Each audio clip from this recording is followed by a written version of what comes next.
Hello, and welcome to the second day of EPA's Methane Detection Technology Workshop. My name is Jerry Garwood, and I'm one of the organizers of this workshop.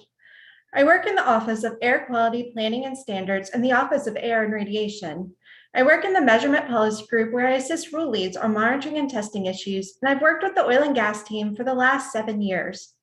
I want to once again thank you who submitted abstracts to be part of this workshop and the nearly 1,000 registrants for this workshop, and to thank the EPA staff and contractors who teamed together to organize this workshop, as well as our panelists and virtual hall vendors who agreed to participate. We're excited for you to hear another day of interesting presentations and for you to have another opportunity to visit the virtual vendor hall.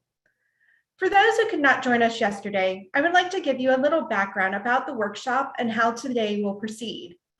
We're holding this workshop to hear perspectives on the use of innovative leak detection technologies to identify methane leaks from the oil and natural gas industry. Each day, we have 3 panel sessions consisting of 4 speakers, each focused on a single topic. Each speaker will have 20 minutes to present on their topic, and we ask that you, as attendees, submit questions during each speaker's presentation. You can submit questions in the question box on the screen. After the 4th speaker, we'll have a moderated question and answer session using the questions submitted by the audience. Given the number of attendees, we'll not be able to support live questions from the audience, but the EPA will collect and summarize the questions that are submitted during each session to use in the discussion panel. In addition to the panel sessions, we also have a virtual vendor hall that we encourage you to visit during breaks and at the end of the day. We have 41 vendors presenting in the vendor hall. Because of the virtual nature of the workshop, these vendors have put together brief video presentations that focus on their technology and use cases, as well as how the technology can or has been applied to the oil and gas sector. We've set up the vendor hall so the audience can learn more about some of the detection technologies mentioned by today's presenters, as well as other innovative technologies. These presentations do not constitute EPA endorsement of any particular technology, but we encourage you to visit the hall to learn more about these technologies. The virtual hall can be accessed via the workshop homepage or by the link provided in the chat box. Before we get started, I have some reminders for those participating using the Zoom webinar platform. The workshop is being recorded and live streamed to YouTube. A link for the live stream can be found on the workshop homepage. The presentations and slides from all sessions will be available at a later date and as part of the workshop report out.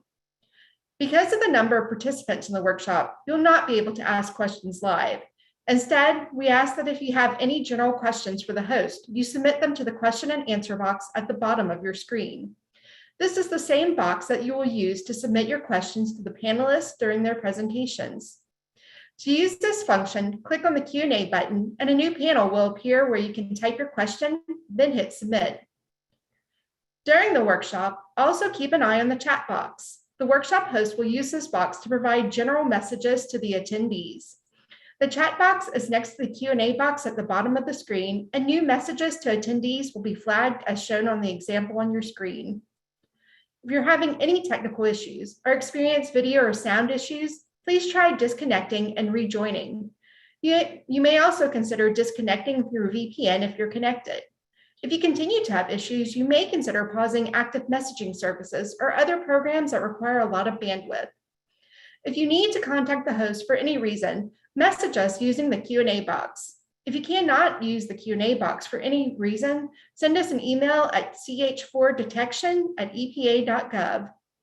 And now, I'd like to reintroduce our moderator for the workshop, Ms. Lisa Thompson, an environmental protection specialist in the Office of Air Quality Planning and Standards in the Sector Policies and Programs Division. Lisa, the floor is yours. Thanks so much, Jerry. Good afternoon, everyone. We're so glad to have you here with us for the second day of our workshop. We have another exciting day planned for you with another 3 great sessions and 12 different presentations. Today's sessions will cover equivalency, oil and gas industry experiences, and satellite measurements. We have another broad group of presenters with perspectives ranging from academic to state regulators to industry end users. We look forward to their presentations and hope that you find them informative. To start us off today, we're pleased to have with us once again Tomás Carbonell, the Office of Air and Radiation's Deputy Assistant Administrator for Stationary Sources, who will be providing opening remarks. Tomás, let me turn things over to you. Thanks, Lisa, and hi, everyone. As Lisa mentioned, I'm Tomás Carbonell, the Deputy Assistant Administrator for Stationary Sources in EPA's Office of Air and Radiation. It was really a pleasure to welcome you to the opening of yesterday's session. And for those of you who were present yesterday, I want to thank you all for participating, and I hope you found yesterday's panels to be rewarding and engaging. Thank you all for joining us again today as we all hear more about innovative technologies that can be used to detect methane emissions from the oil and natural gas industry. As I emphasized yesterday, detection and measurement play a crucial role in reducing methane emissions from this industry, not just in enabling us to identify sources of methane and pointing to opportunities for mitigation, but sometimes is a key part of our evolving regulatory requirements. Our current oil and gas regulations, for example, require numerous types of sources to monitor to ensure that equipment and processes are not leaking. And if they are, to make repairs so that methane stays in the supply chain instead of escaping into the atmosphere. I can't stress enough how important it is for us to reduce that amount of methane reaching the atmosphere. As I mentioned yesterday, methane is a potent greenhouse gas, one that can warm the climate at least 25 times as fast as carbon dioxide. And over the last 2 centuries, methane concentrations in the atmosphere have more than doubled, largely due to human-related activities. We're already seeing the impacts of climate change here at home. It's happening now, and we need to act now. Because methane is so potent and because it's short-lived compared to carbon dioxide, significantly reducing methane can have a rapid and significant effect on atmospheric warming potential. So as we work to reduce methane from the oil and gas industry, I fully expect that methane detection will continue to have a vital role in finding and reducing emissions. I'm really happy to be with you today as we learn more about innovative technologies and experiences in the field. And I hope you all enjoy this second day of the workshop. So let me hand things back to Lisa so that we can get started. Thank you all again. Thanks so much, Tomás. Now we're going to move into today's first panel session. As a reminder, each panel session will consist of 4 speakers. Presenters will be strictly limited to 20 minutes each due to our time constraints today. After the 4th speaker, we'll have a moderated question and answer session. If you have any questions during the presentations or a general question for the entire panel, please submit them in the Q&A box as the presenters are talking. So now we're going to move into our first panel session. Our first panel features 4 presentations that focus on equivalency. It looks like one of our first speakers is running late, so we're gonna start with Dan Zimmerle. So Dan Zimmerle is the Director of Methane Emissions Program in the Energy Institute at Colorado State University. He holds a bachelor's and master's in mechanical engineering from North Dakota State University. An accidental academic, Dan's pre-Colorado State University experience includes serving as the COO at Spore Inc. and 20 years at Hewlett-Packard and Agilent Technologies. Dan leads the Methane Emissions Technology Evaluation Center, one of the largest test facilities for natural gas leak detection solutions. Dan, thanks for willing to jump in first. I'll turn things over to you. Thank you. Can you see my slides? Yeah, let's see, wait a second. I need to share a screen, just a second. Now you should be able to see them. Yes, looks good, thank you. Okay, good. So thank you all for joining. And I have to say, I really appreciated the kind of rapid fire yesterday of catching up on a bunch of programs and papers. And hopefully I'm going to take a little bit of a different approach here because I'm not going to show you a lot of data from our actual testing because a lot of it's done under non-disclosure. But I want to give you kind of an overview of what we're seeing when we test next generation solutions. And so I'm really going to make 4 points today. And I'm not going to read them to you now because you're going to get them later on. But I wanted to sort of preface this by saying that the next generation leak detection solutions that we're testing are distinguished largely by one characteristic. Prior leak detection solutions generally were up close and personal to a component. And the next gen solutions, by and large, are trying to detect the leak after the emissions have left the component by looking at their dispersion downwind in some fashion. And it might be visualizing it with a camera, it may be sensing it with a stationary sensor, it may be a line sensor going across it, but that's the key difference. The other thing that the other key point here is that there's been a series of workshops, and EPA was one of the participants in the workshop, where we talked about how we could look at equivalency. And Tom is going to talk a little bit later. He was one of the people who helped organize the Calgary workshop. We did 2 at CSU. We had lots of participation into that. And the result of that was we came up with a framework for how we could demonstrate equivalence.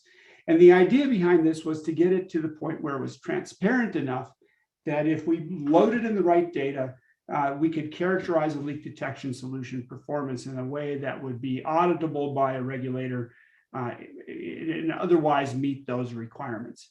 A key point, though, is that leak detection, and I'll make this point later, is not the only way to mitigate methane emissions. And so we wanted to develop this in such a way that we could simulate other types of mitigation interventions besides the leak detection and repair process. And so the tools that are set up here that we're going to be talking about for doing the simulation of the emissions detection process are also the same tools that can be used to simulate other types of interventions that would reduce emissions. So the last point in kind of preparation here is that there's been a challenge kind of moving these into real projects. And so through a partnership with industry for funding, with the Department of Energy helping out with funding, and then a bunch of universities working together, we've been able to work on kind of most of the blocks in this system. So we have this project called ADDED, which is doing characterization of the leak detection methods, both in the field and with controlled testing. We're just starting the field testing process right now. The first run will be in Wyoming, starting in the 4th quarter. But we're going to move around the country in lots of basins. If you're an operator and you're interested in being part of that field trial, do contact me afterward. We need to get you involved as soon as possible. If you're a leak detection solution, you want to be part of it, contact me. We'll get you involved in it as soon as possible. We're also working on the tool to characterize emissions, because in order to test leak detection solutions, you need the temporal and spatial variability in the emissions as well as the kind of total magnitude. And then working with Arvind, who will be talking later, we've been working on simulating the performance of leak detection programs as well. So we have a bunch of these projects working together. So this is what I'm talking about today is in a framework that's actually populated with investment, and we're moving these things forward. It always takes longer than you'd like, but everything is moving forward. So now I'll jump into those 4 points that I wanted to make. The first one is that when we look at leak detection solutions, we need to be thinking about the solution part and not just the technology part. And I know it's very common for people to kind of trade those 2 words back and forth and say we have a detection technology or we have a detection solution, but they're actually quite different. So when I say leak detection solution really has 3 components to it. It has a sensor, something that can tell that there's an emission there. And it could be methane, ethane, it could be VOC. It could have a high threshold before it kicks in. It could be down in the ppb level, whatever. Okay, but there's some kind of sensor. And it's deployed in some fashion. And we've tested about 40 plus solutions now at METEC. And in that, we've seen just about every deployment you can imagine, except for dogs that sniff for leaks. We have not seen dogs that sniff for leaks. Okay. Other than that, we've seen various ways of moving sensors around. We've seen ways of mounting them on poles, of different imaging systems, et cetera. And the picture you see there is of one set of stuff that's currently installed at METEC. But the part that most folks miss, because sensor deployment, pretty obvious, everybody catches that, is that these sensors are bundled with a bunch of back-end analytics, okay? The sensor itself doesn't really spit out a leak detection. It's the analytics in the back that spit out a leak detection.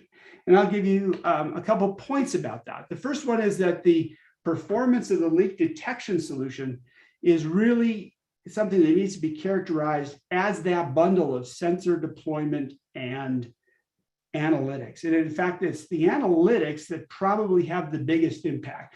We have literally seen people come to METEC with the same sensor deployed in essentially the same way and had markedly different performance in their actual leak detection, because the back-end analytics were more mature on one solution than on the other solution, okay? And to give you an example of that using public information, I'm going to give an example of a leak detection solution we all know, which is an OGI camera handheld by somebody who's trained to go out and detect leaks. So Arvind ran a study at METEC, okay, so the same location as the second study. And what they did is they put an emission point, we put an emission point at a particular location. So the operator of the camera knew that a emission was occurring, okay? And then they reviewed the camera image and identified whether there was something in the image that you would identify as a leak, okay? And based upon that, for the observation distance that's typical at METEC and for the types of leaks that were scanned, the detection threshold, about 90% probability of detection, is 0.7 cubic feet per hour, okay? We ran a second study in conjunction with EPA and industry, brought a bunch of people in, but now we have real surveyors with blind testing. They don't know where the leaks are or how big they are, okay? And we did, I don't know, 1,400 tests, over 1,400 tests like that. In that environment, a bunch of weather conditions, a bunch of different people, a bunch of different cameras, the most experienced surveyors, the ones who had hundreds of sites under their belt before they showed up at METEC, had a detection, 90% probability of detection of 7 cubic feet per hour. So the big difference between one, first test, the top up here, and the second one is primarily in the training. It's primarily in the analytics, in this case, embodied in a person. And in fact, for the least experienced surveyors, the ones who had less than 200 sites of experience before they came and no directed testing, we literally didn't go high enough during the study for them to get to 90% detection threshold. So I use this as an example because it's not a next-gen solution, but it gives you an idea of how much analytics will impact the performance of the same sensor deployed in the same way, okay? So when we're testing solutions at METEC, one of the constant issues we see is that what's being deployed in the field is not what is being tested, either in trials in the field that other people have done, or when they're testing at METEC. And that's because the number of sensors that are deployed tends to be higher in trials than it is the number of passes that a survey solution does, the number of personnel that are on site, the software revision is different, et cetera. And so it's very important that when we think about solution testing, we're really thinking about that bundle that has all three pieces in it. And we also are testing it as deployed, okay?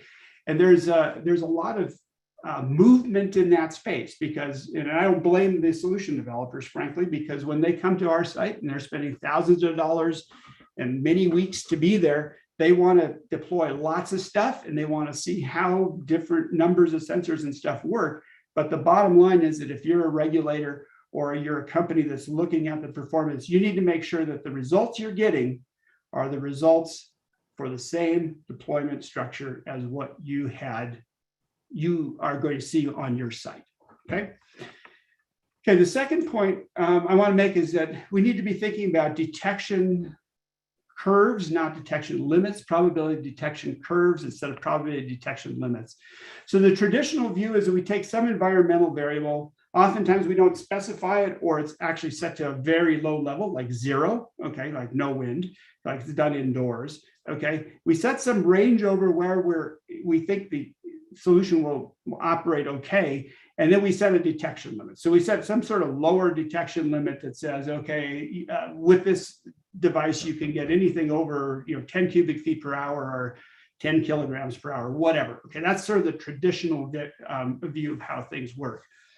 But for these next generation solutions, we need to be thinking about leak detection curves, and where you take a variable that impacts the detection, like wind speed or leak rate or something like that, and you have a variable probability of detection, that's this curve here, relative to that variable. So if you look at the OGI paper that I just quoted earlier, you'll see a curve like that that's got leak rate and it's got detection probability. That's where I got the 7 cubic feet per hour off of it. And the key point here is that the performance of the system changes given these external variables. Now, when we actually go to test this, we're typically looking at one, maybe two independent variables, because it's just impossible to test in a practical sense more than about two independent variables. You need way too many test cases to do that. Okay, so we're usually characterizing one or two depending upon what really impacts that method, and that's defined in the added protocol, and we developed that in conjunction with the protocol development committee on how we're doing that. Okay, and I'll give you an example of why this is why this is the case.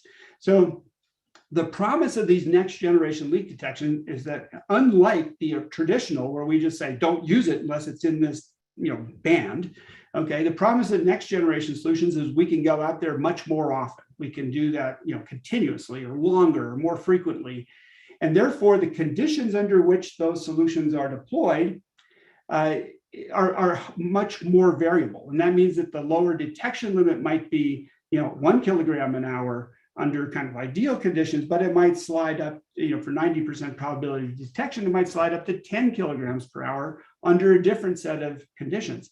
That doesn't mean that the solution isn't doing something, okay? It just means it's not doing it quite as well. And that has a big impact on the performance of these systems. You need to be able to sort of look at the weather conditions or look at the leak sizes you expect and adjust the performance.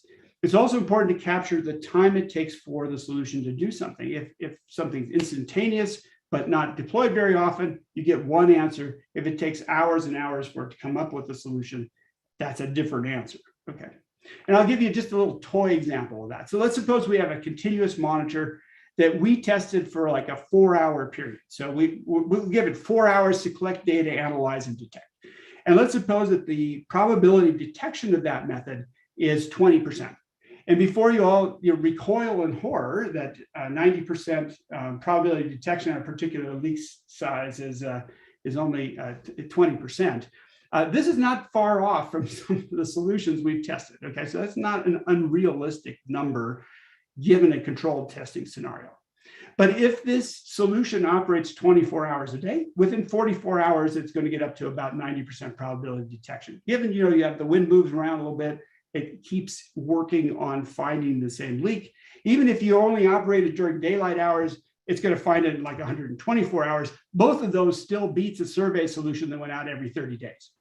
Okay, so it's this combination of making sure that you have an understanding of how well the solution is working at any point in time, how long it takes, the time to detect, and the probability of detection are integrally connected, gives you a better idea of how that solution will work in actual deployment.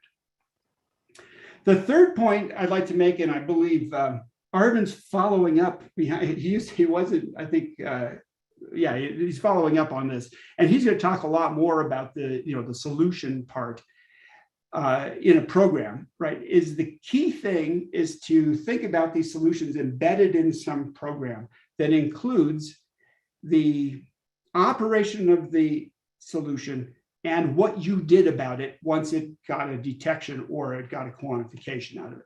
So our traditional view is that all solutions were surveys. You sent them out, they took them some time, they went on a certain particular schedule.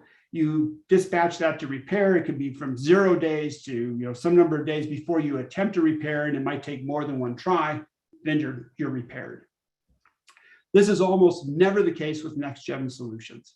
For next-generation solutions, if it's a survey solution, you schedule a survey, you do it, but most of the time, not all solutions, but most of the time, you're going to follow up on those solutions, and it's going to have to be a second pass before you're going to actually get to the repair. Okay, so you want to detect programs and not solutions, and I'm running out of time here, so I'm going to give you a quick look at the last point, and that is that we need to think about LDAR as not being the only way to mitigate these emissions. Let me back up here one point. I want to make sure people understand that the second phase, when you're following up on the detail, you're following up with one survey solution with the second one, that detailed survey is also not 100% probability of detection. And therefore, the total process through here is a combination of something that's not 100% plus something else that's not 100% plus something else that's not 100% in order to get the actual repair or mitigation. So the last point I want to make is that LDAR is not the only way, and in fact, it's probably not even the best way to mitigate emissions. So if you think about a simple stack of how to go about reducing methane emissions, the first thing you're going to do is you should be eliminating planned emissions up front, right? And we all know various ways to do that. The second one is to make your equipment less likely to emit, and then also to understand if it's not working that way. So reduce the probability of failure. All of those are preemptive. They almost always beat reactive processes, okay? After that, we get into the reactive part, and there's two basic reactive ways to do this. The first one is to track your process, and if you have a deviation in the process, react to that. So you can put in pressure monitors on your tanks if you're in production, temperature monitors, you can put emission sensors in your compressors. There's a lot of different ways to do this. And the thing is that those are diagnostic as well as detection. So they'll tell you what's going wrong as well as what is, where it is, right? And then finally at the bottom, you get to LDAR programs. And really the LDAR program should be thought of as a smoke alarm type of thing. They're meant not to replace other monitoring, but to signal that something that you thought was working wasn't working, okay? And so what we should be looking at from our leak detection solutions as we move forward in any kind of regulatory framework is to think about how we get low emitting sites, the ones that have all the things above and the preemptive, and even in the process monitoring side, that's operating, and then we layer leak detection on top of that. And the irony of that is that the lower that emitting that site is, the better the leak detection methods work. They're much more likely to detect if you provide them a site where there's very few emissions, right? So you're not dealing with fugitive emissions. So as a summary on this, I want to make 4 points today. The first one is we need to carefully characterize solutions, and we really need to be thinking about how to update that characterization regularly. That needs to be done for the entire solution, including the analytics, and it needs to be characterized as it's deployed. And I would mention at this point that there are other industries where this is already done, right? So there's like medical equipment and avionics and the like that also work this way. They're a sensor, they're deployed in a certain way. You train people, you have analytics, but they're tested kind of as deployed, and the revisioning of that is also tested that way. We could learn a lot from that system. The second thing is that we characterize the performance, including the time to detection and the probability of detection. All of that information is necessary to really see how well things are going to work.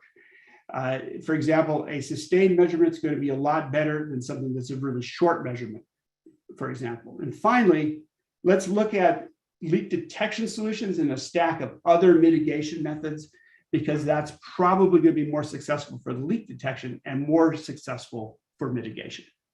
Thank you. Thank you so much, Dan, and thanks for being willing to jump in as we're running ahead of schedule. For anyone just joining us, we'll have a moderated question and answer session after the fourth presenter. If you have any questions during the presentations or a general question for the entire panel, please submit them in the Q&A box as the presenters are talking. Next up will be Jennifer Mattox and Tim Taylor. Jen Mattox is a compliance and inspections oversight supervisor for the oil and gas program of the Air Pollution Control Division at the Colorado Department of Public Health and Environment. She was previously an inspector with the oil and gas program for 6 years. Additionally, Jen has overseen the Colorado AIMM team for the last 7 years. She's an alumnus of the Regional Institute for Health and Environmental Leadership and received her master's degree in public administration, environmental policy from the University of Colorado in 2004. Joining her is Tim Taylor. Tim is a planning analyst and rules specialist with the Climate Change Unit in the Colorado Air Pollution Control Division, where he helped to draft Colorado's first greenhouse gas reporting and reduction rules that were adopted in May 2020. Prior to that, he was the work lead for the infrared camera inspection program with the division's oil and gas compliance and enforcement team, which is a program he helped start in 2013. Tim has also co-led the AIM team with Jen since 2014. So I'll turn it over to you both. Thank you so much, Lisa.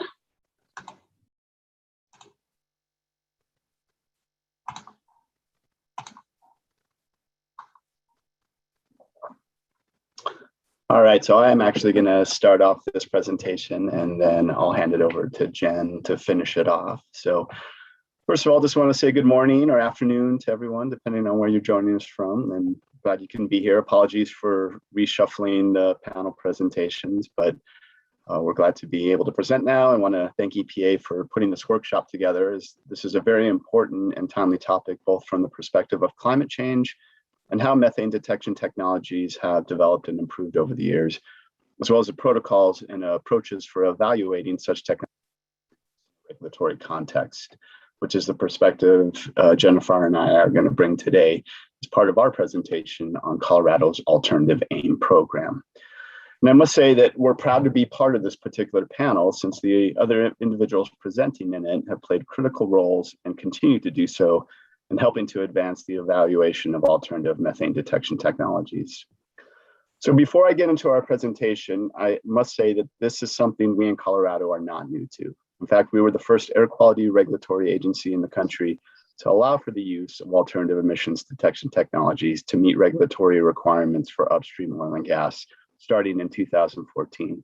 And since then have played an important role, along with the rest of those on this panel and others, in helping to develop and advance protocols and methodologies for evaluating alternative emissions detection technologies and programs, which are now more mainstream than ever. So within the context of regulatory evaluation of alternative detection technologies, the big question, of course, is, which is the topic of this session, how do you demonstrate equivalency in emission reductions across different monitoring technologies, or more importantly, monitoring programs, in order to achieve required mitigation targets? And as we've learned and seen in some of the other presentations during the workshop, it's not just about the technologies that are used. It's the whole program that's built around that, including work practices that make the difference. So with that, I'm going to jump into our presentation. Next slide, please.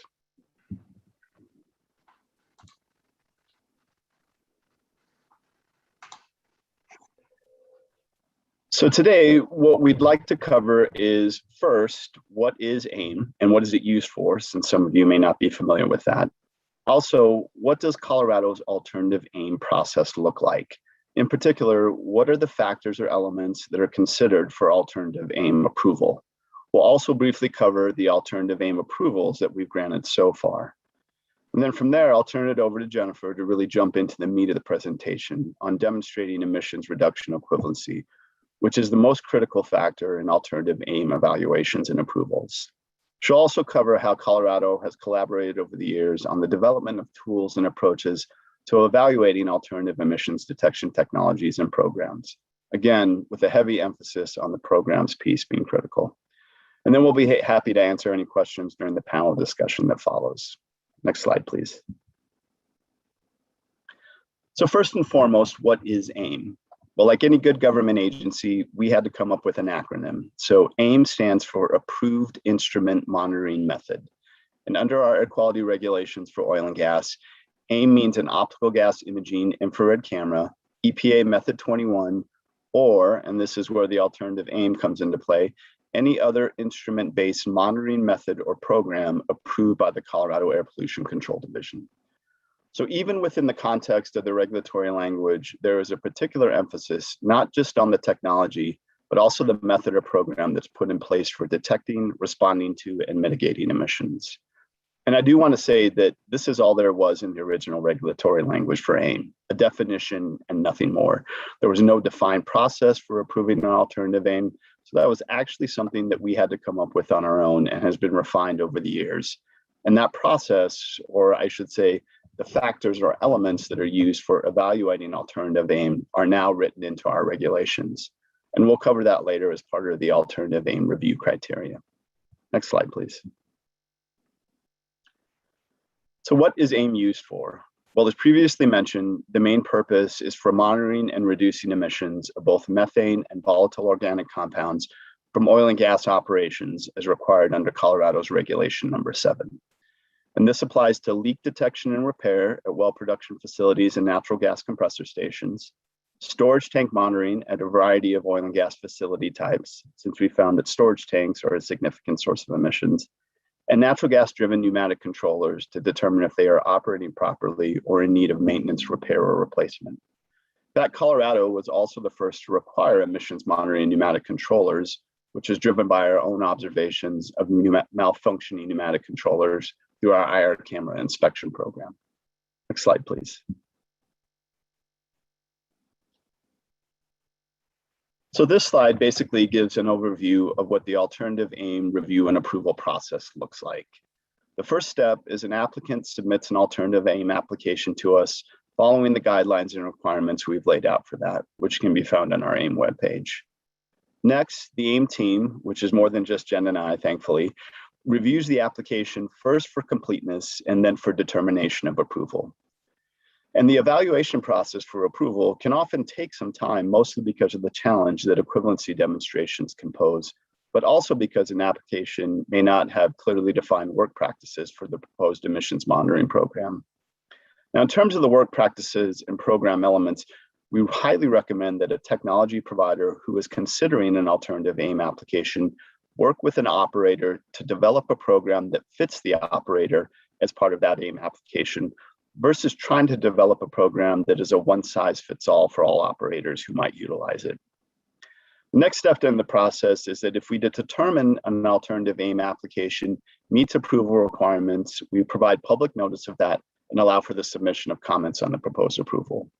And then the fourth step is actually only applicable to an alternative AIM that will be used in our ozone non-attainment area, which encompasses the Denver Metro and Northern Front Range of Colorado. And coincidentally, is actually where the bulk of our oil and gas production occurs in the state. So that step is to submit the alternative AIM application to EPA for review and approval. So basically, both Colorado and EPA have to approve an alternative AIM if it's being used in our ozone non-attainment area.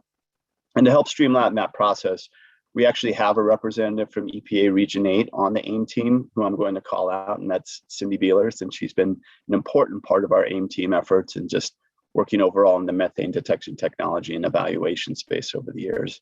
So with Cindy on the AIM team, we can provide for greater coordination with EPA on the alternative AIM review process.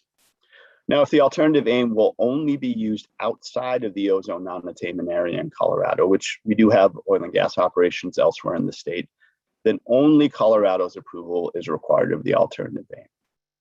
And then the last step is an approval letter outlining the requirements for use of the alternative AIM is issued and posted on our AIM webpage after Colorado's and, if necessary, EPA's approval. Next slide, please. So at this point, I'm going to turn it over to my colleague, Jen, to discuss the alternative AIM review criteria and to finish out the rest of the presentation. Thank you, Tim, for that intro into Colorado's AIM program. Now I'm going to discuss the review process in a little bit of detail for you. And I'd like you to look at these criteria listed here on this slide in two different bins. The first row is the technology bin. The AIM team will complete a review of the technology or technologies using these criteria, including the specifications and limitations of operation and all the other listed points here in the criteria that are evaluated in this row. And then the next row, next three rows, describes what we would call the method of the alternative AIM proposal. Using the outputs of the technology or technologies, what is the method to respond to detection? For example, for a fixed monitoring solution, or a sensor solution, the key characteristics that we would want to see included in an application are the quantity and location of sensors, the threshold of detection for the sensor, and most importantly, the subsequent action or response to that detection. So taking together the technology's overall capabilities and limitations, along with the method for which it will be deployed, the most critical piece of the evaluation that the team completes is the method's comparison to regulatory AIM, i.e. OGI or reference method 21. And in order to do that, Colorado encourages both controlled and field testing to demonstrate the ability to compare to OGI and reference method 21.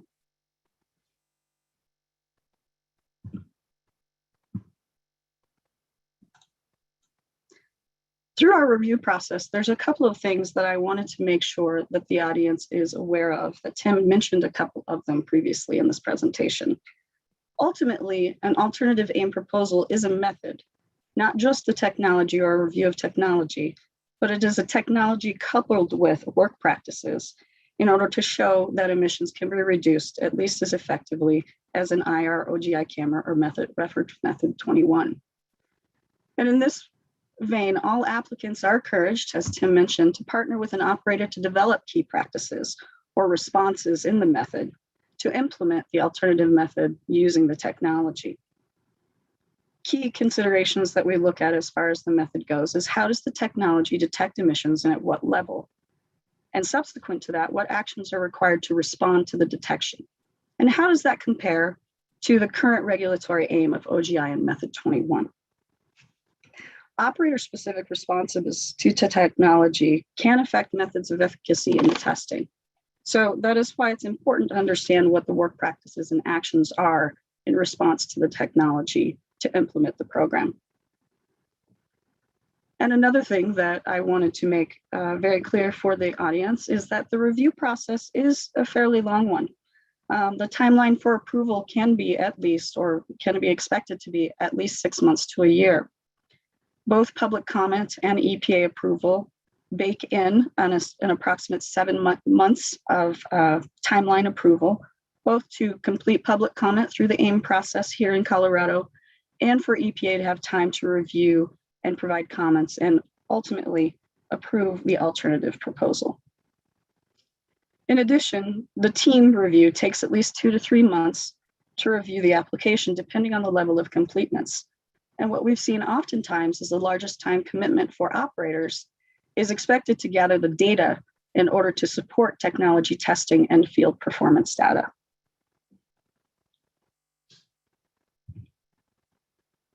So now I'm going to move on to the currently approved alternatives.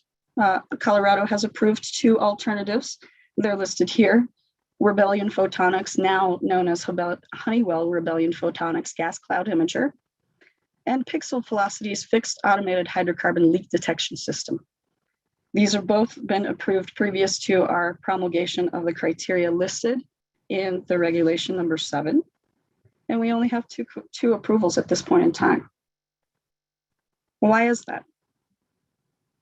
Well, as Tim alluded to, we've reached a point where we need to determine how a program demonstrates it's capable of achieving emission reductions, at least as effective as the regulatory approved aim. And as Tim mentioned, these methodologies did not exist in 2014 when the provision was adopted. But upon promulgation of the rule, Colorado invested in supporting development of processes and tools to satisfy this element of emerging monitoring technologies and methods. Several efforts are undergone, and Colorado has invested in these tools to assess equivalency. And these are categorized as baseline, process models, and testing. And I'm going to give you an update on how Colorado participated in those in the following slides. As previous presentations represented, we needed to figure out how to evaluate the technology and what method to do so. And Colorado participated in the Interstate Technology and Regulatory Council's evaluation of innovation methane detection technologies. It was co-chaired by my colleague, Tim Taylor, and it helped establish the framework for monitoring technology evaluation.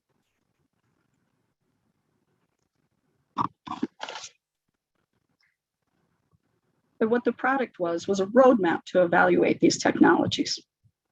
Subject to that, or subsequent to that activity, the path to equivalency was established. And this is a peer-reviewed publication that's available on the internet that establishes a methane emissions reduction equivalence framework for alternative leak detection and repair programs. And at this point in time, Colorado follows this framework in reviewing applications for alternative AIM approval. Secondly, Colorado has participated in the development of process simulation models with the expectation that these models will help with demonstrating efficacy, and they use specific inputs such as work processes and specific key characteristics of a technology in order to estimate or determine the efficacy of that technology as modeled.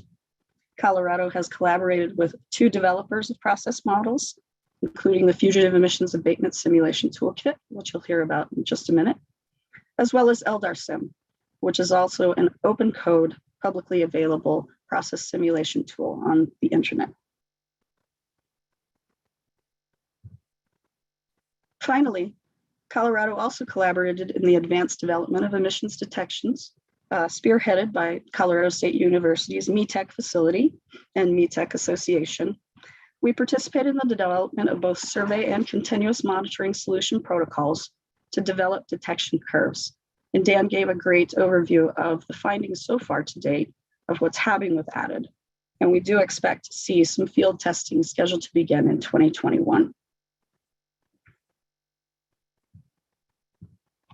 So altogether, between the baselines, the process models, and the testing protocols, we're not done. We're continuing to collaborate with regulatory, industry, and academic professionals in order to provide data gathering for model development. We'll also collaborate with our cohorts on application review and development of pilot programs with operators. And all of this extensive overview and investment into the approval process achieves the overall aim intent to deliver all necessary application information to EPA for a successful approval of a proposed alternative method.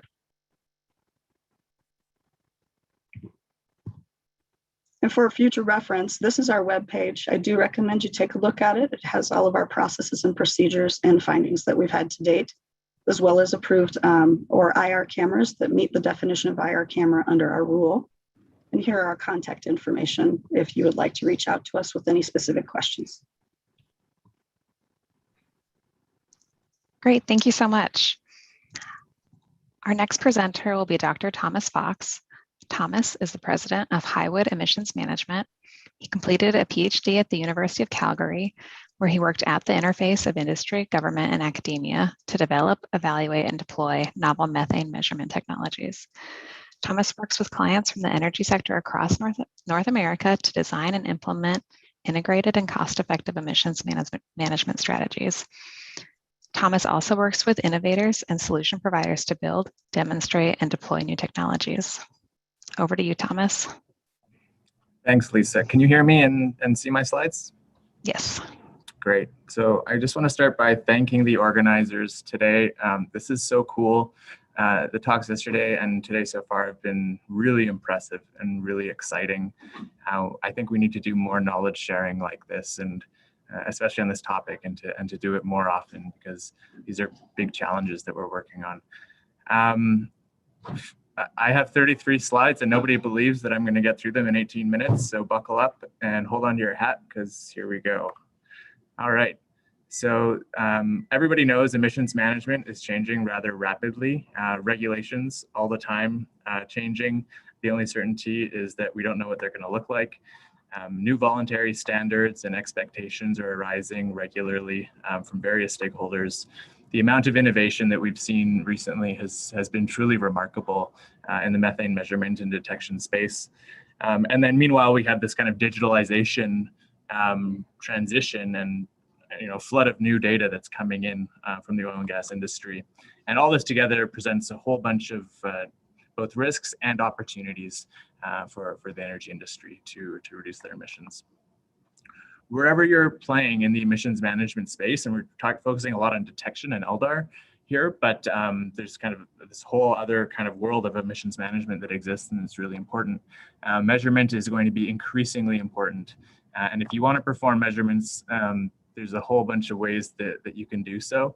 The breadth of kind of the spatial and temporal scales of measurement and the types of information product that can be generated by the 100+ methane measurement technologies that exist in the market today is truly remarkable, and it's really hard to keep up. We're seeing increased adoption of these new solutions by the oil and gas industry, but there are still barriers to adoption, both on the side of innovators and the oil and gas industry. I won't get into these today. The big barrier, though, that we're talking about today in this panel on equivalency is regulation. And so we are starting to see regulators move to approve alternative LDAR technologies. And by alternative, I mean those that aren't written into regulations, usually OGI and Method 21 instruments. And in most cases, how these regulations work is that proponents who want to do an alternative LDAR program have to demonstrate that they will achieve emissions reduction equivalence with the regulatory solution. And these are kind of popping up all over the place, and in others have kind of plans for these regulations as well. When they first started to pop up, a bunch of us got together, and actually it's funny, everyone on this panel was part of this. So glad that we're all still working on this stuff.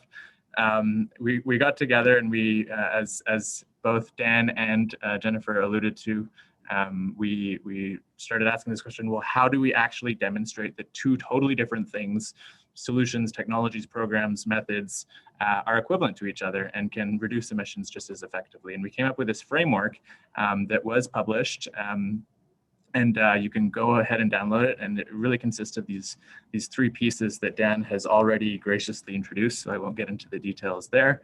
The one that I do want to talk about a little bit today is the simulation modeling piece. The reason that we model, obviously, is because it saves a lot of money. You don't have to spend millions of dollars deploying technologies in every possible conceivable configuration, location, and so on and so forth. LDAR-Sim is a tool that we started developing at the University of Calgary during my PhD about 5 years ago. It started off as a tool used to evaluate the impact of weather on OGI, and it has kind of grown and evolved since then. We're still developing it with a team of industry experts, regulators, and academics. The model has been published and peer-reviewed in a couple of journal articles now, and it's completely open source and transparent, which kind of is really important when you're talking about regulatory approvals and enabling regulators and the public and our peers to comment on kind of what assumptions we're making about what should be approved, what shouldn't be approved. So I like to explain LDAR-Sim in a cartoon. I know it seems kind of silly, but this is basically how it works. You have a virtual world that you create that contains your oil and gas infrastructure and typical emissions that you would expect, different types of emissions that are informed by empirical data, measurement campaigns, inventories, and so on and so forth. Every day you flip a coin, and a leak might arise somewhere, it might not. And obviously I'm glossing over a lot of the details here. Some days there might not be a new leak. Other days you might get a leak. And over longer periods of time and vaster geographic scales and more infrastructure, more and more leaks start to arise. Obviously, this can't happen indefinitely. And in the real world, there is some kind of equilibrium that occurs due to refits, retrofits of equipment, routine operator maintenance, and so on and so forth. So we have what's called kind of a natural repair rate, which uses also similar principles, which basically will remove leaks from the system occasionally in order to kind of maintain some kind of assumption of a baseline. And so over kind of the time scale of hundreds of days, obviously leaks are added, they're removed in a baseline scenario, and things change around. Now you can implement detection technologies with all the performance metrics and the testing built in as described by Dan during his presentation, ideally through controlled release testing from a place like MeTech. And in LDAR-Sim, which is an agent-based model, each of these types of technologies, which are characterized as companies, can be deployed, and then each of them can have multiple agents which can be deployed across the landscape.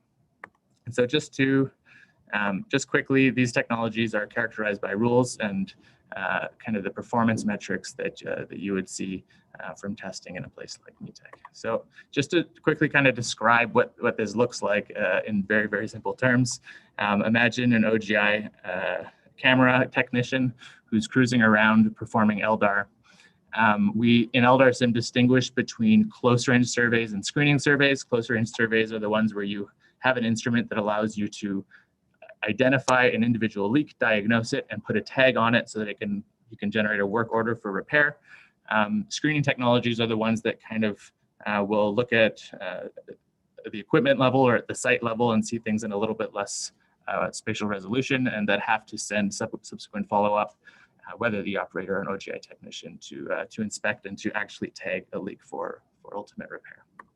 So imagine this technician is going around, they're using the performance metrics of the camera and work practices to test the plumes that they find. Obviously, I know that plumes aren't dark and smoky in the real world, but this is just for visualization. As you can tell, they go to every single site, every single piece of equipment, every single facility, even if there's no emissions there, and they test their camera or whatever technology they have against these sources. After some delay, there's reporting delays, there's repair delays, there's different considerations built into the model. These leaks are repaired and they go away. And then over time, you can kind of add up, how much emissions are occurring based on what leaks exist and what leaks don't exist. Screening methods work a little bit differently. So I'm just going to produce a very simple example here of an aircraft who's cruising around, tries to, test its performance metrics, detection limits, and so on and so forth against this site. Doesn't occur. This one has a few small leaks, doesn't meet whatever requirements are for that technology at that time, keeps going. Oh, we get a check mark, and we get a check mark here too. These leaks don't get repaired yet because they haven't been tagged, and nobody knows whether they're leaks or vents or what the actual problem is. But those sites are what we call flagged now for follow-up. And then when the OGI technician comes, or the operator, or whoever is doing this follow-up, they get to cruise around and they get to skip the sites that weren't flagged, which means that they might miss some emissions at those sites, and they might still miss emissions at the sites that they go to if they aren't able to detect them. That was a very simple overview of something that's quite a bit more complex. A single program is actually parameterized by dozens of variables. The virtual world is parameterized according to kind of a number of considerations for kind of local geographies, emissions that you would expect, and from different types of facilities, and so on and so forth. You have to parameterize the regulatory program. So generally you're comparing an alternative program to some kind of base scenario. And so the OGI case, both for regulatory and follow-up, has to be parameterized.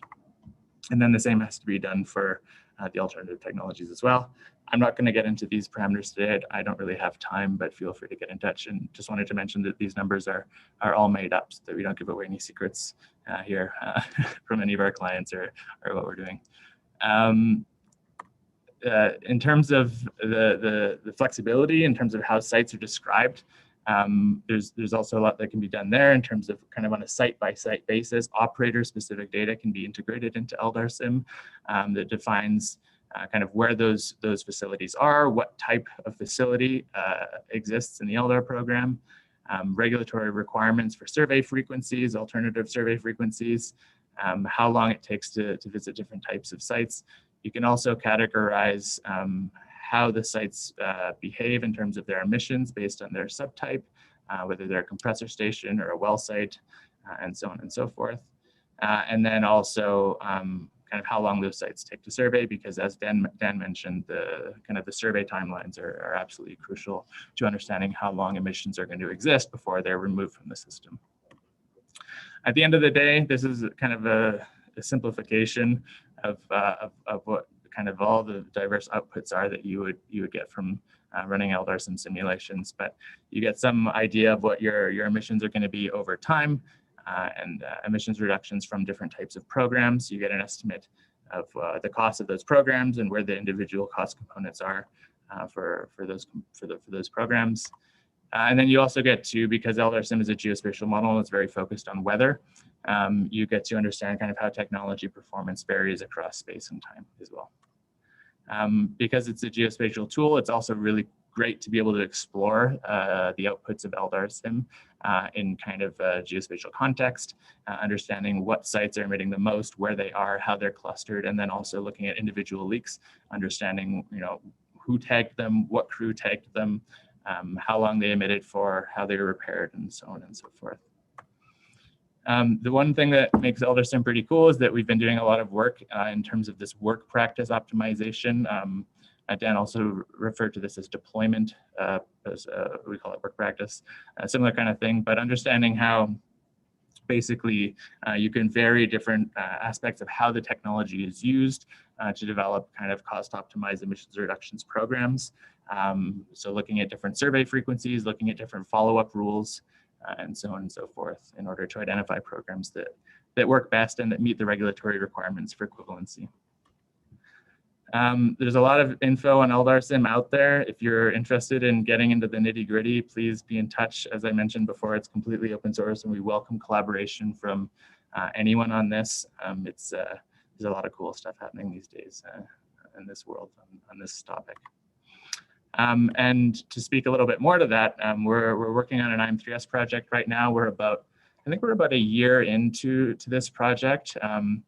And basically, the purpose of this AIMM3S project is to improve functionality in LDAR-Sim, but really to democratize access to the tool.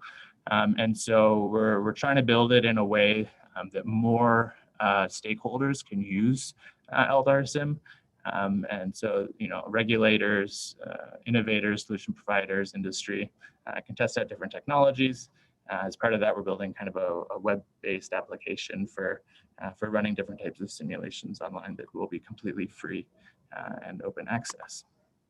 We're also getting geared up to release version 2 of LDAR-Sim towards the end of August. We have some really exciting updates in terms of route optimization and scheduling, new modules and functionality that we're excited to share. And by we, I mean all the great people who are working on the LDAR-Sim project. And so this has been a really great collaboration between the University of Calgary and our group at Highwood. They have a big team of really smart people at the U of C who are participating in this project and helping to push LDAR-Sim forward. And then in Highwood, we have about 4 or 5 people who are kind of working on LDAR-Sim on a regular basis, both through the AIMM3S project and also with clients in industry. The steering committee, the big thing about LDAR-Sim 2 is that we want to develop it in a way that's useful to industry and to regulators. And so we have a steering committee for the AIMM3S project that includes the Alberta Energy Regulator, Alberta Innovates, PTAC, who many of you will know, and Zimmerle as well. And then we're finding that there's a kind of a growing pool of others who are very interested in LDAR-Sim and who are starting to use it and contributing their ideas and their perspectives, and in some case their code to helping make it better. And we absolutely welcome those contributions from the public who are willing to use the model and participate in its growth and development. In terms of who uses LDAR-Sim, we talk about it in the context of equivalency, but there's quite a lot of use cases. The oil and gas industry can use it kind of for program optimization and informing corporate strategy, as well as understanding kind of their custom emissions data and reconciling emissions from kind of different spatial scales and different sources. Innovators and solution providers are very interested in LDAR-Sim. It's kind of like a candy shop for them in terms of understanding their value proposition. Achieving regulatory approval is kind of a really big topic right now, as well as product market fit. And then regulators and policymakers are becoming increasingly interested in LDAR-Sim as well to inform policy development. So if you're going to set a survey frequency for a specific technology and write that into the rule, it's good to kind of have an understanding of how much emissions reductions you would expect from that particular application, but also for informing compliance efforts, because regulators now are starting to use technologies themselves and some of these alternative technologies to understand, to ensure compliance with the regulations. And then on the regulatory approval side of things, we're seeing a growing interest from regulators to not only have these models available for the application process, but also for evaluating the applications on the other side to ensure that whoever is submitting an application is doing so in good faith.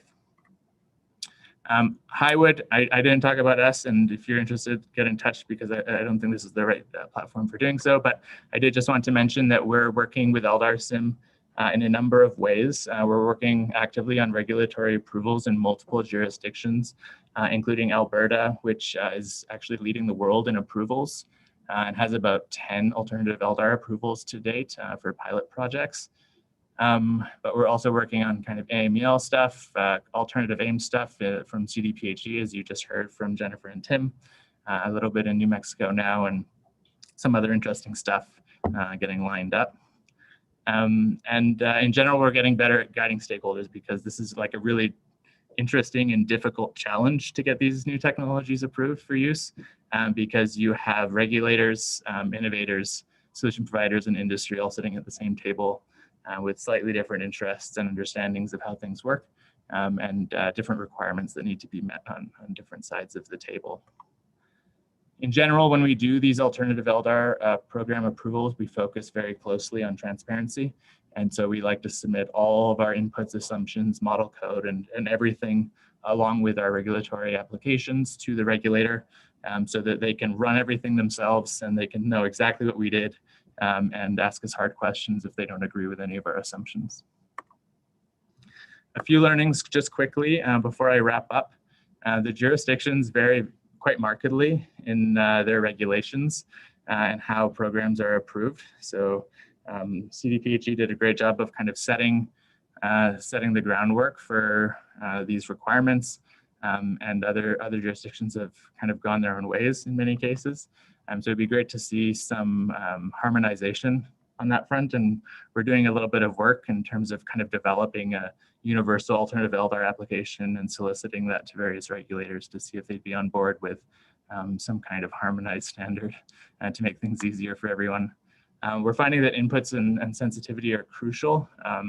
A lot of the inputs that are used for simulating emissions reductions, especially emissions distributions from different basins and facility types, leak production rates and natural repair or leak removal are really crucial. And in some cases, these models are like a magic 8-ball in terms of the results that you get out. And so that's why we suggest that kind of rigorous sensitivity analysis should be required for these applications, because you can really get kind of a range.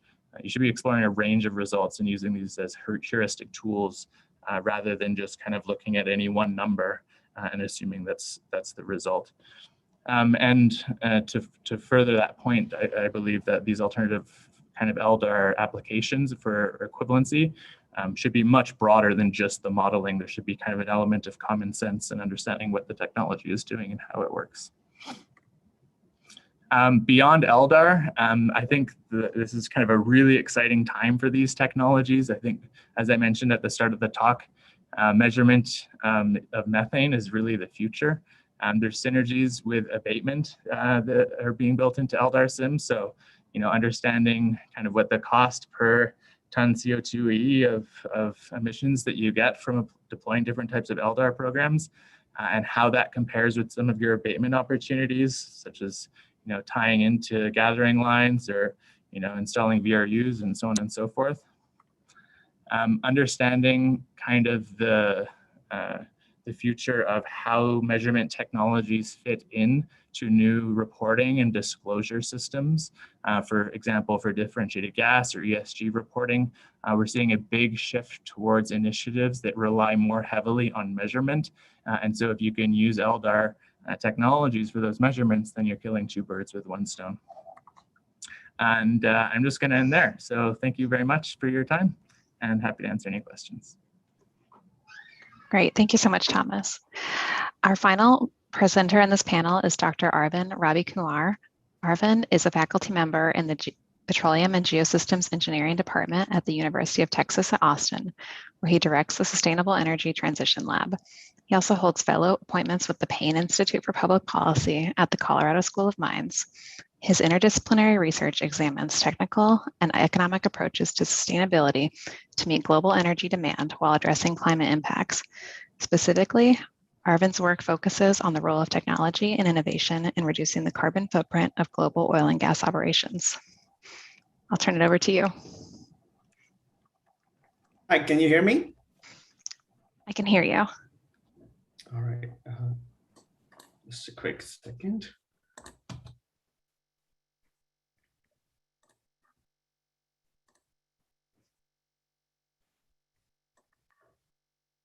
All right, great.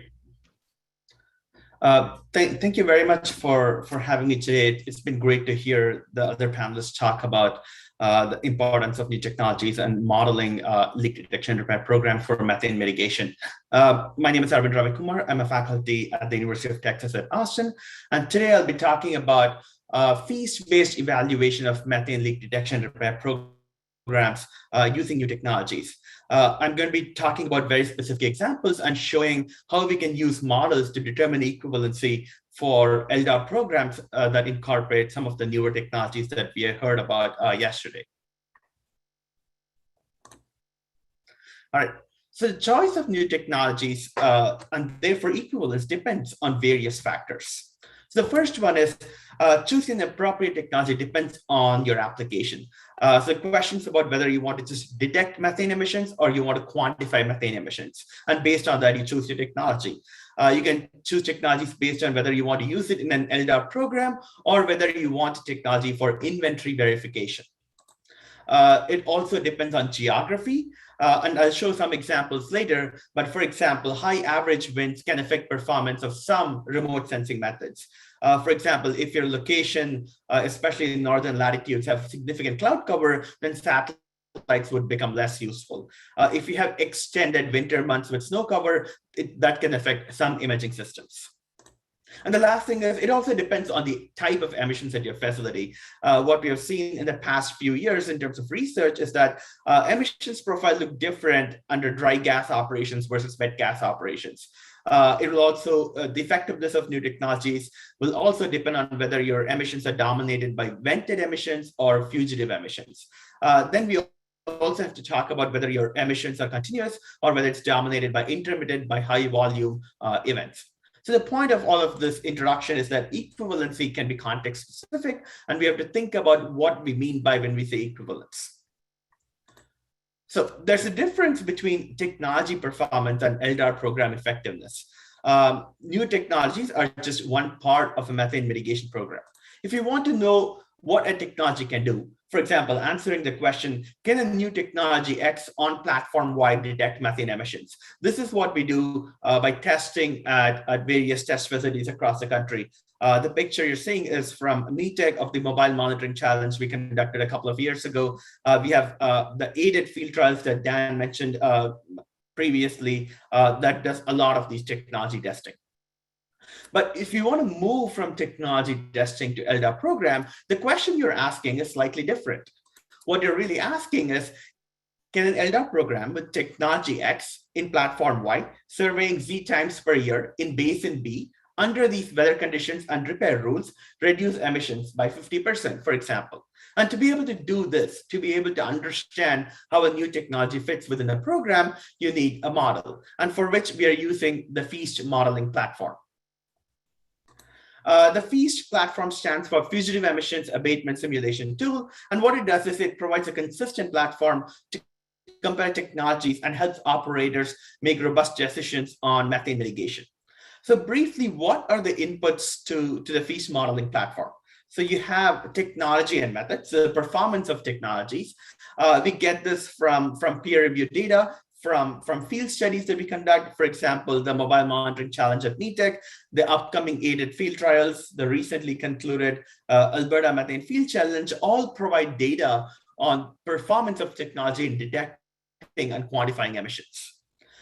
You then need emission scenarios. So you need to know activity data and you need to know emissions data of the facilities and the basins you're modeling. And we get this from a number of data sources. We can get it from EPA models. We can get it from state level models and operator specific data. We can also get it from process modeling, such as the MEAT tool that's developed at UT Austin by David Allen's group. And the next thing you need into this model is talking about the LDAR program itself. What are the program parameters? And typically with the programs that we have within the EPA as well as several states are things like survey frequency, the policy timeline, and repair protocols. For example, you have to fix a leak within 15 days of detection, etc. And so you put all this data together. What you can do in the FEAST model is you can determine technology equivalence, you can determine the costs and benefits of different LDAR program options, and you can talk about long-term emissions reductions. what I'm going to do in the next few slides is to walk you through how we build this model, how we get data on the technology, how we get data on emission scenarios, and what kind of LDAR program parameters that we use. And part of the reason in showing some of the inner workings of the model is to show you how we build this up and what that means for equivalence when I start showing some of the results from this modeling. So the first one is technology data. And we evaluate technology parameters through testing. Control test data provides information on technology performance under real-world conditions. As Dan Zimmerle mentioned in the prior talk, there are different parameters we derive from these field tests. For example, we do probability of emissions detection curves. We develop false positivity rate. We look at quantification accuracy. And in field tests, we evaluate survey speed. How many sites or how many equipment or how many components can this technology cover in a day? Recent field trials have tested several new fixed and mobile technologies. The Mobile Monitoring Challenge and the Alberta Methane Field Challenge recently concluded. And the aided field trials is ongoing and it'll happen across 3 basins in the Marcellus, Permian, and the Denver-Julesburg. All of which provide us field data on the various parameters that we need to characterize these new technologies and platforms.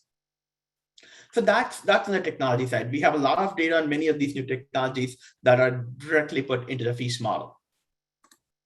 So the next thing is the emissions data. And as we typically develop emissions, it consists of activity data and emissions data. And the way we do it in FEAST is sort of modular in that it can be scaled from an operator level to a regional level to a basin level and to the national level. Currently, the default version is based on EPA model well site parameters. So what we do is we start with facilities. And here I'm going to give an example of upstream well pad and upstream facilities. So the facility is characterized by the number of wells on that site. And we can get basin-specific distribution of wells per site.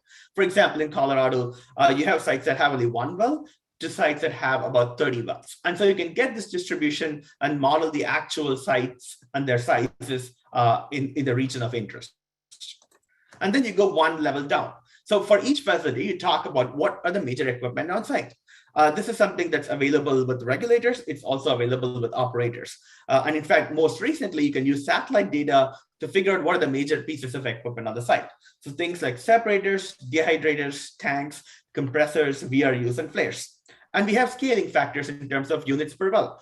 For example, let's say a well site has 10 wells, and we can talk about how many separators does it have per well. And we have these scaling factors with EPA's default data from the GRI database as well as the GSGRP program. But we also work with states and operators to get operator-specific or state-specific information. The next step is components. So for each major equipment, what are the different component numbers? For example, the major components are flanges, valves, PRVs, open-ended lines, and pneumatics. Currently, the default version is we can get this number from technical support documentation of the EPA Quad A rules. But again, these other databases from state level inventories as well as operator-specific data can be used. The advantage of building the emissions profile like this is that the activity data can be tailored to unique asset portfolios. So right now, the example I'm showing is using the EPA inventory and the GHGRP data to develop national level models. But we can do the same with state-based inventory and company level inventory because these major categories are similar across the different regions that we're considering. This is on the activity data. On the emission side, what we're doing is we're compiling peer-reviewed data on component and site-level emissions distribution. Over the past 5 to 10 years, there have been several studies measuring methane emissions from different components and equipment. So we bring all of them together. We create a database of emissions distribution and use them at the component level to populate the model. And so there are a couple of parameters. Again, default numbers are available with the EPA, but we have updated numbers based on peer-reviewed studies. So things like the fraction of leaking components. So let's say you have 1,000 valves at your site. At any given time, what fraction of the valves are leaking? Typically, it's about 1%. And then we have emissions distribution by component or equipment. We have enough data now to talk about the distribution of emissions at tanks, distribution of emissions at pneumatics, etc. And the last thing that's really important is the frequency of upset conditions. This is really important because upset conditions often result in very large emissions, and most of the time they can be intermittent. One example is unlit flares. A recent study in the Permian showed that the fraction of unlit flares is about 7%, while the typical number in other basins could be anywhere between 0.5 and 1%. But it's important to model these frequency of these upset conditions accurately, because they are very large sources of methane emissions that can contribute significantly to total emissions reductions in an LDAR program. And so when we put this all together, what you'll get is a distribution of component level and site level emissions at the base in your modeling. And here is one example in the study. So on the x-axis, you have the emission rate in kilograms per day. On the y-axis, you have the cumulative fraction of emissions. The black line is a component level emissions distribution, while the gray line is the site level emissions distribution. What we are seeing here is that 50% of component level emissions are greater than 30 kilograms per day in this example, while 50% of site level emissions, which aggregates all component level emissions at that site, is greater than 80 kilograms per day. And so with this background information on the type of emissions and the activity data that we put in the model, I want to take one example comparing a known LDAR program with one of the newer LDAR programs. So we're going to be comparing an OGI-based LDAR program that everyone here is familiar with a hybrid aerial plus OGI LDAR program. And this example will illustrate how we can use phase-based modeling to determine equivalency for new technologies. So in this case, these are some of the parameters that is helpful to understand the results. The median detection threshold for the OGI camera is about 2 kilograms per day, while that for the aerial plus OGI survey is 94 kilograms per day. And the reason I say aerial plus OGI survey is the way this example works is an aerial technology flies over a large number of sites and picks out sites that have emissions. Based on what the aerial survey shows, you send a follow-up ground crew with an OGI camera to find out exactly which component is emitting and then repair them. So it's an aerial plus OGI hybrid survey. The survey speeds are similar for OGI at 6 sites per day, which is typical. And for the aerial survey, it's about 200 sites per day. And the survey cost in this example is $600 per site for the OGI survey, which is similar to the EPA assumptions for OGI LDAR programs, while the aerial survey cost is $100 per site. Any follow-up OGI survey will again cost $600 per site. The spatial resolution for the OGI cameras is component level, while that for the aerial survey is at the site level, which is why you need the follow-up survey. The OGI survey can distinguish between vents and leaks, while the aerial survey cannot. And the aerial survey has an OGI-based follow-up. In this example, the dispatch threshold is set to 0. What that means is if the aerial survey finds any emissions at a site, you send a follow-up OGI survey crew. You can change the dispatch threshold and say, I will only send a follow-up OGI crew if the aerial survey tells me the emissions is greater than, say, 10 kilograms per day. That can also be modeled. And so I'm going to start showing the results now. So the first thing I want to talk about is the importance of survey frequency. So in this graph, you're seeing survey frequency on the x-axis and fugitive emissions mitigation on the y-axis. The orange curves throughout the rest of the talk are going to be OGI survey, and the purple curves are going to be the plain plus OGI survey. So what you're modeling here is fugitive emissions mitigation as a function of survey frequency. We'll notice a couple of things. First, the curves are non-linear. So you get high mitigation initially, but if you go to large number of surveys, your curve sort of saturates, because as you increase your survey frequency, you leave less time for large emitters to emit, and therefore emissions mitigation progressively reduces. The black dots are EPA modeling of what the OGI survey effectiveness is. So 40% at an annual survey, 60% at semi-annual, and 80% at 4 times a year. Our modeling achieves very similar results, as you can see by the curves and the black dots there. The solid line, the dashed lines at 40% and 60% shows the equivalency condition. Let's take 40%. You achieve 40% fugitive emissions mitigation with an annual OGI survey, and you can get the same 40% mitigation with a 3 times a year plane-based survey in this example. And what you're seeing here is that the detection threshold sort of sets an effective upper bound for mitigation. And that is because independent of your survey frequency, leaks below the detection threshold will persist and will not be repaired. And so for the OGA survey, because it has a much lower detection threshold, your maximum fugitive emissions mitigation reaches close to 85, 90%. But for the plane survey, in this example, it reaches only about 65 to 70%. Of course, with a more sensitive plane survey, that threshold can get that upper bound will actually increase. But just because you increase your survey frequency does not mean it's going to become more expensive. In fact, survey frequency is not a proxy for cost. High-speed technologies can achieve lower dollars per knot. So for this example, where we are comparing the 40% fugitive emissions mitigation, where you have an annual OGA survey with 3 times a year aerial survey, what you're seeing here is that the mitigation cost for the 3 times a year OGA, the aerial survey, is actually lower. The annual OGA survey costs about $16 to $17 per ton CO2 equivalent, while the plane plus OGA survey at 3 times a year frequency actually costs between $11 and $12 per ton. And so what this model helps us do is explore the design space of detection threshold and survey frequency. Those are not independent parameters. You can vary both of them to get the level of mitigation that you want. And that's exactly what I'm going to show next. So I'm going to take a minute to explain what this graph shows. So on the x-axis, you have the detection threshold that varies from 1 kilograms per day, so a highly sensitive technology on the left corner, to all the way up to about 1,000 kilograms per day, which is a much less sensitive technology on the right corner. On the y-axis, you have survey frequency from once a year to 12 times a year. The colors in the background tells you the mitigation cost from about $1 per ton CO2 equivalent in the dark purple areas to over $90 per ton CO2 equivalents in the green and yellow areas. The white lines are contours of constant mitigation. So you have the 70% line, you have the 50% line, and you have the 30% line.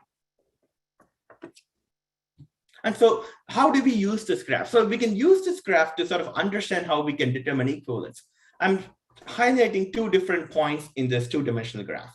So the first one is at a detection threshold of about 6 kilograms per day. And so we can achieve 50% mitigation at twice a year survey frequency. And the cost in this case, because it's in the blue band, is about $15 to $30 per ton CO2e. Now, if you go along this 50% mitigation curve, you can see that you can achieve the same 50% emissions reductions at a different point on this graph. And that is a technology with 55 kilograms per day detection threshold with 4 times a year survey frequency. And this also achieved the same 50% mitigation, but now the cost here is less than $15 per ton CO2e.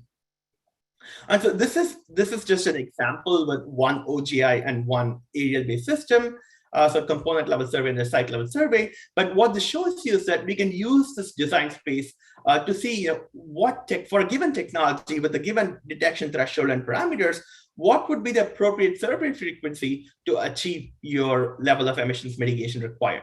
And so you can see that the curves span a wide range of detection thresholds in this graph. That means you can get any number of combinations of detection threshold and survey frequency to achieve a certain mitigation target, which really opens up the design space for hybrid LDAR programs that can be much more cost effective in achieving the same emissions reductions targets.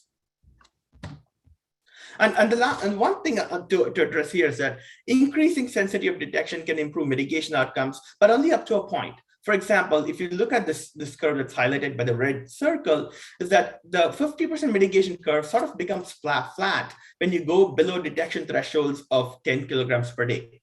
What that really means is, you can have a very highly sensitive technology, but it's not going to really affect your total mitigation because most of your methane emissions are tied up in these very large emitters, and those contribute to a majority of these emissions. So you can have a less sensitive technology and still get a majority of your emissions mitigation. You can also talk about how we can use the model to understand differences in geography. So I'm going to compare performance of aerial systems in 2 locations, X and Y. Location X has an average wind speed of 3.5 miles per hour, while location Y has an average wind speed of about 12 miles an hour. So location Y is much more windier. And so what you're doing is, here we're comparing three technologies, aerial technologies A, B, and C. Location X is shown by the orange bars, while location Y is shown by the blue bars. And as you can see, aerial technologies in location Y perform slightly worse compared to their performance in location X. And the reason aerial technologies in this example are less effective under high wind conditions is because higher winds means higher detection thresholds and therefore lower effectiveness. The other thing that you want to talk about is the sort of dispatch threshold. So dispatch threshold is what happens when you have hybrid programs. If you have an aerial survey and you're saying, I want to send a follow-up ground crew only if the aerial survey says my the emissions are about, say, 100 kilograms per day. And so your dispatch threshold determines the number of follow-up surveys in tiered methods and should be carefully designed.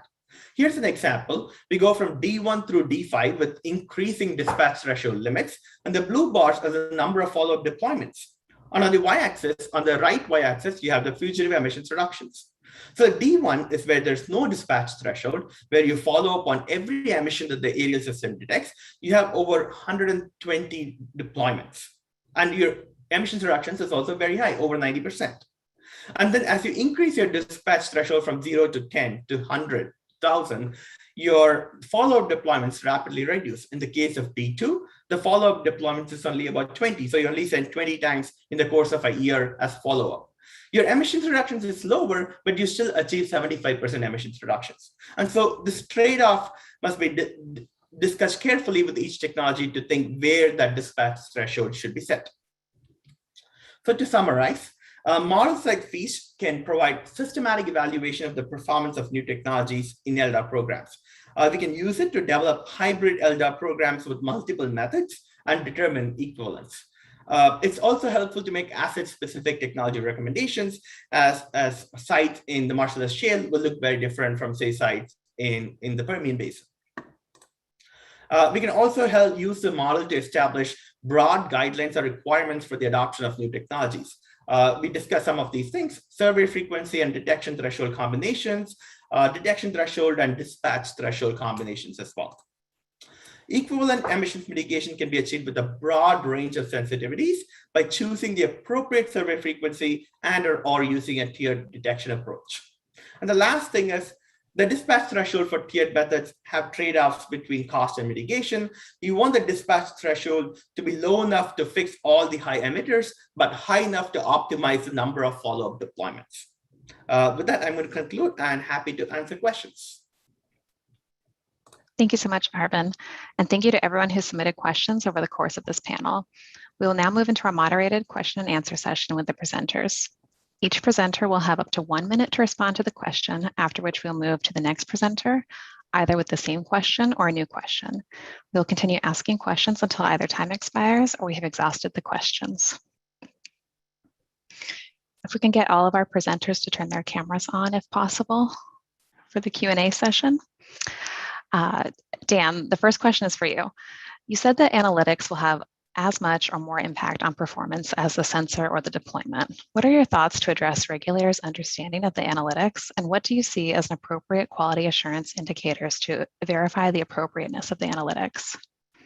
So the first thing I'd say is that most of the solutions we're detecting, we're testing, the analytics are where the companies are competing, right? So in fact, in many cases, they're not coming with a unique sensor. They're buying that from somebody else. So I think the sensor, the analytics are integrated with the sensor and the process of deployment together. So that's where we're testing. Put the whole thing in a box and you test its performance. So I think that in any kind of control test or field testing, if you deploy as you're going to deploy in the future, you'll get an answer for that set of analytics. The question for regulators is how to validate that over time. Okay. And I think there's a couple of models from FAA or FDA on how to do that we can refer to. And the other thing I think is possible to audit the results, right? So if you end up with a solution that's deployed, that's never detecting anything, thresholds have been set too high, right? Like Arvind's plot over here, for example, or it's detecting suspiciously too much, right? Okay, that should be matching up with what you saw in the controlled testing, and then you can also challenge them as well. So you can do challenge tests that would say whether it's behaving the same way it did during the controlled testing. Remember, that's what you're trying to do, is validate that it matched control test. If you get that, then you know the performance curve that you put into either LDAR-Sim or Feast or MEET is the same thing. Great, thank you so much. Next question is for Jen or Tim or both. You stated that there are 2 technologies currently approved as alternative AIM. Have there been other technologies that were not approved? Do you have any current applications or for approvals of other technologies? Thank you, Lisa. Colorado doesn't necessarily unapprove or disprove an application. What we have done in previous efforts is to identify gaps in the criteria as provided by the applicant and provide that information back to an applicant. So, for example, if we get an application that's missing key manufacturer specifications criteria, we'll write back to the applicant and let them know where the gaps were in the criteria were, which provided were insufficient for approval. We haven't actually disproved anything for an alternative AIM program. Absent identifying my specific operators, we do have several applications in-house that we are reviewing at this point in time. And it should be no surprise that many of them are in the data gathering phase in order to complete process simulation development, also to complete field testing to demonstrate equivalency. So we've come quite a long way with the criteria, and we're still working on the equivalency section with many of our operators. So I don't want to discourage folks from applying for applications or for alternative approval, saying we're going to disprove it.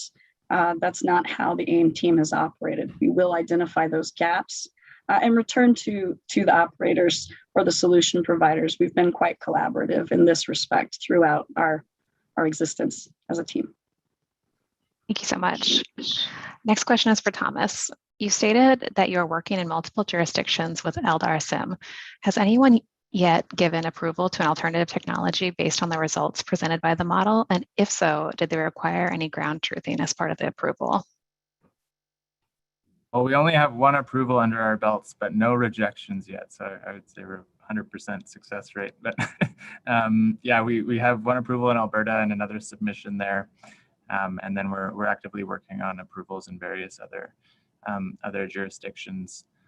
The second part of the question was about ground truthing. Yeah, so this is a really good question because it really highlights the differences in the regulatory requirements among jurisdictions. And so there's what's written into the rule, and then there's sometimes guidance documentation. Colorado's good at that, and so is Alberta. But then sometimes there's just nothing, and you just kind of have to make it up, fly by the seat of your pants and submit something and see how it goes.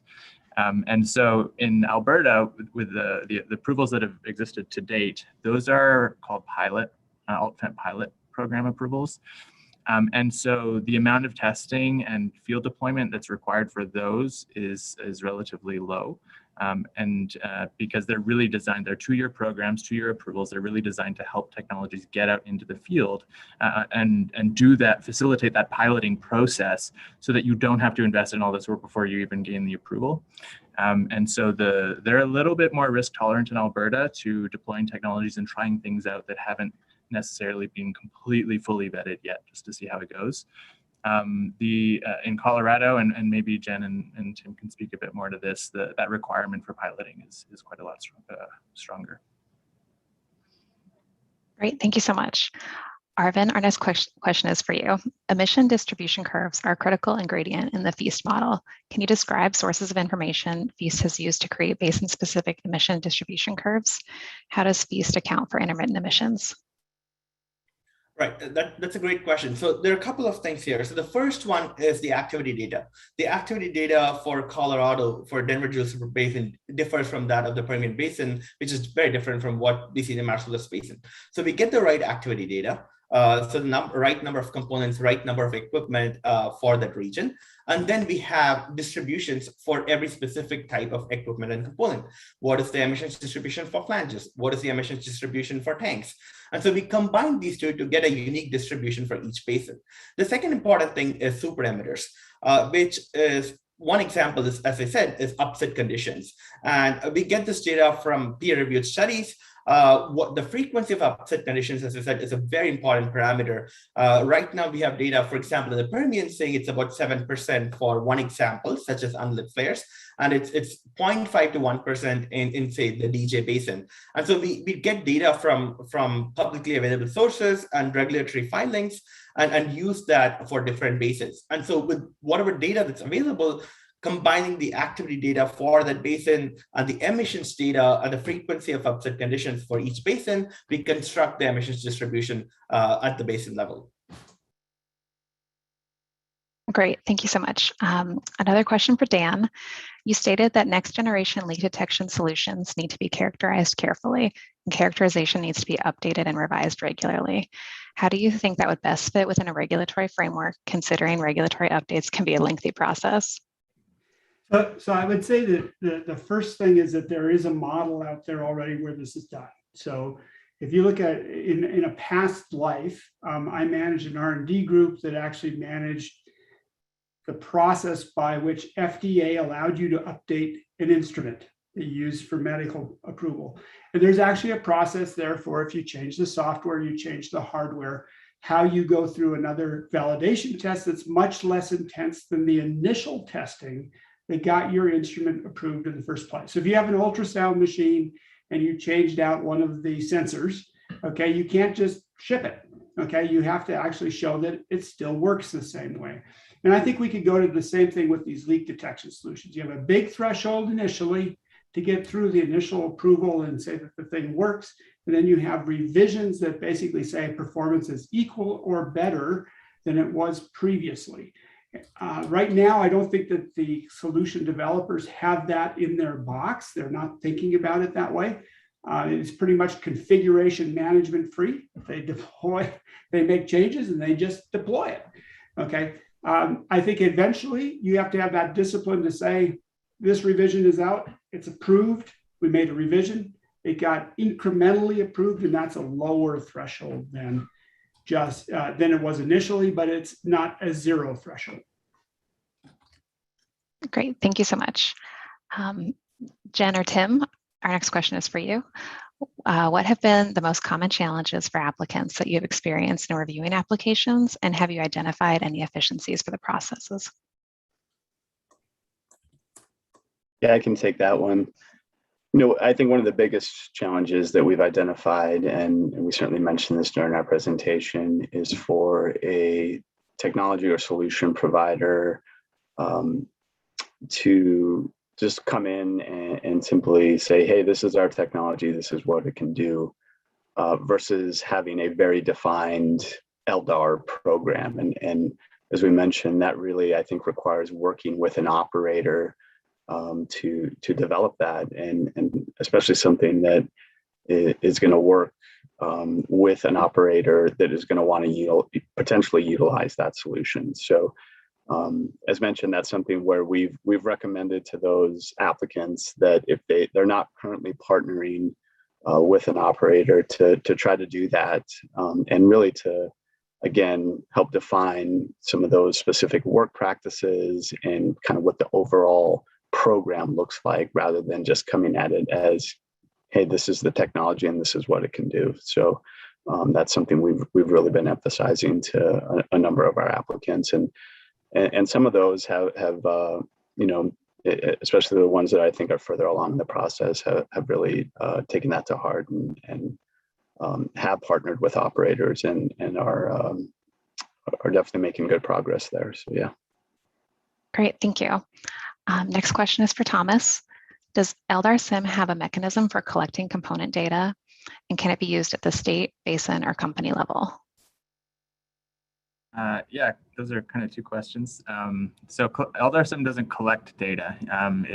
You can incorporate empirical data from the kinds of sources that Arvind has been describing and incorporating into into Feast.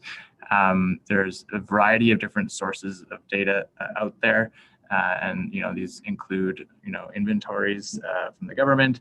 They include a company's specific historical LDAR data or emissions data that they have on file, or they include kind of top-down emissions measurements at the site level. And so there's a number of ways of incorporating information at different spatial and temporal scales, whether site level equipment or at the component scale. Whether the geographical or jurisdictional scale of use, any and all of the above. LDAR-Sim can be used in various ways. So if you're interested in kind of all the infrastructure across the state, or for a specific basin, or just for an individual company, or even a subset of that company's assets, usually for regulatory approvals, you're just focusing on the sites that are governed under whatever kind of OGI requirements exist. So you can basically choose what assets you include.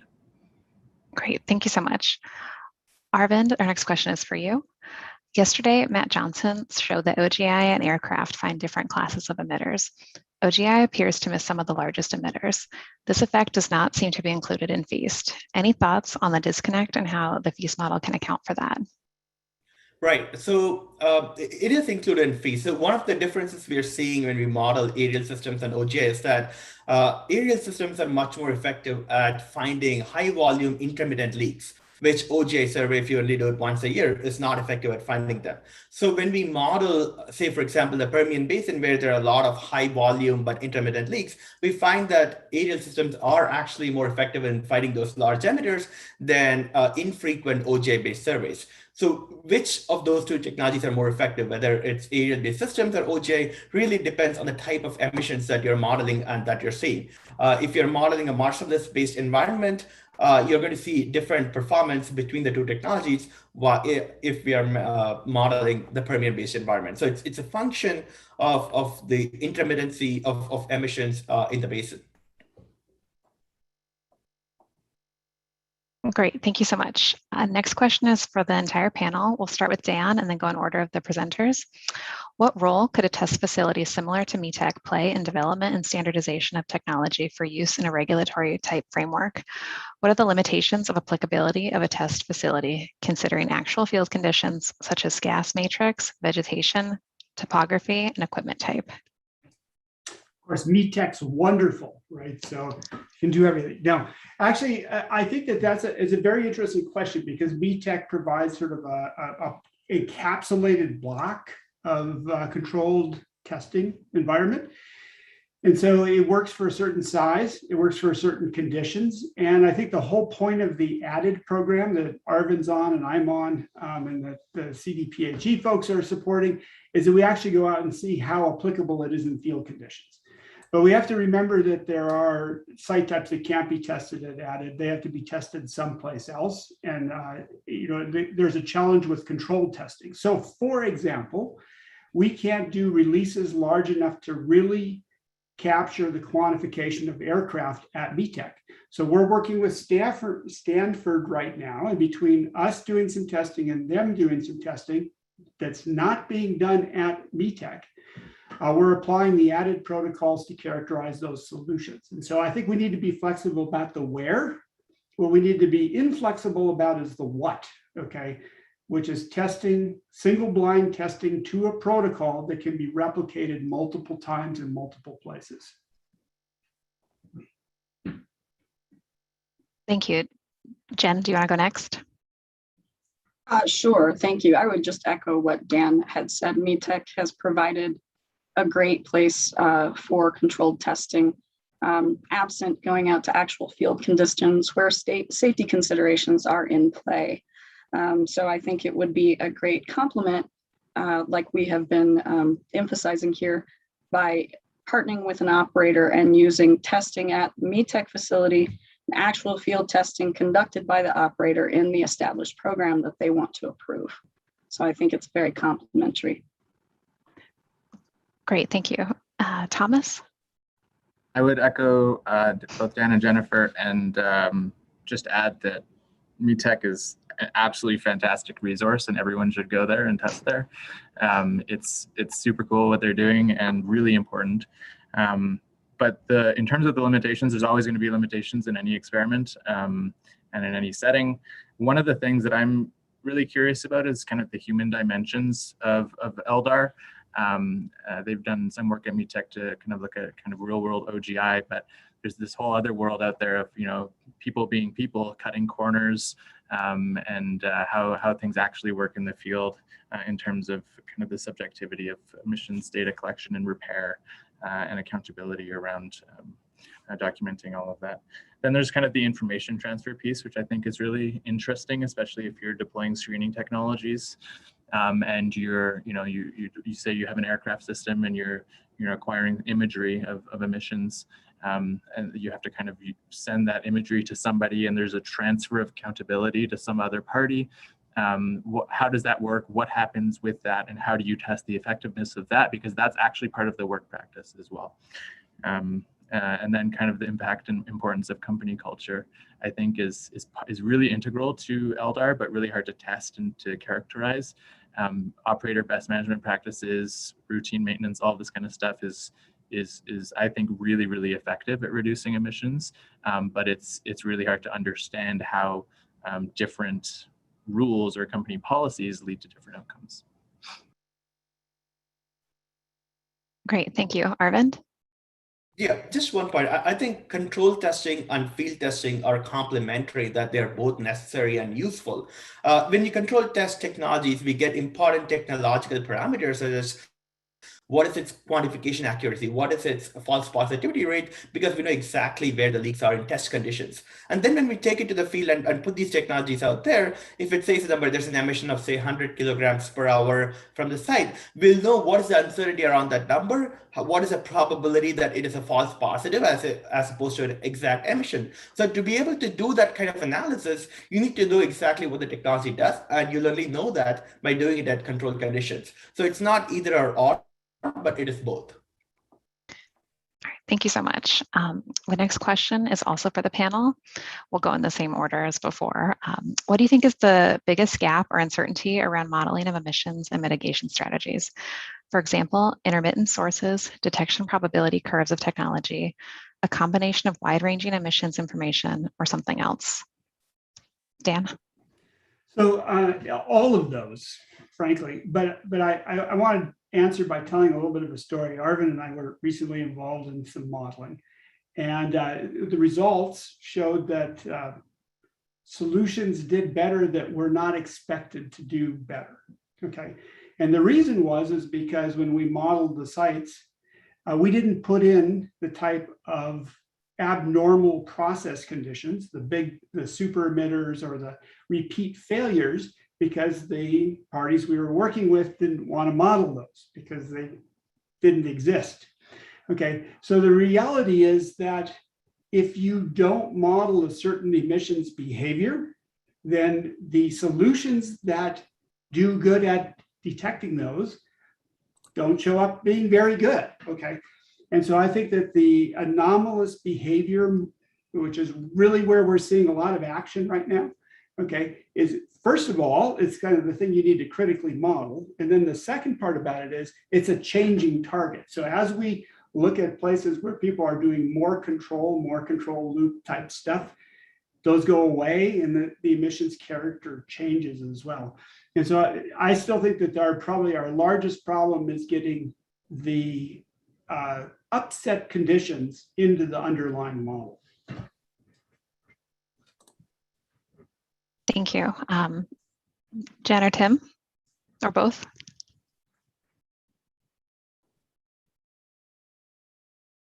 I can take that, and I definitely echo what Dan says. I mean, in terms of all of these considerations, and you know, I think one for us that does stand out is you know, sort of the leak distribution. I mean, that varies by basin, and you know, we want modeling that's done for Colorado to be reflective of the conditions in Colorado. And, you know, I know Arvind has definitely worked to address that, and Tom as well in LDAR-Sim. So I think that's one that definitely stands out for us, but we definitely have seen a lot of good progress there.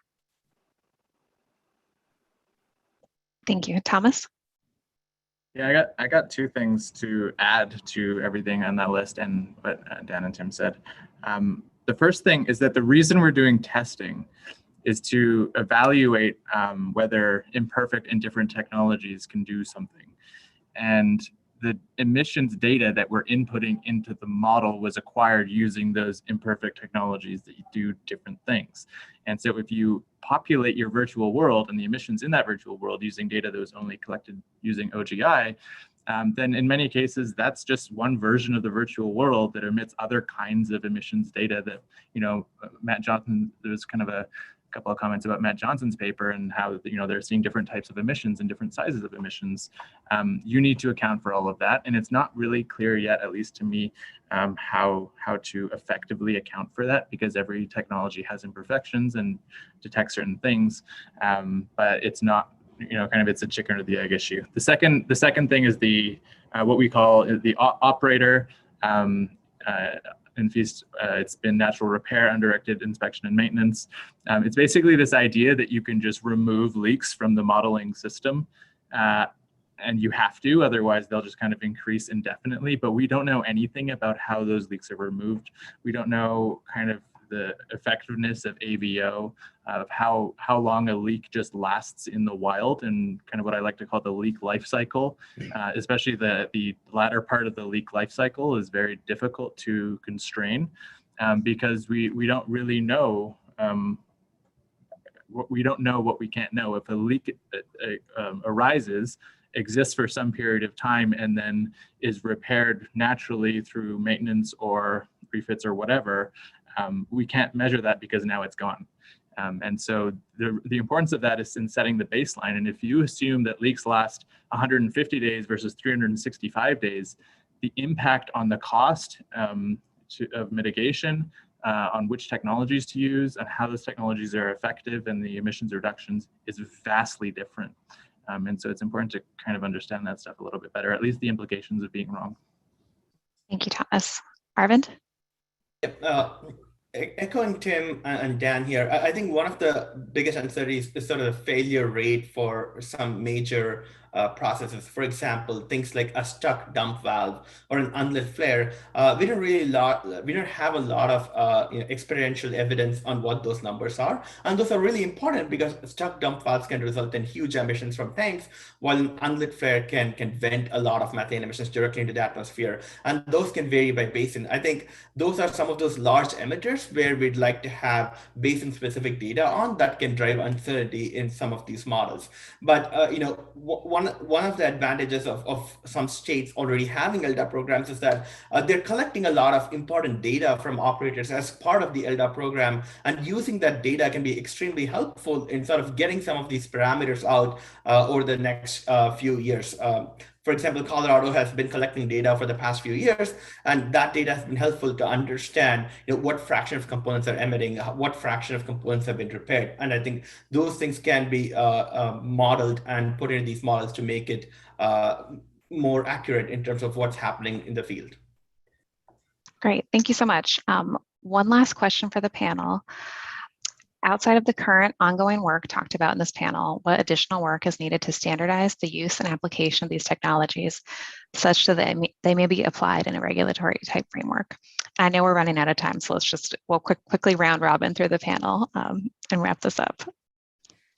Two things. So the first one is regulators need to decide whether they're approving technology solution providers or whether they're approving operational LDAR programs by operators, okay, because those are very different approvals. And then the second thing is the best way to manage these longer term is to have frictionless reporting of data so that the solution is actually reporting enough data that the regulator can audit it, and to make that smooth, frictionless reporting.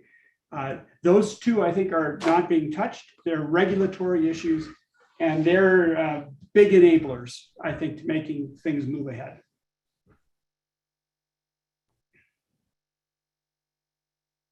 Go for it, Jen. All right, thank you, Lisa.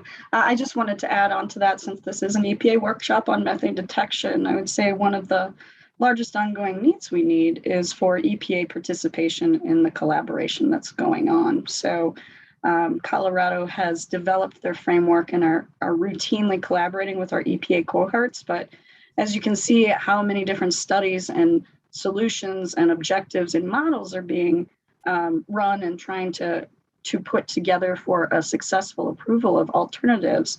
I would just plug EPA for some leadership on this to kind of take us in the right direction to answer these questions that we have and throughout the challenge of approving alternative methods.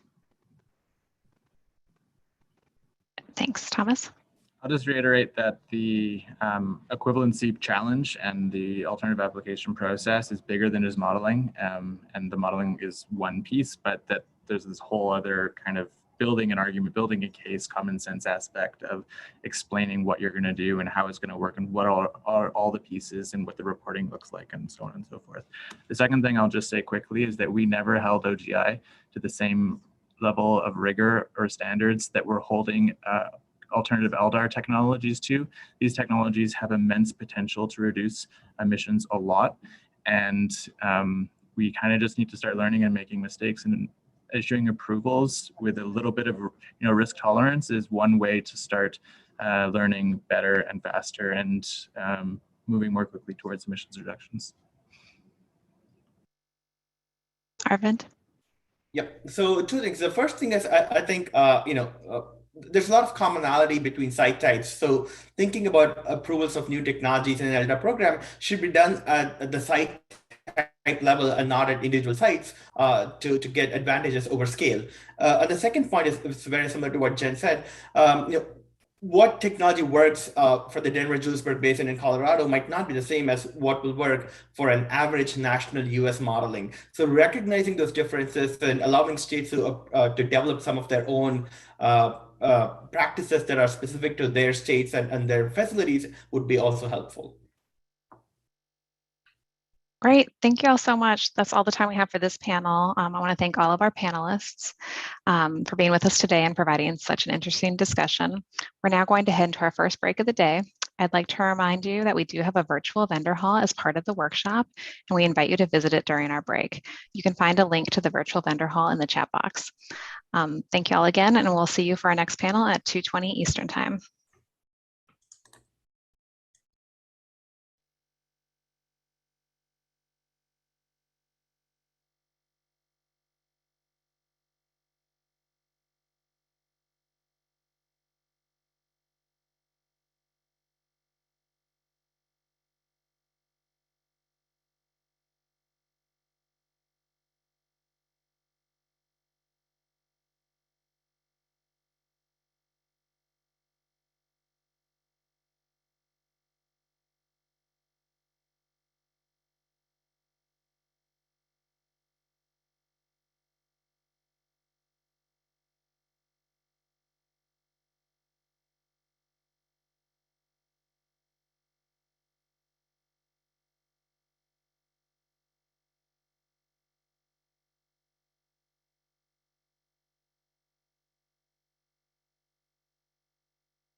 Hi, welcome back, everyone. Our second panel features 4 presentations that focus on the oil and gas industry experience. As a reminder, each panel session will consist of 4 speakers. Presenters will be strictly limited to 20 minutes each due to our time constraints today. After the 4th speaker, we will have a moderated question and answer session. If you have any questions during the presentations or a general question for the entire panel, please submit them in the Q&A box as the presenters are talking. Our first presenter is Dr. Faye Gerard. Faye has worked in the oil industry for almost 30 years. She is the Vice President of Low Carbon and Sustainability at BPX Energy. She began her career at Marathon Oil Company in the early 90s as a process engineer and has held numerous roles at Marathon and BP, including health, safety, and environmental roles, diversity officer, public community affairs director, performance lead for global projects and wells organizations, upstream global environmental and social technical authority, and planning finance lead. She has a bachelor's in chemical engineering from Tuskegee University, an MBA, and a DBA. And with that, I'll turn it over to you, Faye. Thank you so much, Lisa. It is a pleasure to be with everyone today. BP appreciates the opportunity to present at today's technical workshop. I'm Dr. Faye Gerard, Vice President, Low Carbon and Sustainability for BPX, BP's U.S. onshore oil and gas business. I'll be speaking today about our methane measurement journey and key things that we've learned. The key takeaway from today's presentation is fairly straightforward. All of the technologies I will cover today have played an instrumental role in reducing emissions in our operations. However, we cannot attribute our success in reducing emissions to one technology type. Deployment of a variety of technologies in a holistic and complementary way is critical to reducing emissions. BP's purpose is reimagining energy for people and our planet, and our ambition is to become a net zero company by 2050 or sooner, and to help the world get there too. Our new sustainability frame, which underpins our strategy, puts our purpose into action. Our ambition is supported by 20 aims. I won't go into all of them today, but you can see them laid out here. Details of each aim can be found on bp.com by searching for aims. BP aims to install methane measurement at all of our oil and gas processing sites by 2023, publish the data, and then drive a 50% reduction in our methane intensity. With technology for methane detection and quantification evolving at pace, a flexible approach allows us to take advantage of advancements and move towards increased continuous site level measurement systems as more advanced technology becomes available. Now, a little bit about BPX Energy. We're the US onshore segment of BP. After completing a $10.5 billion acquisition of BHP's American shale assets, BP's US onshore oil and gas business, BPX Energy, took over operations in early 2019 of sizable acreage positions in Texas and Louisiana. BPX Energy is at the forefront of our business globally in working to deliver on our aim to install methane measurement at our major oil and gas processing sites. BP has established a hierarchy of measurement approaches. Factors for consideration at all levels in our hierarchy include technology readiness, meaning proven, reliable, and accurate for the proposed usage, and cost effectiveness. So our measurement journey, we've come a long way. Beginning in 2006 with handheld OGI cameras, which carried us for a number of years as different technologies matured. Followed by 2017, drone inspections. In 2019, we started aerial surveys.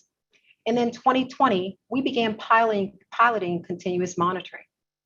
With 2021, trials on satellite technologies. As you can see from my previous slide, we've been at this for a while and deeply understand the challenge posed by methane emissions. At its core, our shared goals are to find ways to deliver the work stream outlined below as safely and efficiently as possible. Detect an emission event, to measure it, and then mitigate it. So let me start with the current state, find and fix. So what does that look like today for BPX? Find the emission source through detection, quantification, continuous monitoring. Data is then received for analysis via our cloud systems. Then work orders are automatically generated. And then we dispatch crews to address the emission source. Depending on a variety of factors, the timeline for this process varies, as I'll get into later in my presentation. Future state, predict and fix. Where are we headed? Prediction based on historical analyzed data.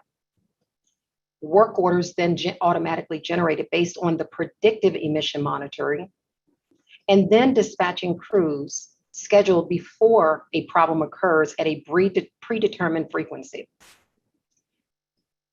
I'm gonna dive a bit more into the detail of our deployment on each of these technology types and provide some key takeaways for each.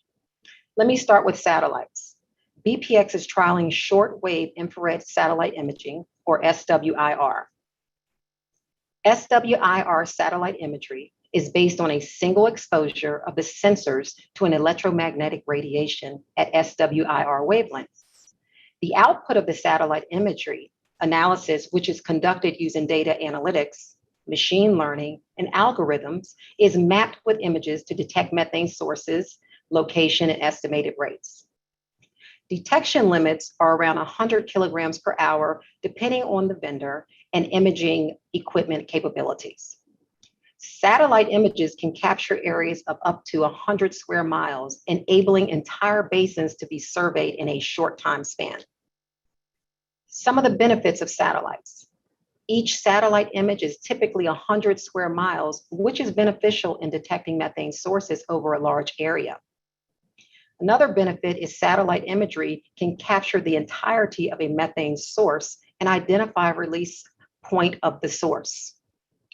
Finally, the benefit is being able to apply data analytic models to available satellite imagery and the ability to continuously improve the algorithms for methane detection. There are some limitations, such as satellite imagery surveillance experiences some of the same temporal challenges of other aerial surveillance technologies. And due to the processing time, the methane source may be resolved before the data is received. Image capture is also dependent on weather conditions and can be negatively affected by clouds, humidity, haze, due to methane absorption occurring at similar wavelengths that water is absorbed in SWIR bands. The accuracy of analysis can be impacted by geographic conditions and characteristics such as heterogeneity or high altitude. We're still evaluating the accuracy of methane detection using satellites, which currently serve as a complement to other technologies because of the amount of time it takes to transmit and translate the data. So we see satellites are promising and will mature over time. Next, I'd like to go into fixed wing aerial. So BP launched fixed wing aerial quantification surveys in our Permian Basin assets in late 2019. By 3Q 2020, BPX began conducting quarterly surveys of our entire operations using fixed wing aerial methane quantification technology. Our fixed wing aerial methane quantification vendor uses sensors mounted to a lightweight propeller aircraft to detect the presence of methane sources greater than 5.5 ms scuffs per day, mph wind speed. The fixed wing aircraft flies at an elevation of 3,000 feet above ground level and can fly over 100 square miles daily. This technology combines infrared spectrometry, optical imagery, GPS, and inertial orientation data to produce maps with a plume overlay of methane sources. So the raw data collected from the sensors is then processed by validation algorithms, and a methane emission rate, usually an MCF per day, is then calculated for the methane source. Data specific to methane source and a comprehensive report of findings are then communicated to BPX, which includes raw data files, images of the methane sources, shape files for mapping, and detected methane sources with methane emission rates. The data collected from fixed wing aerial surveys is uploaded to an internal database. BPX uses this data to track performance over time, to monitor corrective action response times, and to identify insights that may inform improvements in our methane measurement program. Some of the benefits of fixed wing aerial is around, matter of fact, the key benefit of this technology is the aircraft's ability to cover large geographic areas, over 100 square miles of operations per day. The entire methane plumes can be captured and mapped, further allowing quantification of the total plume density and methane emission rate. The quantification of the methane emission rate allows for the prioritization of methane sources. Some of the limitations of fixed wing aerial. The ability to fly relies on weather conditions, which can cause surveillance delays. Additionally, while the technology visualizes and quantifies methane emissions, the high altitude perspective makes it difficult to localize the source to a specific equipment component, which may require a follow-up investigation and a diagnosis with a handheld OGI camera before corrective action can be taken. Fixed wing aerial surveys also experience temporal challenges due to the nature and intermittency of some methane sources. Drones. So our drone aerial surveillance work began in 2017, and it expanded to all BPX operations in 2019. The drone is equipped with three primary components: an optical gas imaging camera, OGI, a methane laser, and a digital camera. So the drone operator flies a drone around a site and uses the OGI to capture the methane sources if detected. The mounted methane laser measures the methane concentrations on a per second frequency during the flight and is capable of a detection limit of 1 to 50,000 ppm. A digital camera captures still images for each site inspected and is annotated to identify the equipment where the methane source is located. Additional images and videos are captured for methane sources detected. Within 24 hours of the drone flight, all images and videos are provided to BPX, and an alert email is sent notifying BPX stakeholders of methane sources identified. The data collected from the drone aerial surveys is uploaded to an internal database. Work orders are automatically generated for any methane sources detected above a predefined limit. BP tracks performance over time, monitors corrective action response times, and identifies insights that may inform improvements to our methane measurement program. Some of the benefits of drones. One of the benefits to drone aerial surveys is the drone's ability to inspect a large geographic area per day. Our drone aerial program can complete up to 40 site inspections per day. The drone surveillance delivers high-resolution images, videos from the OGI cameras, and targeted methane detection with a laser beam that enables methane sources to be localized to a specific equipment. Some of the limitations of drones. It's very similar to the fixed-wing aerial surveillance. Drone aerial surveillance can be impacted by weather, such as rain, wind, fog, and the like, which then causes scheduling delays. Additionally, the drone operators require access to facilities which may conflict with other on-site operational activities, resulting in surveillance delays. Drone aerial surveys also experience temporal challenges due to the nature and intermittency of some methane sources. OGIs. Given everyone's likely familiarity with OGI, I'll be brief here. We began using this technology to inspect equipment in 2006. The handheld OGI surveys are conducted by trained personnel to diagnose and analyze infrared thermography. Cameras have a detection limit of 0.8 grams per hour for methane and can capture real-time video with the ability to switch between infrared and visual video while recording. Some of the benefits of OGI. OGI cameras are useful in that the camera operator can in real time qualitatively assess the severity of a methane source from the camera footage. The OGI cameras have detection limits sensitive to methane sources compared to other technologies, allowing for visual identification of small leaks. Some of the limitations using OGI. Due to the quantitative limitations of the OGI camera, the assessment of methane detection and source identification relies on the competency of the camera operator and their ability to analyze the video footage.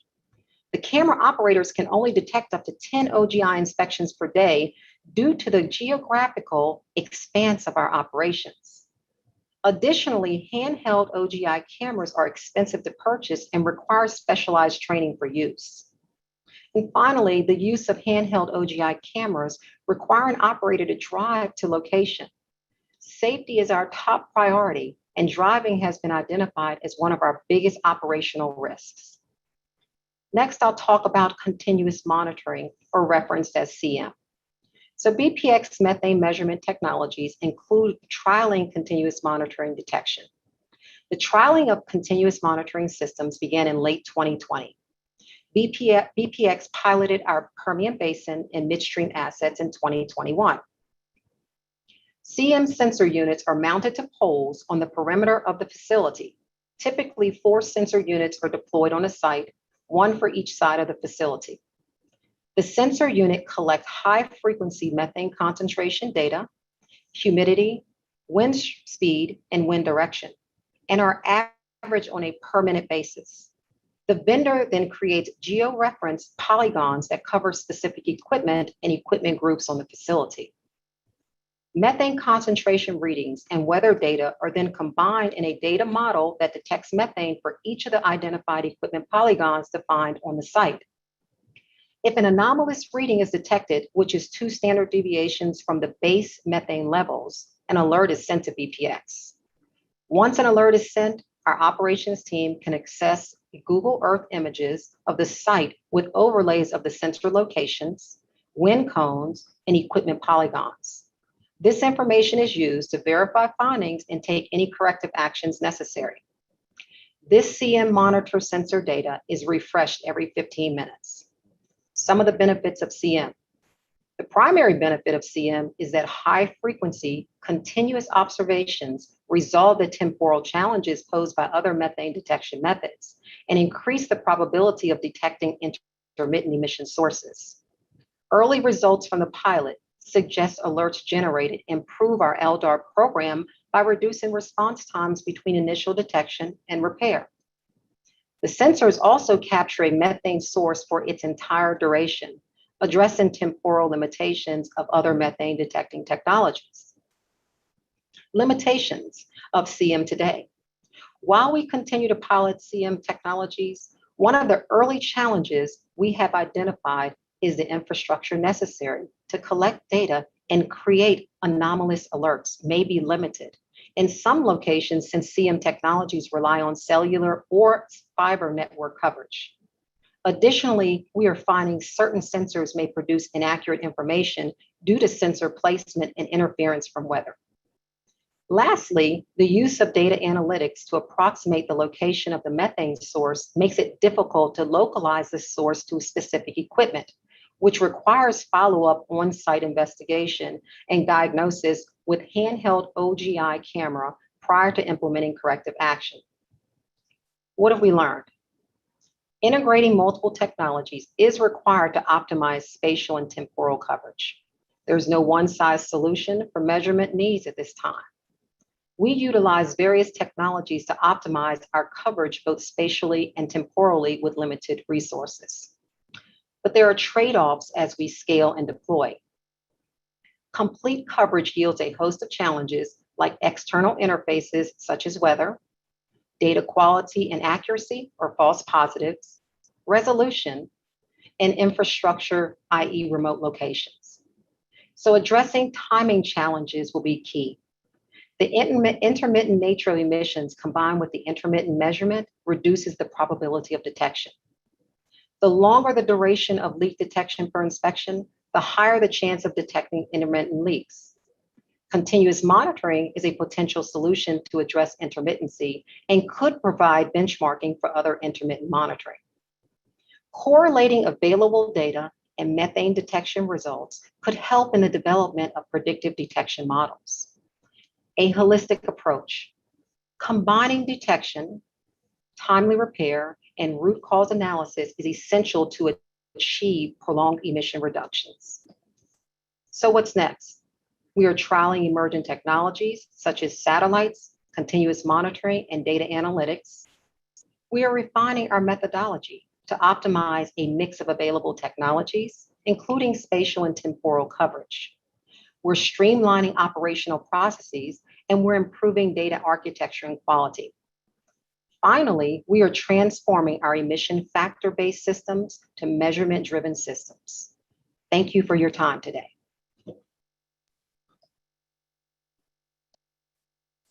Thank you so much, Faye. Our next presenter is Adam Pacsi.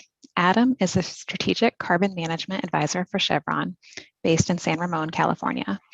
Adam has a Ph.D. in chemical engineering from the University of Texas at Austin and has contributed to peer-reviewed methane emission studies on sources such as equipment leaks, pneumatic controllers, and liquids unloading.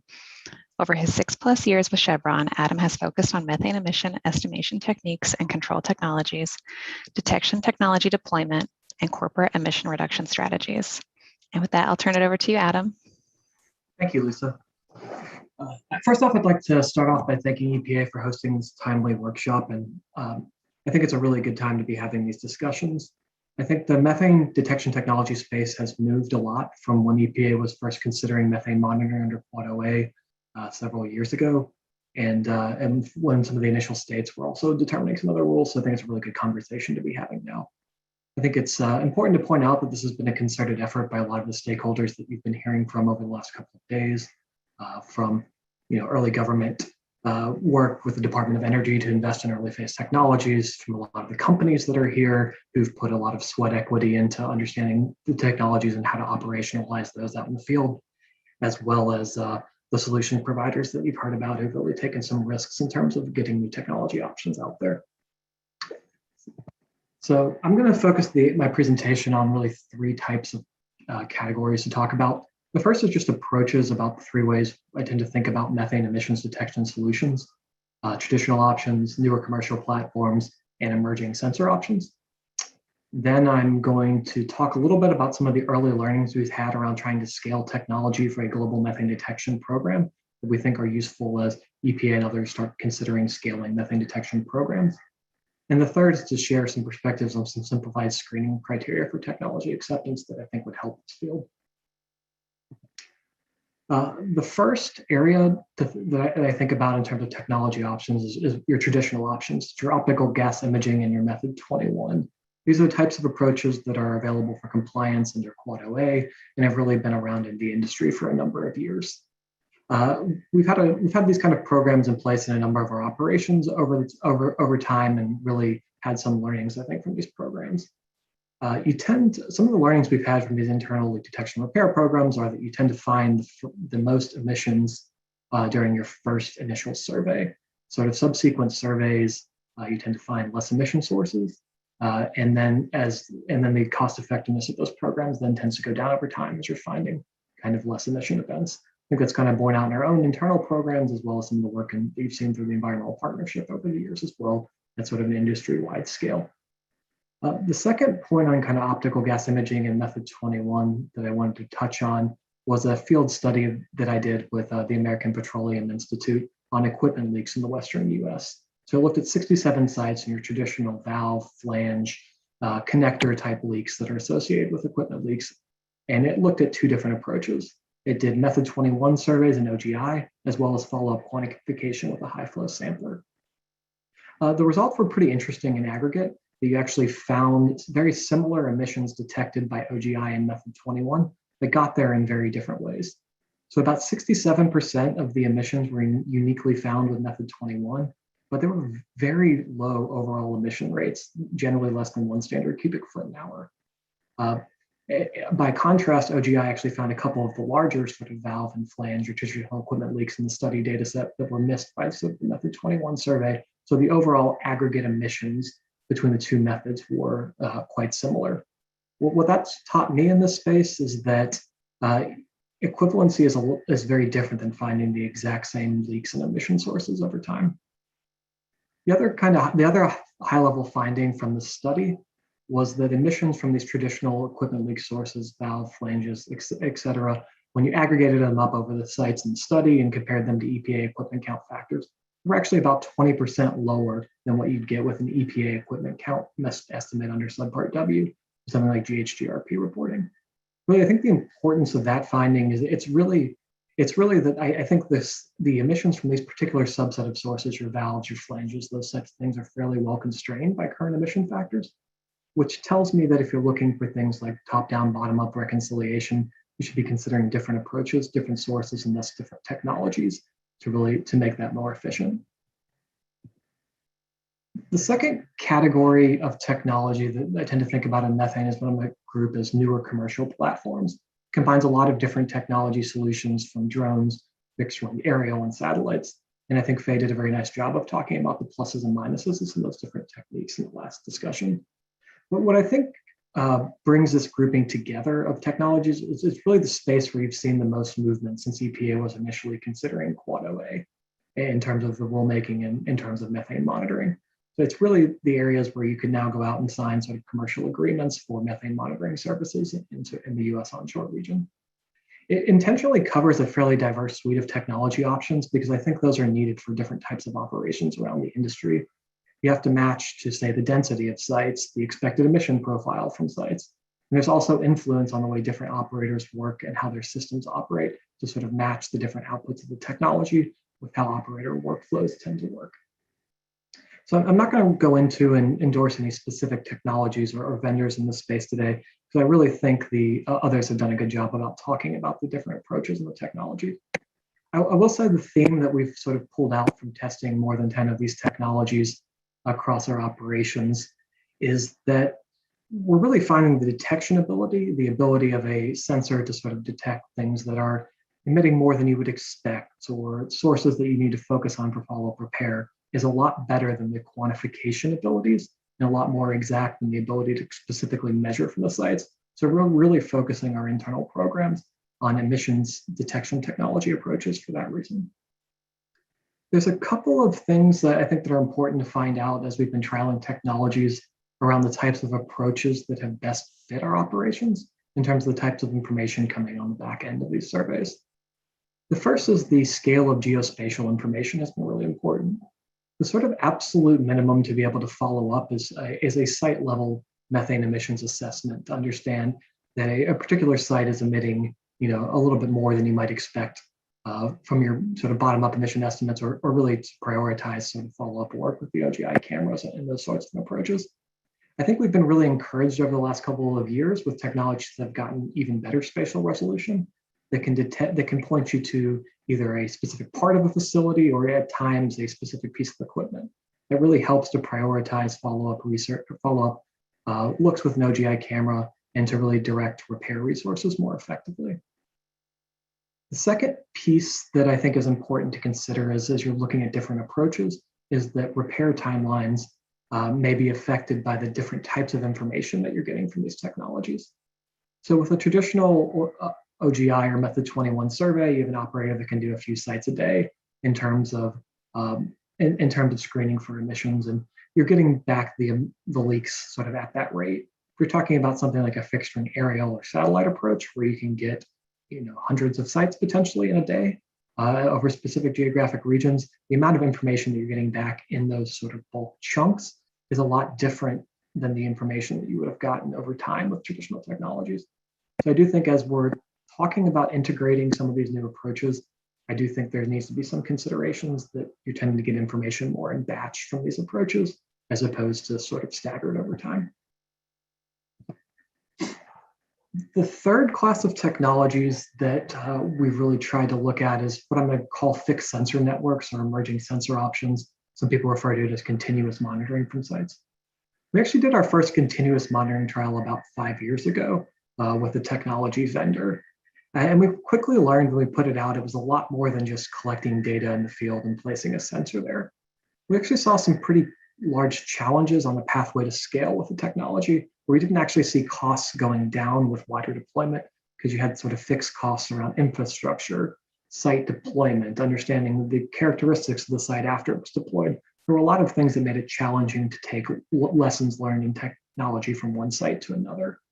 The second key challenge we saw is that the algorithms in the back end weren't necessarily generating actionable data that operators could use to really follow up and help manage methane emissions. And we saw that as a key area that needed to improve before a wide scale and deployment could occur with those types of technologies.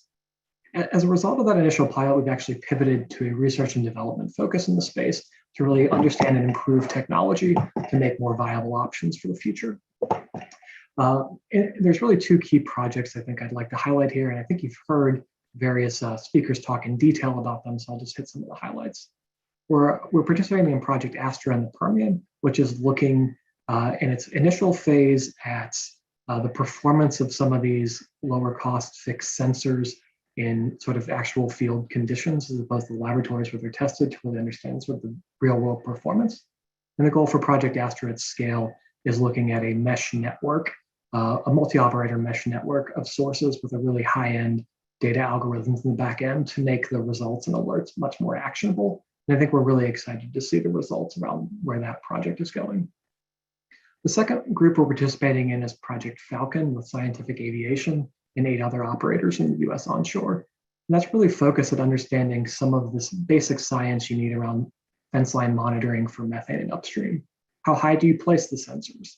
How many sensors do you need per site? These types of approaches are sort of the basic science that Project Falcon is trying to tackle. And we're really excited to see the results from across the companies when those become available. The second part of my talk is going to focus a bit on the early learnings we've had from the global methane detection program within Chevron.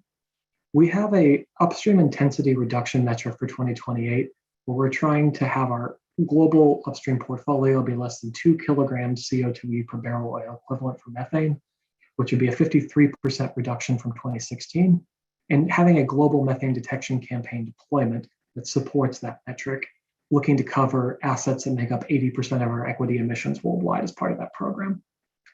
While we're still deploying that program that was announced in March and working through the details of it, we do have a couple of initial findings that I think are important as people are talking about scaling up methane detection solutions across the industry. The first is that many of the vendors that we work with and we think have really promising technologies are still startups. It's not necessarily a bad thing, but they do have limited sensor availability and personnel availability. We've actually had quite a few instances where we've tried to get vendors to be able to come out to specific locations, and they've simply been unavailable. So we've had to go with different detection technology options and solutions. I think that's important for 2 reasons. One is that it's going to mean that there needs to be a wide range of technology available for methane detection programs. And I think the second key point is that it's going to take a little bit of time for some of these vendors to ramp up if the level of inspection, detection, and methane monitoring goes up in the industry as a whole. It won't necessarily happen overnight, so there probably does need to be considerations for a phase-in period to give some of these vendors the chance to scale. The other thing we're finding is that there's a lot of different parameters that can affect technology selection across our variable operations, which means we do need to have some flexibility in terms of the choices of technologies that we have and where we deploy them. And we think that's true not only across our global operations, but likely across sectors that are as diverse as the US onshore oil and gas segment as well. The final point I want to talk about today is looking at some simplified screening criteria for technology acceptance. I think we can generally all agree that the current equivalency process is challenging. To my knowledge, only one operator has submitted an AML equivalency under Quad 08 EPA. Perhaps there's some others I don't know about, but really my understanding is that's that one right now. I do think there's some ways that process could be much more simpler and support wider technology deployment. The first would be widening the ability to use approved technologies. So if a technology is either approved by default in a rule or for a particular AML certification for one company, allowing that utilization more broadly, particularly for companies with very similar operations, I think would be an easy win to get more technology options out in the field. The second is, rather than a perfect equivalency demonstration and a lot of the modeling that goes into that, I do think the approval criteria could be simplified significantly down to something much more resembling something like a kilograms per hour threshold for different detection technologies. So the chart on the right is a site level emissions distribution that graphs site level emissions from one particular study in the literature in terms of kilograms per hour on the y-axis, from the site with the largest emissions to the site with the smallest, and looks at the cumulative emission distribution from across those sites. I think the exact fatness of the tail of this distribution and the exact level of these sites and emissions will vary a little bit across studies, but I think if you pull together emissions distributions, you would see very similar outcomes across ranges of studies. If you're talking about technologies that are widely available today in the commercial market that can do 20, 10, 5, 1 kilogram per hour of methane range, you actually are managing a relatively large part of the overall methane distribution in terms of cumulative emissions. So if we're thinking about survey techniques that are really trying to manage the fat tail or the larger site emission levels, there's a lot of commercial solutions available today that can meet those kinds of thresholds. I do want to point out that I think there's a couple of co-benefits toward a wider technology base and approval that I think should be additional considerations. The first is there's several state level efforts underway to do their own technology assessments. And I think EPA having more approved technologies for Quad OA and other efforts could actually prevent duplication effort at the state level for these sorts of equivalency programs, which would make things a lot more efficient for a lot of people. And the second is I do think there's a global component to that where there's interest from international regulators around the world in terms of understanding how to reduce methane emissions, both from the oil and gas and other sectors. So I do think having a simpler list of technologies approved and deployed could actually have a global impact in terms of deployment abilities. So that's my pitch for a couple of co-benefits for wider technology approval and acceptance. So with that, I'm really grateful for the opportunity to present some of the things we've been working on at Chevron over the last couple of years and look forward to the question and answer session. Thank you. Great, thank you so much, Adam. Our next presenter today is Matthew Kolesar. Matt is the Chief Environmental Scientist at ExxonMobil. In that role, he leads global advocacy and issue management of methane and flaring, as well as managing corporate sustainability focus areas for water, land and habitat, and operational waste. Throughout his 23-year career with ExxonMobil, Matt has held a variety of leadership positions in the upstream, downstream, and chemicals businesses. And with that, I'll turn it over to you, Matt. Thank you, Lisa. And I do appreciate, I'll echo Faye and Adam's comments. I really do appreciate the opportunity. And I do think this is a very timely opportunity to present on this topic. I want to start off with highlighting that ExxonMobil has been very active in the methane space for 4 to 5 years and beyond, really starting with a voluntary program we kicked off in 2017 on our unconventional US assets. We saw a gap in the current regulations then and felt like more could be done and should be done. And so one of the key components of that was voluntary leak detection and repair. And so since that program kicked off, we've done 23,000 surveys, over 5 million components. And that's led to a reduction in our US onshore assets of 34% between that detection and our learnings from that program. And that's led to sort of more global efforts. And so in 2020, we met our target of a 15% reduction in methane and 25% reduction in flaring at the end of 2020. And then we just recently announced to build on that progress, a 50% reduction in methane intensity by 2025. And we expect that to deliver a 50%, 40 to 50% reduction in absolute emissions as well. We've also been very active in the advocacy space. In 2019, we submitted a comment letter to EPA, encouraging them to continue to develop regulations for both new and existing sources. And globally as well, we supported the EU's efforts and ongoing efforts to develop a methane framework and regulations. And as the methane issue became more global, we took the opportunity to provide a global framework, model framework for industry, really around the world, largely based off of the US program and our learnings from our voluntary program to provide some guidance to the stakeholders, policymakers, and governments around the world. And really, we encouraged enhanced rulemaking across the industry and across the full natural gas value chain. And as you heard a little bit about yesterday, we've been a very active leader in the technology development. We know this is important, and it's not just detection, it's the mitigation and learnings that come with it. We've partnered with many of the world's leading experts, and I'm proud to say our team has worked with most of the presenters this week, and ongoing collaborations with many of them. And we have tried nearly every technology and still very active in many of them: helicopters, airplanes, drones, satellites, fixed sensors, and see great utility in many of those. And so I'm going to just dive into a little bit of our experiences with some of those programs in the aerial space. Like many others, we've started conducting aircraft-based surveys over 2 years ago with many different providers. We focused in on one, a laser-based instrument with topographic measurements that gives you co-aligned methane concentrations.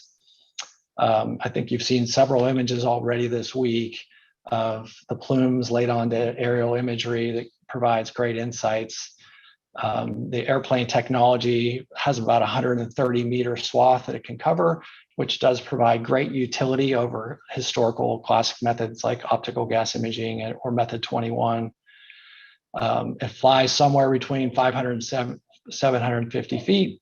And for us, and we focus mainly in the Permian Basin, that technology can cover anywhere between 30 and 65 facilities per day. But certainly, depending on the asset mix or how continuous the assets are, that can be significantly more. And to the extent we can consider a collaborative approach or joint industry or industry government approach, certainly you could get much more coverage with some of these aerial technologies. Again, you've heard a lot about this, but just the typical workflow for us as we've deployed this, again, largely over our Permian assets. The provider provides aerial images of all the facilities in the flight path, and we've got examples of what that looks like. Our experience has been if there's something observed that's significant, we've actually gotten calls from the plane. And so nearly immediate detection notification. That's rare, but it does happen, and the technology exists. We get draft data in a day or two that is actually very insightful in its draft because the provider hasn't done all the analytics yet to get some of the quantification pieces finalized. But that does give us great insights as to where we should start focusing. And again, we're provided with aerial images that show the plume on top of the likely equipment. And a very important part, and Adam noted it, and I'll touch on it here a little bit later too, but we get the data differently than we do with optical gas imaging.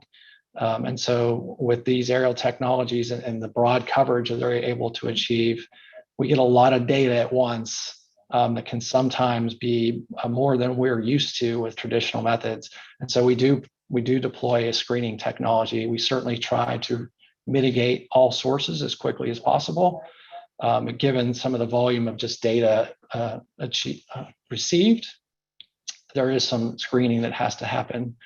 And again, similar for repair, priority based on the magnitude of the detection, some of the potential to the emit of the source, and then a standard work order system to go out and repair or mitigate the source. And then those are typically accompanied by optical gas imaging cameras, so we can go out and verify that the mitigation was complete.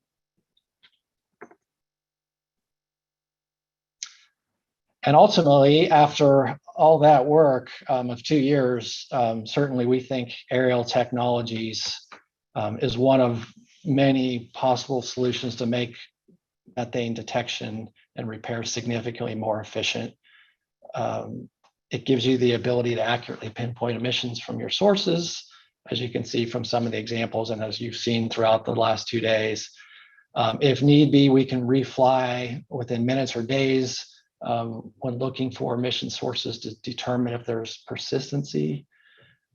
It does allow our technicians, while we may not know exactly the flange or valve or thief hatch that's open, we can get pretty close based on the data that's provided to us. And that allows us ultimately, as the technician or operator goes on site, we can determine whether those emissions are routine or unintended. And even when they're routine, if they're observable by an aerial technology, those are still investigated to determine if those are as designed and as operated.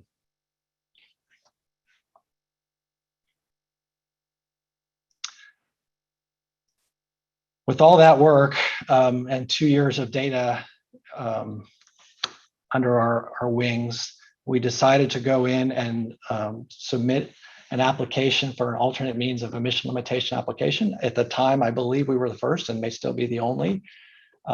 Again, at the time of that rulemaking, it was a VOC rule. And so we wrote it driving to VOC reductions, but certainly a lot of methane co-benefits. And based on the nature of the rule, we had to propose a specific airplane-based technology, Bridger photonics, in lieu of optical gas imaging or method 21. And we included in the scope of that the traditional fugitive emission controls from well sites, tank batteries, compressor stations. But we also included flares that may not be operating as designed. And again, by the rule, we had to pick a very specific geography or scope. And so we picked an area we had a lot of data for and was a manageable data set to apply for the application in our Midland, Texas operations. Detailed modeling. So you've heard a lot about all the tools available, actually just earlier today. And so ours was very similar to that. We did have the benefit of having 2 years of actual data. And we combined that with some published peer-reviewed data, and we referenced Dr. Allen's work, some of his early work in 2013, really groundbreaking on what normal emission footprints look like in the basin.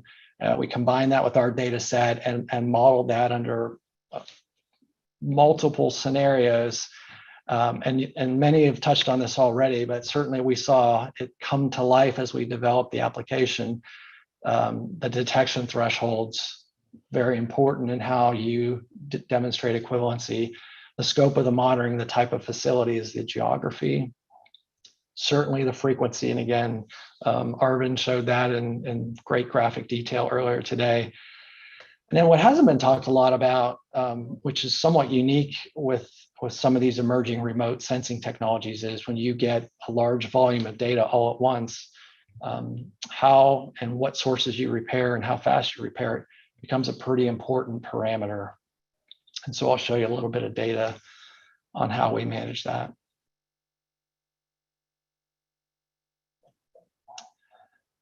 So our benchmark, again, we were just trying to shoot for equivalency and not necessarily go to highest aspiration or near zero for this exercise. We are driving towards minimizing our emissions, but for this exercise, for regulatory equivalency, we were focusing explicitly on what the current expectations were and demonstrating that the Bridger photonics technology could be equivalent in our application. And so we drew on where EPA set their current rulemaking for semi-annual leak detection and repair with optical gas imaging, which is nominally 60%. And you can see when you dig into some of their technical support documents that some of the areas that EPA considered back in the original rulemakings for Quad OA. We also knew with Bridger for our application and in our flyovers, and we've seen similar data today as well, they had a 95% detection probability for an emission source of 2.8 kilograms per hour, about 150 standard cubic feet per hour. And so you model that against some of the optical gas imaging detection thresholds, and you factor in all those considerations that we talked about, and you really get to an image like you see to the right there, bottom right, that showed at a minimum, we believe that the Bridger photonics and the aerial technology was going to get at least 90% of the emissions from our assets. And just to sort of show you what that chart's showing is Dr. Allen's work showed a typical emission profile that's in the red there. And we showed our actual data from our observed observations over, nominally our 2-year campaign and the portfolio there. There's been a lot of talk already about the aerial technology seeing things or sources or emissions that may not be observable by optical gas imaging. And I'll say we had similar observations. And so you have to account for that. And I think we've heard a lot of proposals to that end. There are the opportunities for enhanced higher monitoring frequency. And so to the extent you have higher emission sources, you limit the amount of time those leak. We're seeing things, again, that optical gas imaging didn't see historically. And I'll admit we don't fully understand all the reasons why. Some is they're not in scope of the current rule. Some is, as we heard earlier, the competency of the operators or some of the maybe poorly understood deficiencies in the technologies. But we are seeing, similar to the industry footprint, flare destruction efficiency may not be as designed in some instances, tank emissions that may not always be visible from ground level optical gas imaging camera. And so we're certainly seeing those underground facilities, pipelines, gathering lines, a lot of that is popping out that may not be seen by optical gas imaging. And then when we do go out to a source that's detected by aerial with an optical gas imaging camera to make sure we know exactly where it's coming from, likely the operator is going to observe all the assets in that site. And so we are seeing some additional optical gas imaging monitoring when they go do the follow-up inspections. Just a little bit of the detail from our application, just to show you some of the considerations. And you know, I think some of the earlier presenters, Thomas, were being very nice and humble on how much work this is to pull it all together and to demonstrate equivalency. But we picked, again, to make the model whole, we picked specific equipment that we had in our kit, very specific details, and the table on the top right was developed to model how fast I would go mitigate that. And so just to orient you, if we had a 20,000 barrel per day tank and a tank battery, and we saw a flux greater than 740 standard cubic feet per hour, our model said I would fix that in 15 days or less. In reality, I'd go out and fix that likely in a day or two, unless I needed to order some parts. But for the model, we picked worst case scenario or a conservative estimate and said it'd be up to the full 15 days. And likewise, if it was below that threshold, we started to go into both flux rates and the potential to emit, and we'd say 45 days. And then if we saw some very small sources, based on the data we had, we said that could last up to 60 days. And again, that's how we prioritized our repairs. Again, we go as fast as we can, and we do go as fast as we can, but for the model perspective, those were some of our inputs.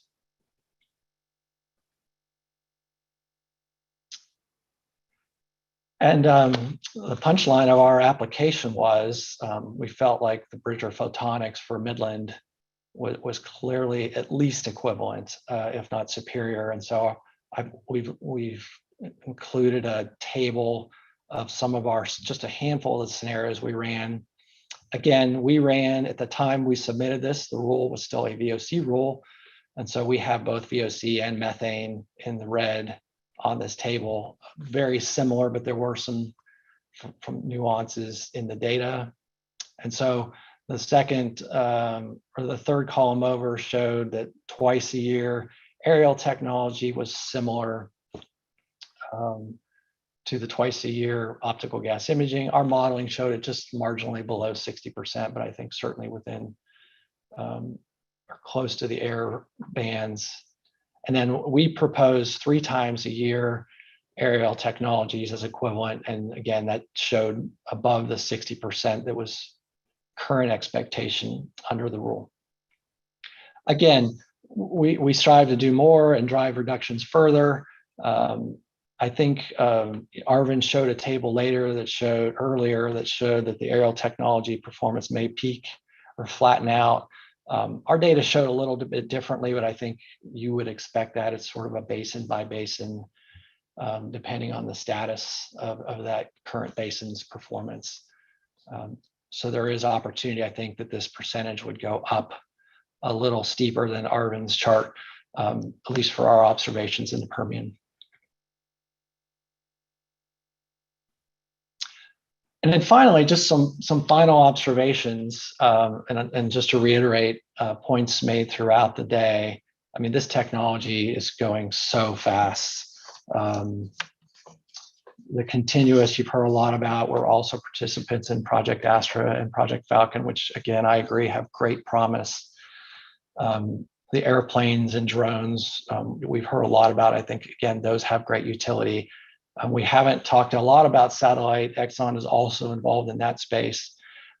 We borrowed a diagram prepared by Geosapient on the bottom right there that just shows all of the current active and announced satellites that have some capacity for methane detection. And I know we're going to hear a lot more about that later. And so I just would highlight today, the satellites, there is data available today, commercially available right now, that I think can help drive down emissions in the US.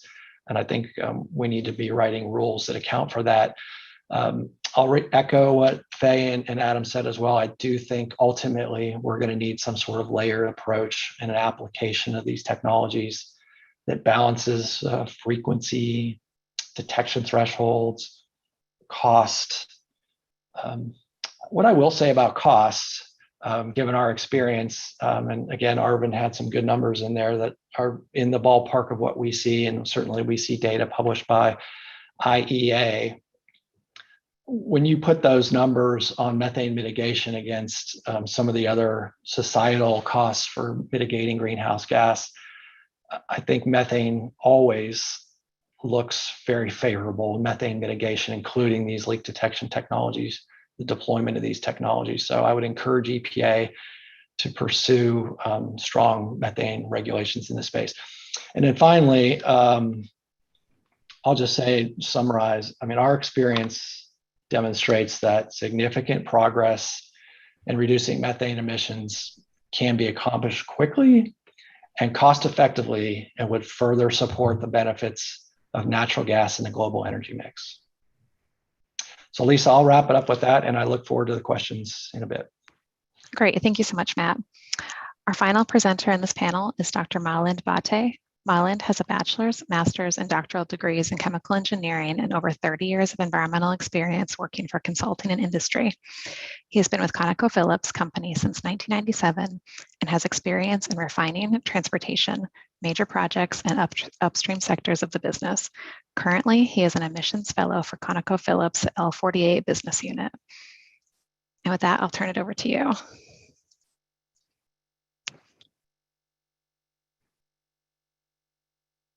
I'm going to, sorry, let me just get this up. Okay. All right, you can see my video now? Okay. Yeah, so thank you, Lisa. First of all, thank you to EPA for all of the presentations, for hosting this seminar, this workshop rather. And I've attended many of them, and as I've learned a lot, as have others, and I will continue to go back and look at the transcripts of these or the presentations online. I will say one thing. We have at ConocoPhillips, we have taken a lot of time trying out different detection technologies, and our operations folks, our technology, our environmental folks, they have put a lot of work into this, and not to forget our partner, our vendor partners. We work together with a lot of them, and I'm just being a spokesperson for all of them today. And my focus today is really going to be on the practical applications. I think we have heard a lot about science, and I'm going to defer to the experts in this area, but I'm going to talk about, practically speaking, how we have used this technology, what we have done in the field, and what it has meant for us.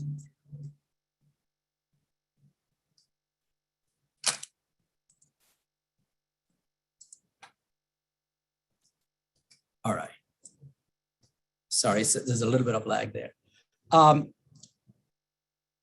OGI monitoring is required by regulations, and like other companies, we started doing voluntary OGI monitoring, several years ago, and then we started looking at, okay, what other options there are that we can use to supplement or potentially at some point replace the OGI-based monitoring. So we've used satellite systems, airborne systems, ground-based systems, and our focus largely has been here, again, very practically speaking, trying to find anomalous sources of emissions and trying to fix them. So that's kind of what we have been trying to focus our attention on. And I will talk about each one of these and our experiences with each one of these types of monitoring systems. So first, in terms of satellite, so this is the Tropomi satellite or the monitoring system in the European Space Agency satellite, and we use the data from that. I think one of the issues simply is the relatively high resolution, 7 kilometers around that, and the relatively high emission detection rate.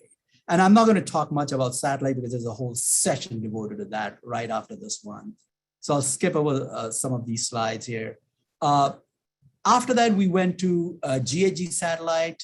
The resolution is much improved at 30 meters, and the detection rate you can see on the slide over there is in tends to a little bit.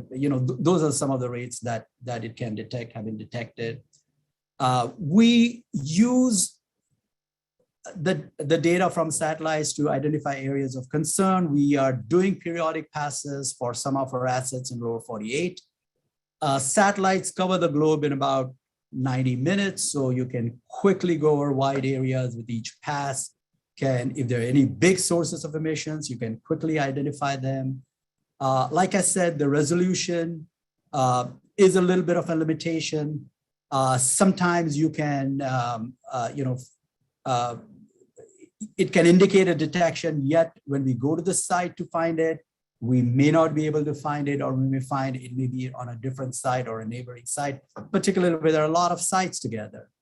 The turnaround time to identify the sites can also be relatively long. So if it takes you a few days to get at that information, by the time you go back to the site, you may or may not be able to find it. Also, additional on-site monitoring is usually required to identify specific issues with satellite monitoring. Having said that, we continue to use that for some of our assets here. Next, we look at airborne systems. So we primarily have worked with scientific aviation and GHG sat aviation. Scientific aviation, it's an in situ method where they have samplers mounted on their wings. They will typically fly in a straight line pattern, and then if something is found, something of interest, then they can do cylindrical passes around the source of emissions. The sample is collected where actually the plane is flying, and then it is attributed to a source on the ground, because they're also monitoring wind speed and wind direction, and they can do that. The airborne, the GHG sat is a remote sensing device, so it can directly look at the sensors, look at the emissions, and potentially come up with a number. We have also looked at drones as part of the airborne technology. Drones is a good technology for detecting, snapshots of emission rates. You can detect a virtual wall of emissions leaving the site, which is good for detection purposes.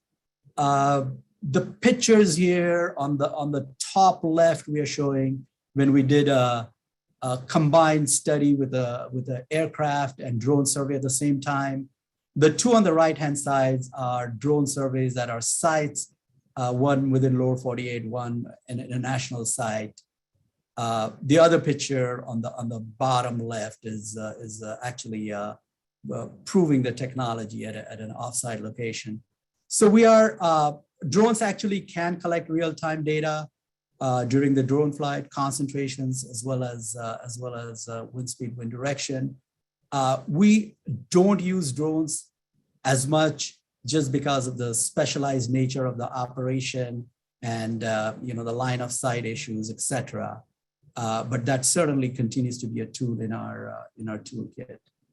We also do helicopter surveys on a periodic basis with OGI cameras. These are currently used by industry, agency, other folks. You get a relatively quick feedback on leaks. In some cases, like with all of these airborne technologies, you may need additional follow-up surveys to identify specific emission sources. But this uses essentially the OGI camera, just at a different elevation, a different angle. So just to summarize the airborne technology, we have used airplane surveys, helicopter surveys, drones. The advantages are, again, you can quickly look at large sources of emissions. Drones can be used to create a virtual fence line for detection. The limitations are the turnaround time, maybe a day to a few days. So again, like some of the other speakers have mentioned, you may get, if there are any issues identified and you're doing a large section of your operations with an airplane survey, you may get a lot of information at once, which will make it challenging for maintenance folks to mitigate. And like I said, in many of these cases, you may need additional on-site monitoring with a handheld OGI camera to look at issues, to identify specific issues. So given all this, right, satellite data is collected, periodic basis, airborne and drone systems collect data on demand. So we looked at, okay, what else is out there that we can do to continuously collect the data? So we started looking into some ground-based monitoring systems. They have to, be cost advantage, cost competitive, be able to collect data continuously. And you don't want a lot of field calibration once they're installed properly. For the purposes of what we are intending to do here, which is identifying anomalous emissions, we found some of these systems work pretty well, and I'll talk more about it. You get a quicker response time because you're continuously looking at what's happening on the site. The data is cloud managed. It can generate automated reports, alerts. You can identify leaks, and your mitigation efforts, depending on the source of emission, on the level of emissions, can be fairly expeditious. We've evaluated, and these are the systems that were there, since technology changes constantly. At the time we evaluated these, we evaluated several options, Quanta 3, Project Canary, Scientific Aviation, Honeywell Rebellion cameras we still use in our system. And monitoring approaches are constantly evolving, and we look at new ways of monitoring our operations. So we did a little bit of cost analysis comparison in terms of how we can come up with a good, cost-effective monitoring system that is ground-based and continuous. So just to be very clear, the cost is not cost per survey or anything like that. The cost is largely the cost of the sensor plus the monitoring box around it. And there's accuracy or the level to which it can detect emissions. And what we ended up largely for our operations we thought would work well is a metal oxide sensor. The accuracy is not as high as some of the other systems, but again, for the purposes of what we're intending to do here, which is to detect anomalous emissions, it works well for us. So we worked with Scientific Aviation to come up with SUFI sensors. Now, SUFI, the acronym stands for Systematic Observation of Facility Intermittent Emissions, but it really also recognizes the contribution by my colleague, Dr. Sufi, in the development of this sensor. He, by the way, is sitting here in the room with me to answer any different questions. But you can see the pictures here, right? So these are the SUFI sensors we have. They're about, about a foot in dimensions. The battery, the solar panel is a little bit larger than that. And at the bottom, you can see the concentrations that the SUFI, it generates and then can be transmitted with a wireless system so that our operations can observe them on a fairly continuous basis. I'll talk a little bit about installation, and we have a bit of experience in this. We have installed these sensors at about more than 100 sites, 400 sensors or so. There's a little bit of multidisciplinary pre-work involved. You got to assess your site, where to put these sensors, right? If you have wellhead only facilities, it may not make a lot of sense to install continuous monitoring sensors. But if you have large or complex sites with a lot of potential sources, then maybe it makes sense to install these. You got to do a little bit of MET evaluation, a little bit of plume modeling to identify the ideal sensor locations. We typically go with 4 sensors. With one sensor, you're probably not going to get good coverage for the site. If you go up to 10 sensors all around the site, you'll obviously get really good coverage, but then you're looking at the cost issues. So what we have found is that roughly about 4 is kind of what we are largely doing, 4 sensors per site. The location, not necessarily just at the 4 corners of the site, but it largely depends on, hey, where is the equipment? What is the site layout, et cetera. So do a little bit of work in trying to identify where to put the sensors. You got to work through the data communication issues. Wireless communication is there, and that can be looked at by folks in the operations side. Go through a management of change for the pre-installation work. And then there's a lot of field work involved. Obviously, utility clearing, pole installation, the actual installation, the coordination with operations. And then once you power up and connect, there's essentially a shakedown period. You can't just go install these and the next day start utilizing them, but you got to go through a little bit of shakedown period to understand your operations, to understand the background concentrations, to what else is around it, so that you can start actually using them for detection purposes. Like I said, in general, we have nominal force sensors at each site. We consider the emission sources, wind direction when locating sensors.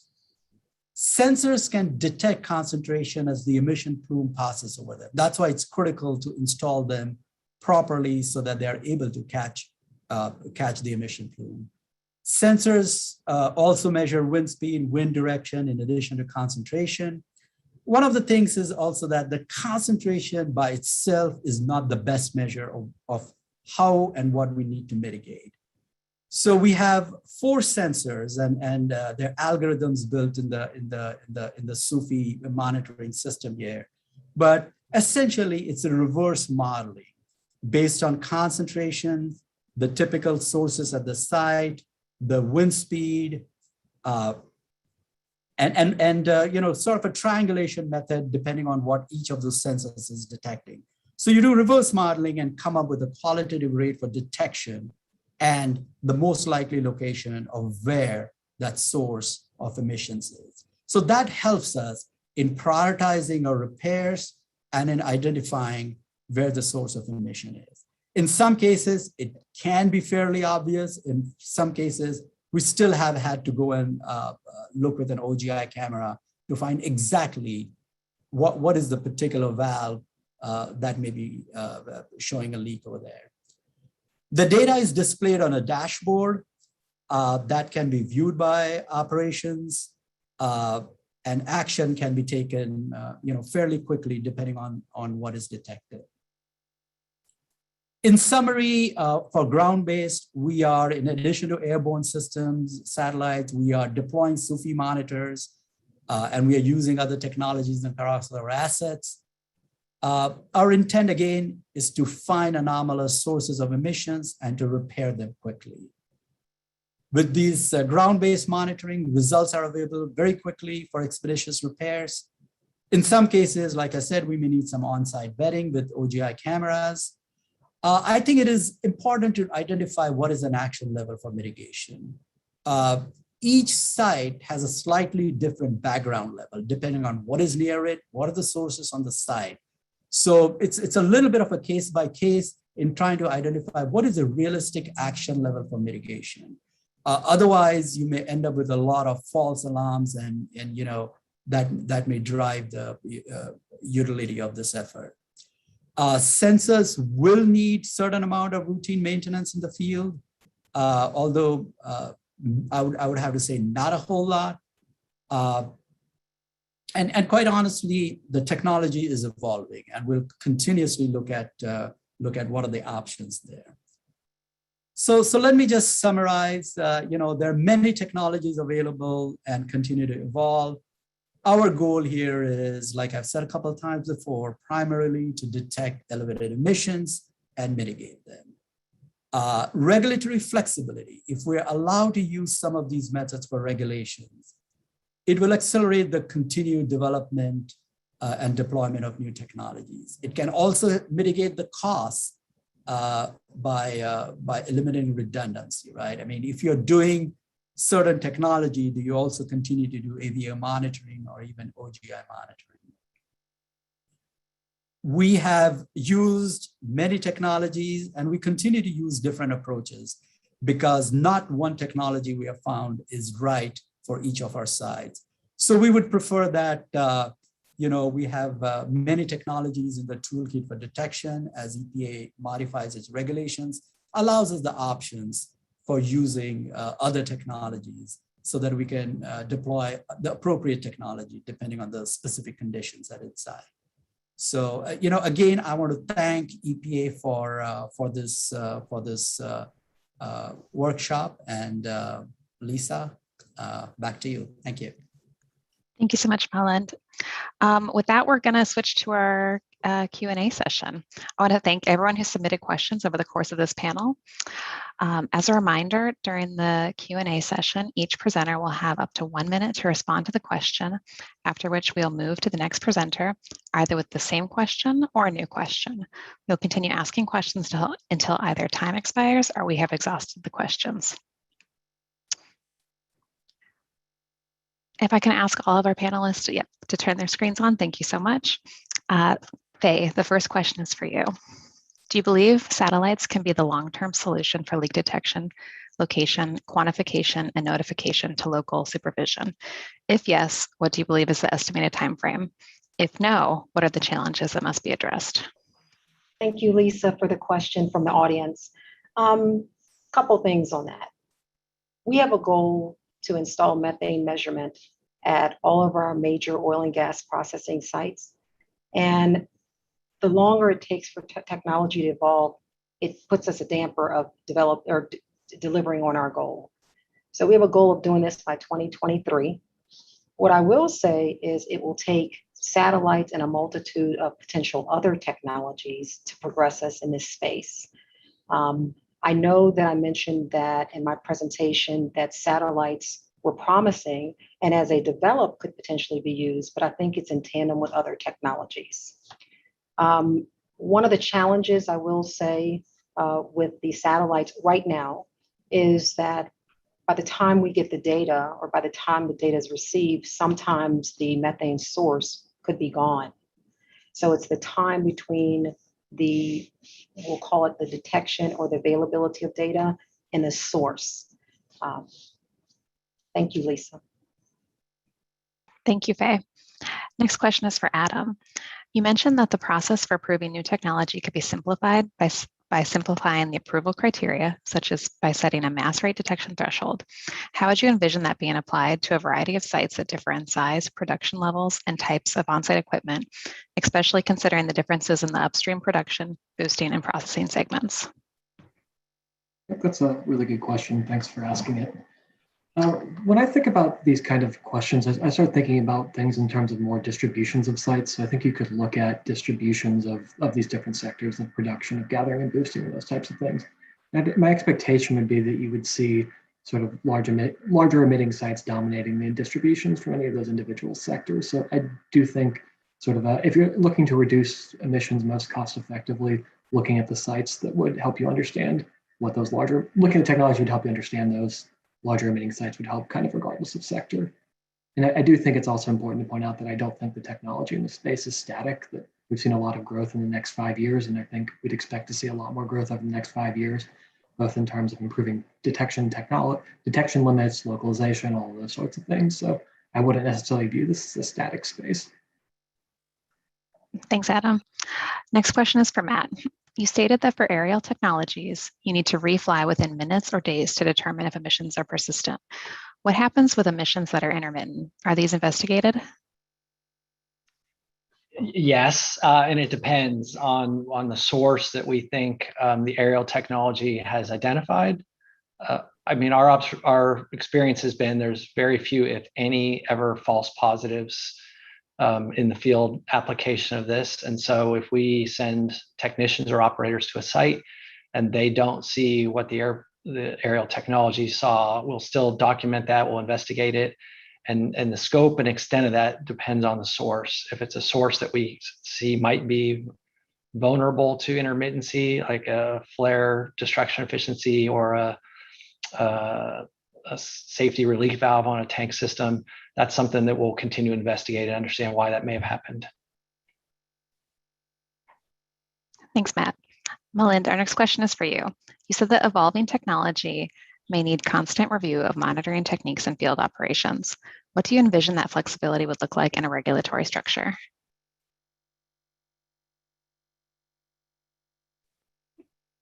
Oh, it looks like you're on mute, sorry. Sorry about that. Okay. So one thing I'll say that any technology has to be, has to be operated in the field, has to be field ready, right? So you can have a lot of technologies that look really good from a scientific point of view, but in the field, they had to be robust and work in North Dakota and in Texas in the summertime as well. So I think, the data information has to be relayed to the operations in a time efficient manner, et cetera. So I think that's one aspect, when I said that, the other thing is from a regulatory perspective. I think different technologies have different pluses, pros and cons, like with everything. If there is a technology that is continuously monitoring emissions, then maybe we can, maybe it is okay if it cannot detect wisps that may be detected by other technology that is on a more periodic basis, because the idea is to reduce the emissions overall. So I think the focus really has to be how we can reduce overall emissions and what technology works best for doing that. Thank you.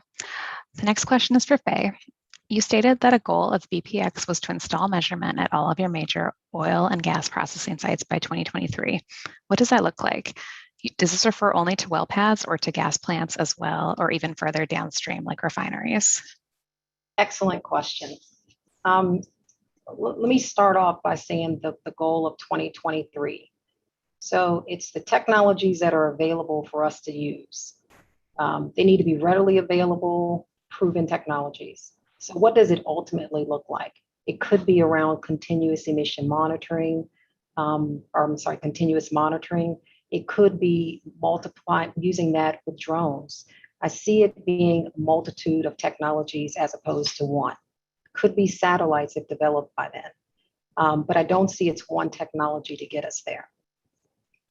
The other piece of it is kind of what does it refer to well pads and this sort.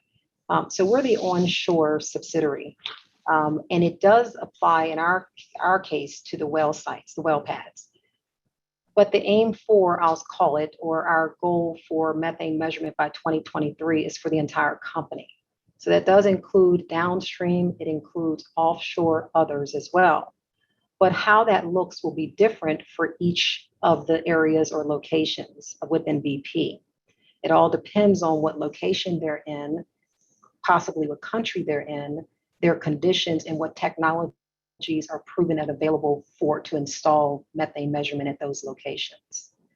So what does it look like the here and now? What we're progressing towards is utilizing the technologies, the multitude of technologies that I shared during the presentation. The ultimate goal, we have a hierarchy of methane measurement, with the top level being continuous monitoring with the quantification element. So it's how the technologies will evolve. We will continue to use technologies at pace, and as they become readily and proven available, we will replace those technologies. Thank you. Our next question is for Adam. You stated that a key learning from the first fixed sensor pilot was that actionable data was a key consideration. Can you tell us more about this? And how do you determine what is actionable? Really good question. I think a lot of the fixed sensors are really doing an atmospheric measurement of methane concentration, and you compare that with, say, meteorological information or something to generate back trajectories. I think the real challenge, if you just have a sensor out there, is really understanding what's causing, say, an increase in the sensor reading. And just having that sort of just having that atmospheric information doesn't necessarily tell you, which tank you need to repair, what valve you need to turn, those type of things.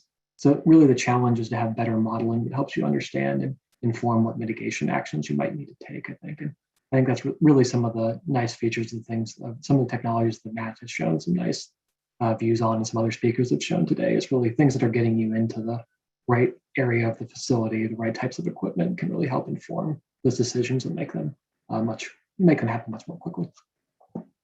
Great, thanks, Adam. Our next question is for Matt. You stated that flexibility in regulations is critical to account for development in technologies. What do you envision that flexibility would look like in a regulatory structure?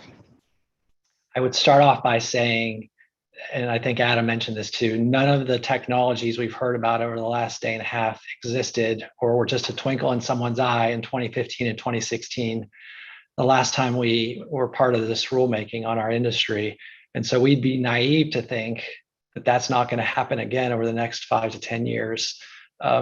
We've heard from some brilliant people, both at this workshop and the vendor hall, just amazing. And so I'd go back to something David Lyon said yesterday from EDF, maybe a matrix that has frequency on one axis and technology detection threshold on the other axis.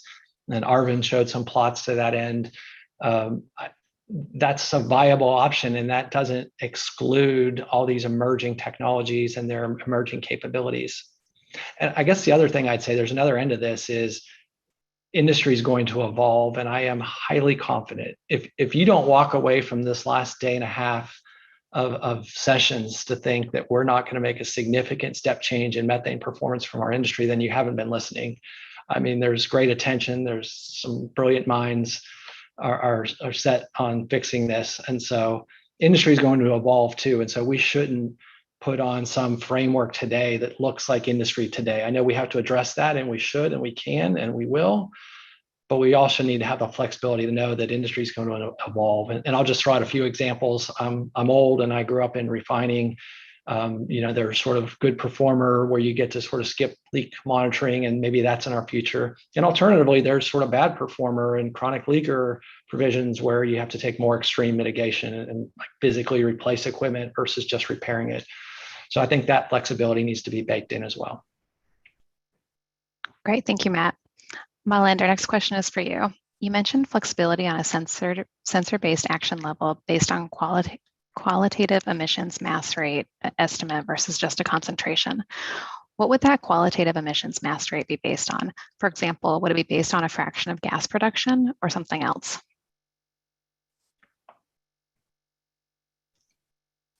I'm sorry, I think you're on mute.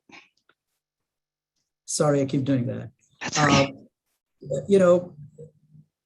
Concentration by itself, let's say you detect a higher elevated concentration from one of the sensors, that by itself is going to tell you, maybe if the wind is flowing in a certain direction, okay, where is it coming from? But it doesn't really help you much, because sometimes, if the wind direction changes, the speed picks up or goes down, So that by itself is not a good measure for trying to initiate mitigation actions. So what the algorithm is built into this is to identify an emission rate, which, like I said, is reverse modeling, looks at all the emissions from the sensors and tries to identify where it's coming from. So there, what we are looking at is actually looking at the background concentration. What is it that it typically has been seeing for the last, say 30 days or so, and then how different it is from the background. So it has to be statistically different from the typical background level that we're detecting. And once it detects, and then how, then depending on the level that we're detecting, we can, take action against it. And depending on how it is, how quickly we respond to that. So it's really more based on the background level and the deviation from the background. Thank you. Our next question is for the panel. We'll start with Faye and then go in order of the presenters. Beyond potential cost savings from captured gas, are there any other benefits to more frequent surveys using some of these advanced measurements? Have you changed SOPs or equipment investments after understanding the data and information provided by these pilot studies? Yeah, Lisa, thank you for that question, and folks from the audience. Very good question. Let me start with the frequency surveys. If you're using a multitude of methane measurement technologies, naturally your frequency has increased because you're not dawning them all at the same time. I'm going to go back to my refining days, just like Matt. I have a refining background. Back in the refining days when LDAR began, they did something called the skip period, right? So as you look at those sources, if they were no emissions at all for a certain period of time, it moved to various skip periods. For example, it could be monthly. If you don't see anything for 3 months, then it could potentially go to quarterly. Don't see anything for quarterly, semi-annual. Don't see anything semi-annual, possibly to annually. That's a potential solution. Focusing on the areas where you can predict that there is an emission based on data and consider fixing it. So the future state of what we said was something around predicting and fixing before it even becomes a leak. Speaking about the investment portion of it, we have looked at the data, analyzed the data, and made a commitment to spend between $300 million to $1 billion on infrastructure. And that's to help with emissions, period, to help us reach our goal and our ambition to be a net zero company by 2050 or sooner and help the world get there. Very good question, Lisa. Thank you. Thank you. Adam, same question to you. I think we learn in a lot of different ways in terms of standard operating practices and changes there. I think we've had some things informed by methane detection surveys. We've had some things informed by discussions that our operators run, what industry best practices are, about sharing what Chevron has done, and understanding what others have done in the space as well. So I think there's a lot of different ways to understand how performance can be better. And I would say, similar to what Faye had mentioned, we also do look at making additional investments in emission reduction opportunities. For us, it's we call that process internally the marginal abatement cost curve project, and we're making investments in methane and other greenhouse gas reduction technologies across our operations. So there's a lot of different aspects that I think go into standard operating procedures. Some of them are related to methane detection, some of them are come from other methods. Thank you, Adam. Matt? Yeah, I go back to a comment, a theme that Dan Zimmerle made earlier, that really leak detection repair should be the learning mechanism. And ultimately, you need to start with designing out these sources or eliminating them. And I think that's where we focused. I guess tactically, to answer the question, I mean, there's process safety benefits. If you're having gas come out of your system where you don't expect it, that's a significant risk to your employees and your community. There's the come along benefits of air quality and ozone precursors that you're mitigating. But it has changed our investment decisions. You start thinking about, do I need some of this equipment? Certainly gas-driven pneumatic equipment, you have to rethink its role in your portfolio and how quickly you can eliminate that, how you design your tanks. do I need gas-fired engines in compression anymore for power or compression?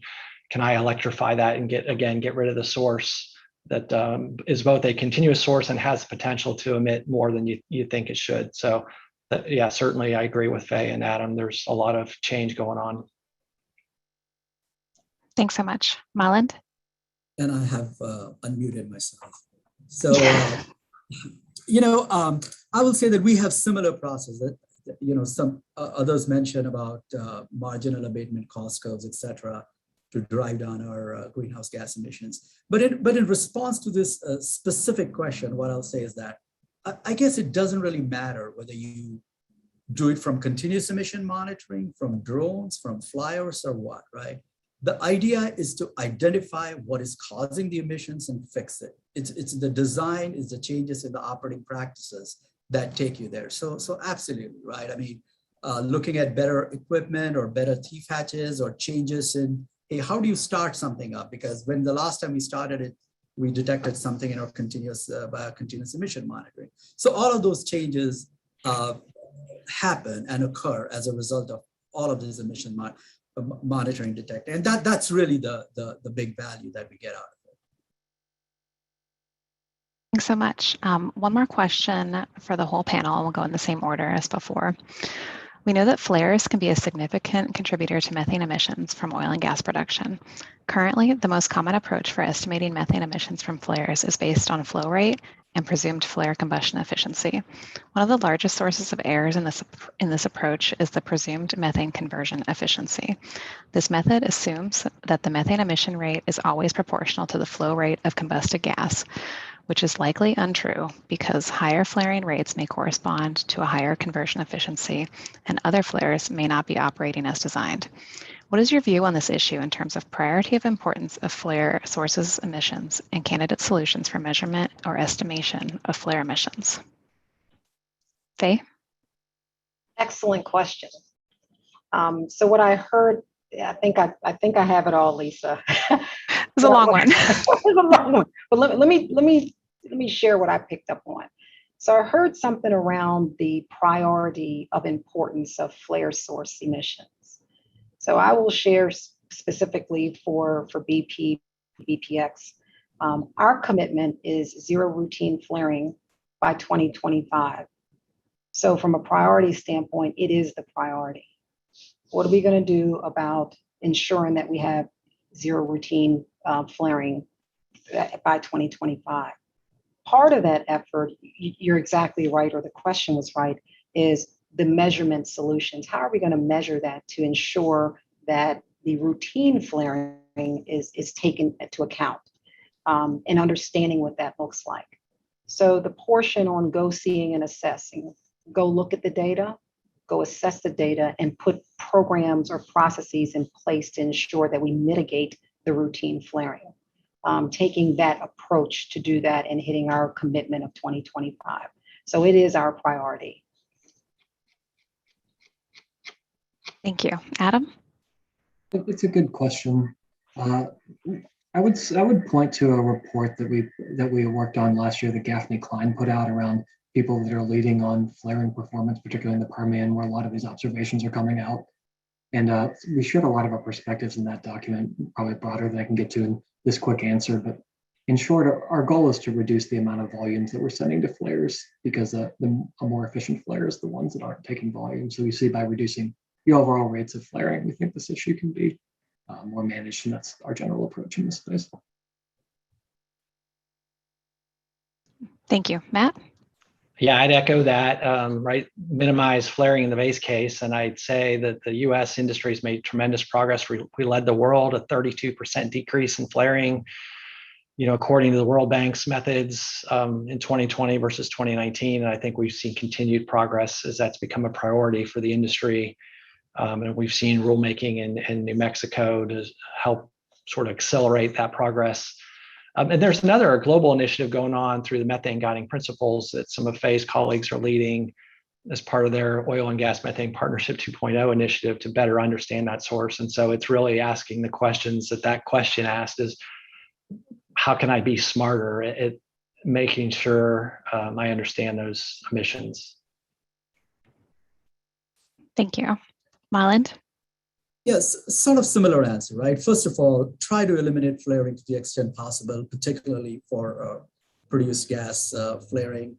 And Conoco, we have also made a commitment, by 2030 on zero routine flaring. But I would also say that if you flare, then make sure the flares are designed properly to handle the amount of gas you can expect, right? At a minimum 60.18, but under designed flares, yeah, you may have some issues with combustion efficiency. The other thing is making sure they are lit, have pilots, have monitoring devices on the flares. And I'll also tell you that our continuous emissions monitoring is certainly able to detect any issues that may occur with flares. Thank you so much. That's all the time we have for this panel. I want to thank our presenters for such an interesting discussion and interesting presentations today. We're going to head into our next break. Once again, we'd like to remind everyone that we do have a virtual vendor hall available as part of the workshop, and we invite you to visit it during our break. You can find a link to the virtual vendor hall in the chat box. Thank you all again, and we'll see you for our next panel at 4:15 Eastern Time.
Hi, welcome back, everyone.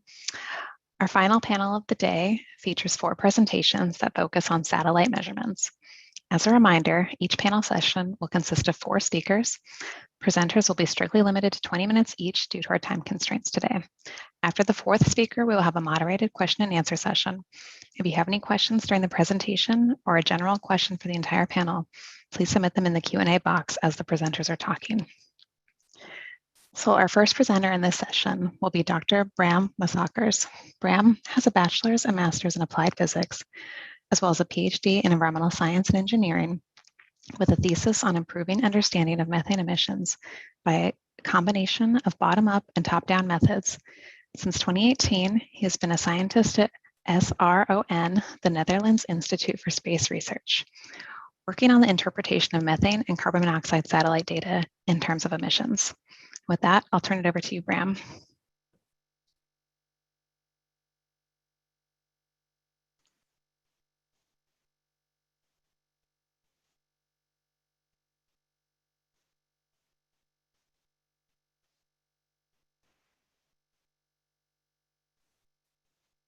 All right, great, thank you. So I would like to kick off this session by talking about how we're combining multiple satellite instruments to both detect and quantify methane superemitters. And a lot of the work that I'll be showing has been done or done in collaboration with partners around the world. But before I would really want to dive into the work that we're doing, I want to take a step back and illustrate how these observations from space actually work. So the way we measure methane from space is that we're looking at the sunlight that's coming off the sun and it's traveling through the atmosphere.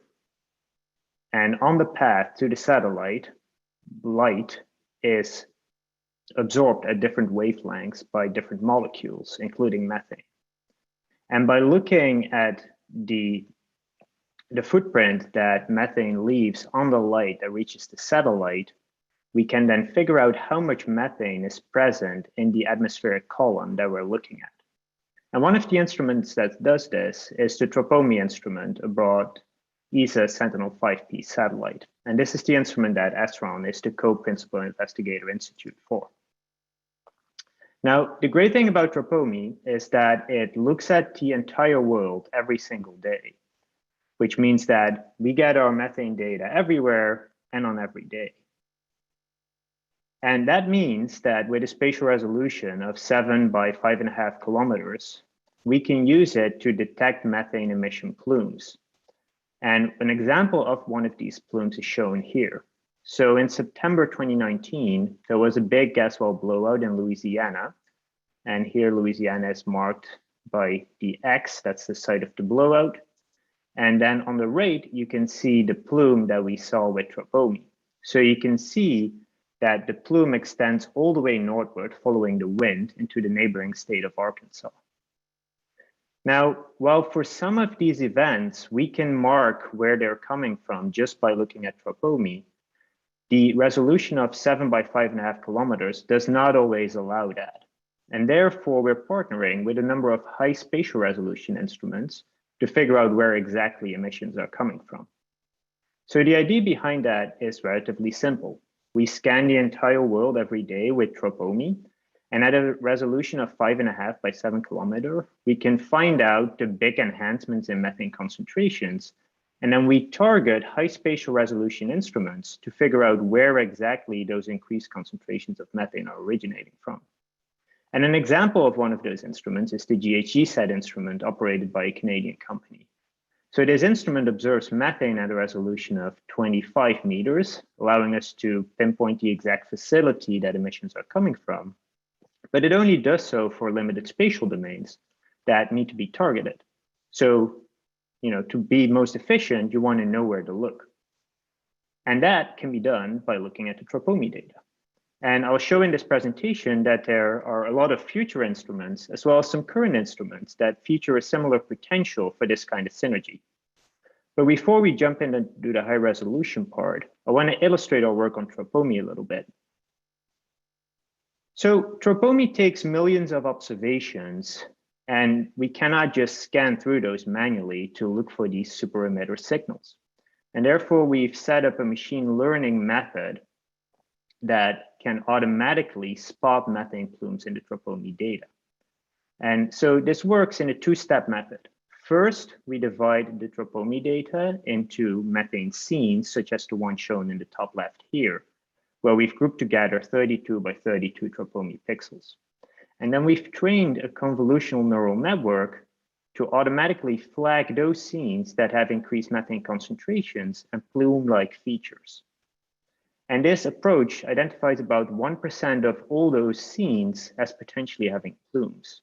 And the map on the right shows what the network was triggered on or activated on to flag this scene as a plume. And you can see that the region of activation nicely coincides with where we see the largest methane concentrations. Now, not everything that may look like a plume from tropomi is actually related to methane emissions. So retrieving methane from space can be difficult, and the concentrations may be affected by things like the surface albedo, so the reflectivity of the surface, and the presence of aerosol. Now, we can very much filter out those influences, especially if we look at them one by one. But to automatically do that, we've also trained a support vector classifier that incorporates supporting data, such as albedo and aerosol optical depth, to confirm that what was flagged by the first convolutional neural network is actually an emission plume. And this filters out about 50% of the scenes identified as plumes as artifacts. But again, we can very much work around these issues to identify emission plumes. So what we're then left with are these biggest super emitters that we've identified for 2020 through this automated procedure.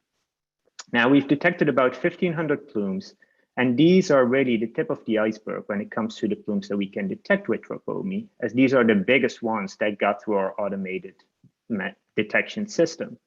If we zoom in regionally, we can find many more plumes and also enhancements that can be linked to emitting activities. And what I'm showing here isn't just related to oil and gas. You can also, for example, see coal mine emissions over Australia in the bottom right. Then we have some urban areas in India and Pakistan with large methane concentrations. Over Russia, we see a lot of detections related to venting from compressor stations along the major pipelines. And then there's a bunch of detections over the US. Now, as mentioned before, some of these detections we can study by just using tropomi. So moving back to this Louisiana blowout, which took a number of days, I'm here showing some of the data we get from tropomi showing plumes from this site. So we've already looked at the plume on September 25th, and we quantified emissions at about 100 tons an hour for that day. Then on the next day, you see that concentrations remain closer to the site when it comes to elevation. And that's because the wind speeds on that day were lower, so you kind of more get a cloud of methane around the facility. And on October 1st, you get this somewhat peculiar plume where the largest concentrations are actually a little bit downwind of the facility. And that is because in that area, the wind speeds are lower than close to the facility. So methane is blowing out at a relatively constant rate, but it's clumped together downwind, and hence you get the largest concentrations there. Now, we can do this everywhere around the world, and by incorporating data from the VIR satellite instrument, we can also quantify the amount of methane flared. And that's great because VIRS, as well as tropomi, has daily global coverage. So we can study these events where for part of the time there was methane being flared and part of the time there was venting. But like I said, not everything can be pinpointed using just tropomi. And we've got several methods to then guide these high spatial resolution instruments. And to just illustrate that, one of the things we can do is to combine data from multiple days. So I want to illustrate this with a case in Eastern Turkmenistan. There are also examples in the US, but I picked some examples around the world that really give a clear idea of what we're doing. So here on the left, we see a plume coming from the center of the scene on the 7th of September 2020. And you can clearly see that the plume is moving south with the wind. Now, we can group images over an entire year together and rotate all of them so that the wind is always blowing towards the north. And this rotation is illustrated by the middle panel. When we then take the average of all those images, we'll be left with an averaged rotated plume. And it looks pretty convincing, but the idea here is that we can do this rotational exercise for a whole grid of points, and then comparing the plumes that originate from all those plumes. And the location where the downwind concentrations are always larger than the upwind concentrations will be the best target for these high spatial resolution instruments, as that is the most likely location of the source. So we did this over Eastern Turkmenistan, and based on this analysis, we guided GHGSat to make an observation. And the results of that are shown here. So on the left, we've got a mean tropomi average from 2019 to 2020, where you see the enhanced concentrations in methane, as well as a target that we communicated to GHGSat marked by the X, and an approximation of their viewing window. And then the center figure shows the observation by GHGSat, which shows 8 different plumes with source rates ranging from 400 to above 1600 kilograms an hour. And in the top right image, we've just zoomed in on the biggest plume that was visible in this domain, which is coming from a pipeline leak. So this shows that by looking at these enhancements in tropomi and then targeting GHGSat, we can find out which exact sources are explaining these big plumes that we see in tropomi. We also did this for a site in the US. So this is for a region in Louisiana. On the left, I'm showing the tropomi methane concentrations. And you see a bunch of enhanced concentrations there, some of which are actually related to albedo because there's a river flowing there. But we can separate that influence from the influence from emissions and still successfully target GHGSat with the target and domain as shown in the figure on the left. And then on May 7th of this year, the successful GHGSat observation over this area reveals a plume coming from a specific facility emitting at a rate of about half a ton an hour. Now, this is a great synergy, and what's especially valuable as well is that there's been a recent development in the field where it turns out that additional instruments are also capable of capturing some of these emission plumes. And that is the class of hyperspectral instruments that's originally intended to study the Earth's surface. But recently, by a couple of studies, those have been found capable of detecting the largest methane point sources.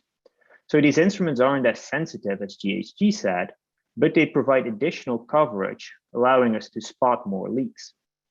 And this is work that was headed by the University of Valencia, where they looked at several days of these hyperspectral observations over the Permian. And the left figure shows the 37 plumes that they identified. And this was done by 2 Chinese hyperspectral instruments, as well as the Prisma instrument, which is Italian. And to give you an idea of the specs of that instrument, it observes methane at 30-meter resolution for 30 by 30 kilometer domains. And using just 1 day of observations over the Permian, we're able to find 19 different emission plumes emitting at a rate that would equate to about 300 gigagrams a year. So these are significant emissions that we're finding. And as indicated by the figure on the right, using this type of spatial resolution, we can figure out exactly from which facilities these plumes are originating, as is shown here by the plume coming off a tank battery. And because we now have these additional instruments, we can also play the same targeting game that we played with GHGSat. So as I showed in the map, we had a bunch of detections related to oil and gas over Algeria in 2020 using tropomi. And then using that information, we were able to, together with Dan Cusward, look at a Prisma plume, which is shown on the right here from April 2020. And it reveals a big emission plume coming off a flaring pit, emitting at a rate of about 5 tons an hour. So this really adds to the capabilities that we have, but we can go one step further.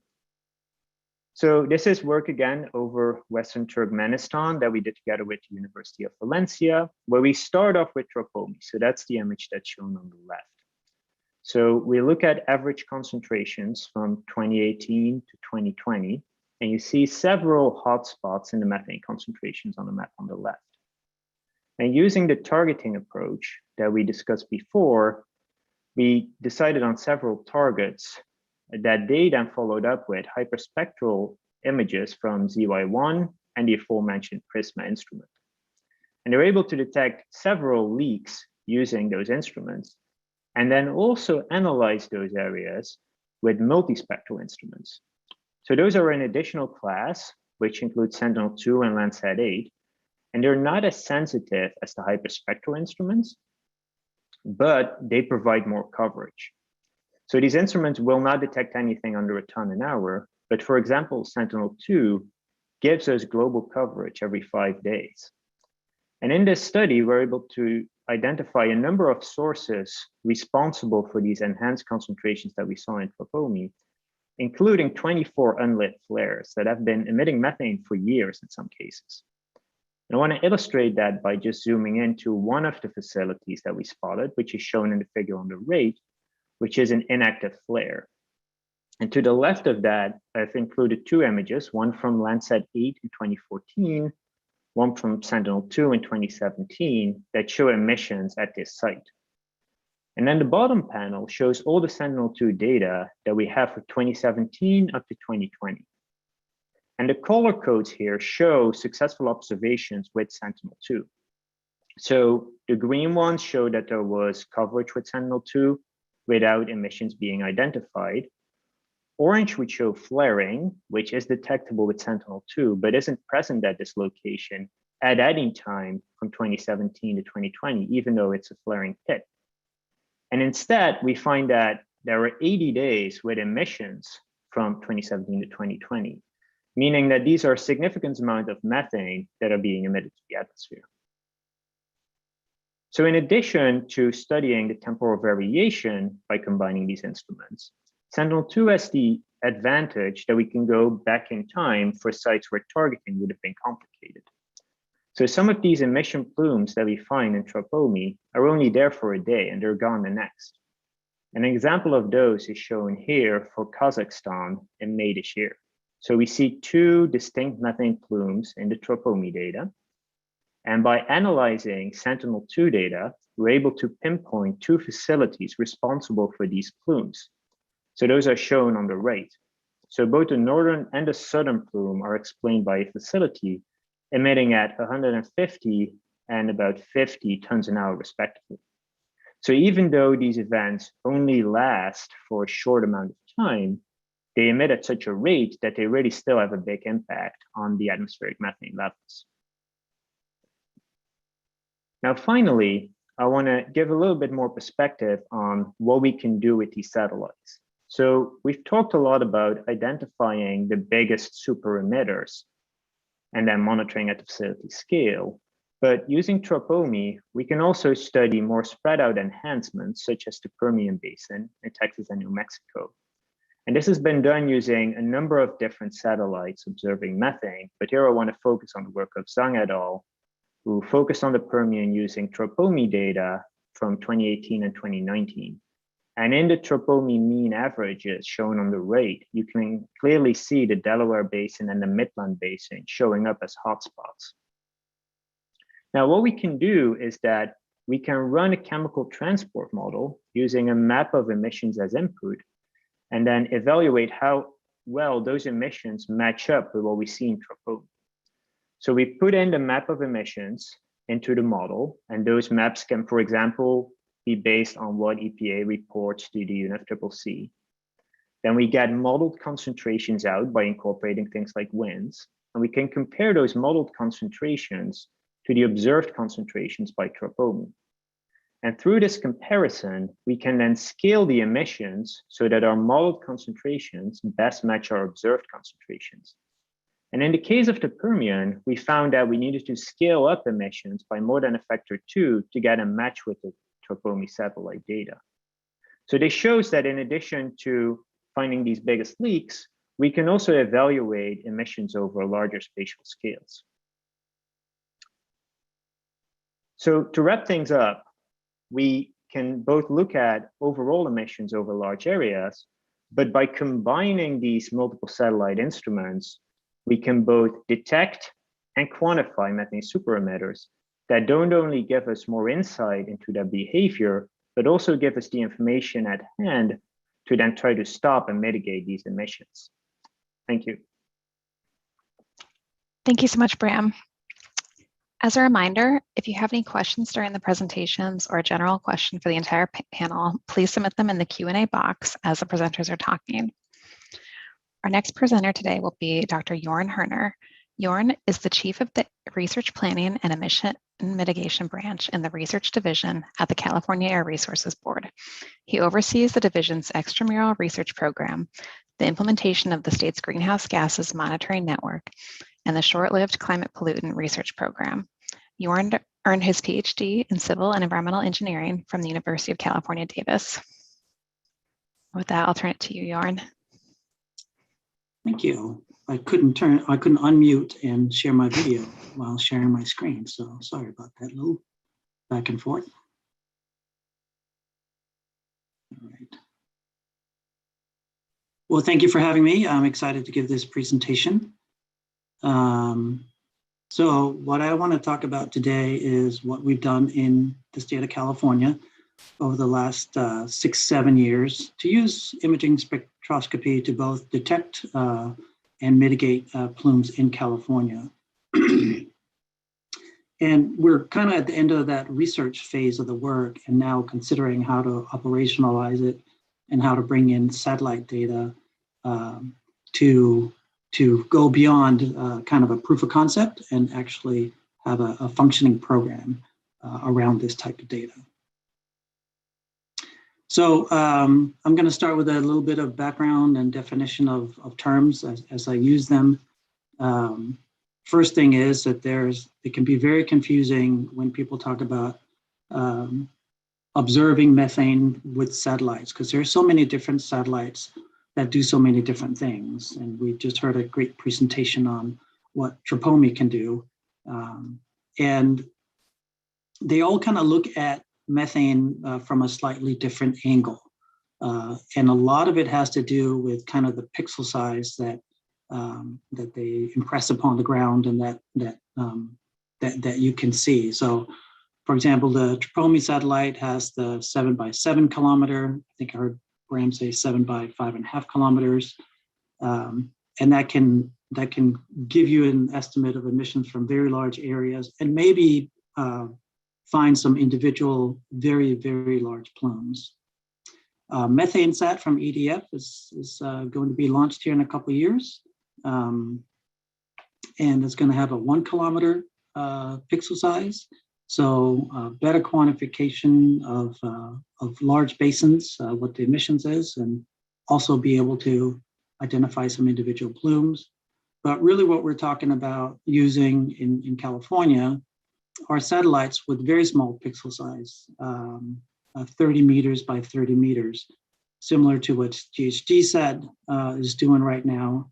But some of you may be familiar with the Carbon Mapper project that California is part of, that plans to launch some satellites with 30-meter resolution, and where you can really see the individual plumes coming from an individual piece of infrastructure, which becomes very actionable because you can send people to that piece of infrastructure and tell them to report back. Next, as mentioned, these instruments, really what they do is they count photons that's reflected back from the sunlight. And so if you have a very large pixel size, you get a lot of photons. And so your noise level kind of goes down. And so you can differentiate between smaller variations in atmospheric mixing ratio. So you may be able to discriminate between 2 ppm versus 2.1, but you don't have a lot of spatial resolution. If you decrease your pixel size, now you don't have very many photons to count. So you need more of a contrast in the atmosphere versus the methane that you're seeing. So your detection limit in terms of ppms decrease, but now you can actually better quantify the emission rate of individual plumes. And so again, that's kind of what we're after. And then here's, you know, a typical data product. This is taken from an airplane. This is a leaking tank in a California oil field. And you can clearly both see the tank and the methane plume emitting from it. And then another word that we use a lot is point sources. And there's depending on what your day job is, point sources mean something different. So I wanted to define it. So here's an image of a California oil field. Now there's going to be emissions, small amounts of emissions going on all over the place here. When seen from space, it's just kind of going to look like a diffuse area source. There's just going to be a general enhancement in this area. But then on top of that, there may be a couple of specific locations where there's something going on where there's a very concentrated individual plume of methane. And we're calling these point sources that are on top of that. And again, the technology that we're talking about would just measure the 3 point sources in this graph. This could also be a landfill. Most landfills are kind of area sources in this definition, and you don't see anything. But then when there's something wrong or a leak somewhere, then you can see it as a point source. So this technology sees one aspect of the overall methane picture, but it creates a data product that is very actionable. You can ask people to go to a specific location and take a look at something that you've observed. So this graph from left to right is kind of a time series of what we have been up to. In blue are things that we have done, and in yellow, things that we're planning to do. So we started out in 2015 with a contract with JPL, NASA, the California Energy Commission, and the California Air Resources Board sponsored flights using their imaging spectrometer in the state of California to find out whether or not there are a lot of these types of plumes in the state. So it was kind of a quantification of how many of these plumes are out there. Are they important enough to develop a program around it, to try to go after in terms of mitigation? And then in last year, in 2020, we had more of a what we call a mitigation dry run, where we were still using airplanes with hyperspectral imagers, but we weren't trying to quantify the presence of these emission sources. We were trying to find out whether or not, if you send somebody out, is there something there that could be mitigated? And in the next couple of slides, I'll describe these two studies. We will certainly have more flights in 21 and 22. And then, in the future, the idea is to get this type of data, not from airplanes, but from satellites, so that you have a regular data stream coming to you on where these plumes occur. And so this is a slide that summarizes the California Methane Survey, the first study I discussed. Flights took place by JPL in 2016 and 2017. And again, the idea was to survey most of the methane emitting infrastructure in the state to understand whether or not these types of plumes exist in California and quantify their emissions. And so on the left over here, you can see in green and blue all the areas that were flown. That's where we have, the main sources of methane in the state of California. So dairies, oil and gas, landfills, refineries, power plants, distribution lines, et cetera. And so all in all, the team surveyed more than 250,000 pieces of infrastructure. And kind of the take-home message was that they found just over 560 leaks. And those leaks in aggregate, when adjusted for intermittency, emitted as much as 40% of what we have in our inventory. And even within that 565, there's a very skewed distribution, with just the largest 10% of those leaks responsible for 24%, or emitting as much as 24% of our total inventory. And importantly, we found these plumes in all sectors. It wasn't unique to oil and gas or landfills or dairies. They were really found in all sectors. And also these plumes, as mentioned in the last talk, are intermittent. So it's not enough to go out there once and identify them and then go out and fix them. You need, they kind of move around, if you will. There's probably the same amount of plumes and the same amount of emissions over time, but they move throughout the landscape. So you really need regular observations to understand where they are and where to send people to mitigate them. And so the California Methane Survey, again, it was a research study, and we did not have resources to follow up on the individual plumes. So we figure out, you know, that the plumes are out there, and there's quite a few of them, and they emit quite a bit. But we did not know whether or not, if you send people out, that these individual plumes could be mitigated. We also wanted to work with industry on understanding what is the best way and timeliness of them for getting the data such that they could do something about it. So it was pretty clear that we had quantified the emissions, but now we needed a follow-up study to see whether or not the plumes thus identified can be mitigated and what is the cost of them. And so in early 2020, we started reaching out to regulated entities in the state, including landfill operators of 30 landfills, 2 utilities that distribute natural gas in the state, and then 4 oil and gas companies that are involved in oil and gas extraction in the state. We spoke to them, we described the project, we asked them, will you participate in a mitigation dry run? Will you draw on a map for us where your infrastructure is and agree to have the area surveyed? And then if we find something, for you to go out and inspect and report back on what you found. And so the map of where all these folks put their infrastructure, you can see here on the right. And so we had 16 days of flights in February 2020. Here are 3 examples of some of the plume images that were found. And the folks at JPL have been working very hard on the data algorithms such that you can get this type of data within 24 hours of observation. So we have a number of examples where the plane would fly overhead on day 1, the image and the geolocation was provided to CARB on day 2.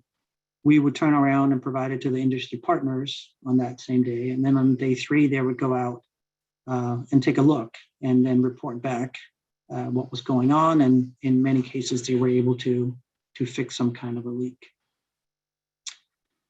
And so one of the things we had done, you're not meant to read this, but this is just a template. This is for them to report back on what they found. So we would tell them where the plume was, and then we had them fill out a bunch of questions about what type of equipment it was, what is the source of the emissions, was it unintentional, intentional, and so we really learned a lot from getting all this feedback from these operators that we send out into the field based on this data that was collected. And so here is kind of the top level results in this table. You can see how much methane was detected in these plumes and was provided to the operators of landfills, oil and gas utilities, and then what fraction of it they reported back to us as being mitigatable or mitigated. A lot of times they would tell us, yes, we mitigated it. At other times they would say, well, we know what we didn't know about it, but it needs a part and we need to order it, and we will do that and fix it later. And so all in all, they told us that about 2.4 million metric tons of CO2e was mitigated based on this data. And for reference, the entire inventory in California has about 40 million metric tons. So that's pretty good for just 16 days of flights. And then in these pie charts, this is what they reported back on the emissions that was mitigatable. What was the cause of it? So for example, for landfills, most of the time it was due to some construction in the gas collection, concentration and collection system, where there was something going on while they were under construction so that it wasn't operating properly and they could then go back and fix it.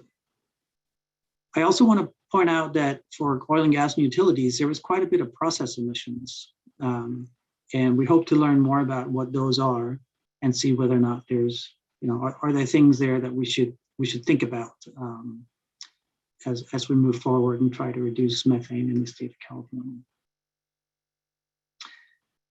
All right, so this is kind of an overview of the work we've done. We've had airplanes. We have a data pipeline that seems to work, that gives us data very quickly within 24 hours. We've shown that if you provide this data to operators, they can go out and actually take action most of the time, or at least report back on what's going on. But you can't really develop a program around data from planes. It's just not practical to have planes flying around all the time. And that's why you really need satellites as the input for your observational system, so that you get daily updates on where are these plumes. And so you can let operators know that, hey, you have a leak, please go out and fix it. And so in terms of next step, I'm sure you folks have heard about the Carbon Mapper Partnership, of which CARB is a founding member, along with Planet, a number of philanthropists, and academia in the form of University of Arizona. And we now have plans to launch 2 satellites in 2023 that will provide this kind of data input on a daily basis. The partnership is committed to data transparency, and all this data will be made public so folks can use it. From our part at CARB, we will continue to use that data to have industry go out and inspect and report back on what they found on a voluntary basis. We have regulations in place for landfills and oil and gas, and certainly our local air districts and the folks that are enforcing these rules are interested in getting this data. And then once we've learned for a year or 2 or something like that, based on this data, we'll take another look at whether or not there's some policy that needs to be developed to further integrate the data stream. But that'll be through a normal public process that we have in place. Undoubtedly, we'll have more flights, maybe later in 2021 and certainly in 2022 to further practice the whole system, to automate some of them, make them quicker, get industry in the state more used to getting this type of data and acting on it. And then 2 satellites will give you weekly or monthly cadence or repeat visits to most areas we're interested in California. But to really have a robust program based on this, you would really need a constellation of somewhere between, 15 to 20 or somewhere around there, to be determined. And the idea is to expand 2 initial satellites that are going to be launched in 2023 to a constellation. But unlike the 2 initial satellites, funding has yet to be found for that. So, and I encourage you to go look at the Carbon Mapper presentation in the virtual exhibit hall for more information on that. And that's what I got. Thank you very much. Thank you so much, Jorn. Our next presenter is Riley Duran. Riley is Chief Executive Officer for the nonprofit Carbon Mapper and a research scientist at the University of Arizona. He also maintains a joint appointment as an engineering fellow at NASA's Jet Propulsion Laboratory, where he supports other Earth science programs. Since 2008, he has worked to extend the discipline of systems engineering to the challenge of societal decision-making for climate change responses, with a focus on greenhouse gas mitigation. He is currently a principal investigator on 2 NASA-funded research projects, one focused on multi-scale methane and carbon dioxide monitoring, and has led previous projects on the same topic for NASA, CARB, and the National Institute of Standards and Technology.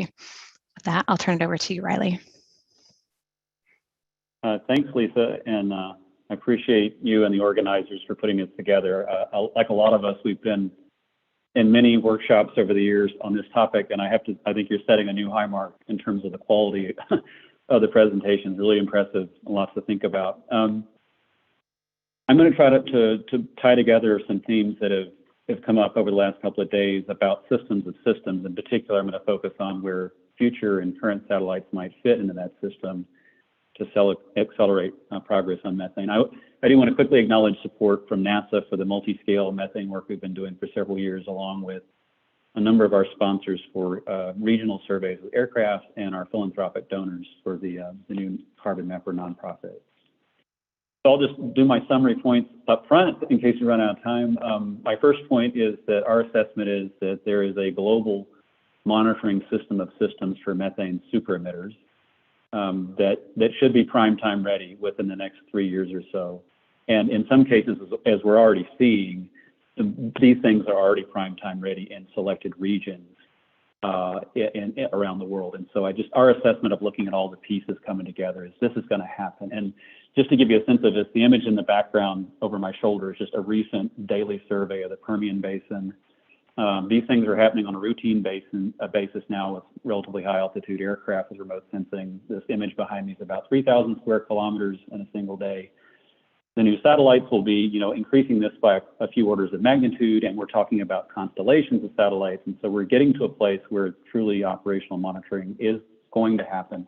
So the question is how to fit this into and supplement existing regulatory frameworks and voluntary programs to really move things forward.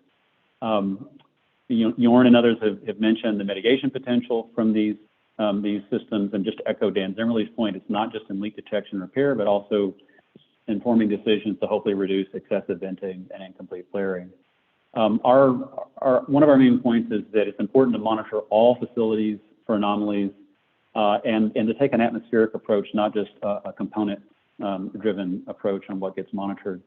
It's possible and necessary to tailor sampling protocols, both for leak detection and quantification, and I'll talk a little bit about some ideas on that. There are some challenges to address that go beyond the usual technical challenges of how well the sensors work, and we'll talk a little bit about that.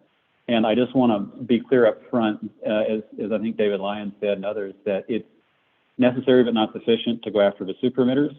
At least half of the emissions probably come from a very large population of small sources, and those are part of the challenge as well. And so we just got to keep that in mind when we talk about systems of systems. That said, I'm going to focus today on the higher emitting sources, and rather than reiterate the different technologies that are available, just to make some comments about the different systems when it comes to determining where they're complementary and where it's useful to fill gaps and how to deploy them and equivalency and so forth. It's important to address some of these metrics that I show, including completeness, scalability, specificity, timeliness. A well-designed program will design around these features. I will point out that completeness or the fraction of sources that are detectable and actionable depends on many factors, including sensitivity, spatial resolution, but also spatial coverage and frequency. And I'll give some examples of maybe some quantitative numbers to look at. We've also talked a lot in this workshop about super emitters and other classes of emitters, because I realize that there's no single definition for that. For this talk, I'm going to use a threshold of 50 kilograms an hour of methane for the following reason for super emitters. Is in reality, there's no single distribution. There are multiple distributions of these long tail emitters. And this figure on the right just shows some examples from different studies of different basins. I picked 50 kilograms an hour for this particular analysis because it cuts through a number of these curves, and depending on the distribution, which is regionally specific, you're going to get between 70 and 90% coverage of the high emitting sources. Again, we're talking about the high emitters, not the large population of small emitters, which represent a significant, if not half fraction of the total emissions. The only other thing I'll point out on this slide is something that Bram already talked about, is over on the right of this curve is something we're starting to call ultra emitters. These are the extremely intermittent, short-lived, very large, 100-ton plus per hour sources. The hypothesis here is these are most likely associated with maintenance activities and not persistent leaks. If we summarize the results of regional surveys of methane emissions around the US, like what I'm showing here, there's a couple of things that jump out. So real quickly, this figure, the green lines show where the aircraft flew. And in this case, these are aircraft equipped with NASA imaging spectrometers or infrared hyperspectral imagers. And in many cases, they're flying at relatively high altitude, typically 10,000 to 28,000 feet. So with this class sensor, you can cover a fairly large area quickly, and you can do it repeatedly. And that's important because we've talked so much over the last few days about intermittency and the need to have enough samples over an interval of interest to have an accurate estimate of the frequency of the emissions or the persistence, and therefore make sure you don't miss a source and you don't under or overestimate it. When we do these studies and look across the US, despite the different distributions of sectors that drive methane emissions in those sectors, we find some common features. One is that on average, as much as 30 to 50% of the regional total methane emissions come from these high emitters, right? And the other thing we find is they tend to be a mix of intermittency. The numbers I show in the right column of this table show the mean or average persistence of these sources, and that represents a population of very short-lived process emissions, things like venting and flaring, and then some more persistent activity, and that's what we're mainly after here is the malfunctioning activity. Again, with opportunity to address the quote-unquote expected high emitters. I put this table in here mainly for the record to summarize some of the experiences we've had working with different stakeholders in different jurisdictions around the U.S., mainly to illustrate that as we engage both public and private sector actors at the scale of facilities doing follow-up with OGI and other methods on the remote sensing, we're learning some interesting things, and it does vary by region, and it just highlights that this is an ongoing a learning that we're doing, but we think there's enough lessons learned that have come out of the previous studies to inform how you would do an operational system. So now what I'm going to do is to dive into a few of these case studies and tell you what we learned. Jorn already mentioned the experience in California, and I won't belabor it other than to point out these are some examples of showing some animations on the right of where we show multiple observations over time, providing pretty good insight to where emission sources are located, and also evidence that they're persistent and they're not, expected process emissions. And in the examples I'm showing here, the operators, once they saw the data, were very quickly able to make repairs. And like Jorn suggested, when you add up all of these verified reductions that we've been tracking over the last few years, they add up to a significant amount, even in this little research program, equivalent to about 3% of the state's entire methane inventory. So the goal here with satellites and other observing systems is to build this out and increase the participation and scale it up so that you can get to larger mitigation potentials globally. Sorry, I just skipped over a slide. If I go back to this one, if you look at the Permian Basin, and people have talked about this, we can learn a few things about using remote sensing. The animation in the middle of my screen is from one of our aircraft flying at about 18,000 feet. And what you're seeing is kind of a day in the life of methane monitoring in the Permian Basin. So it's a false color image. All the plumes that you see are different super emitters. And because we have fairly high spatial resolution, we can generally resolve this to individual facilities. When I say fairly high, I'll point out that 30-meter resolution is generally not good enough. This is where data fusion becomes important. So using higher resolution imagery to be able to pinpoint individual pieces of equipment, using human eye or machine learning, and also using spectroscopy to identify things like flares are really important for helping to understand why you're seeing what you're seeing. The other point in this figure on the left is an empirical figure, which is similar to the one David Allen presented yesterday, which was a simulation of intermittency and variability in the Barnett Shale. In this case, these are actual emissions indicated by the size and locations of point sources above our detection limit in the Permian Basin. And they just illustrate how dynamic things are on timescales of days. But if you were to stare at this animation, you would notice that some of these sources don't go away. They're persistent. They just vary in time. So one of the takeaways from the Permian study that we published a few months ago is that about half of the emissions above our detection limit in this population are active more than 50% of the time. So that suggests that they're anomalies and they're fixable. We recently completed a study similar to that in Pennsylvania. We haven't published this yet, but this is looking at the southwest corner of the state, zooming in now to look at methane super emitters, both from coal mine venting as well as oil and gas production.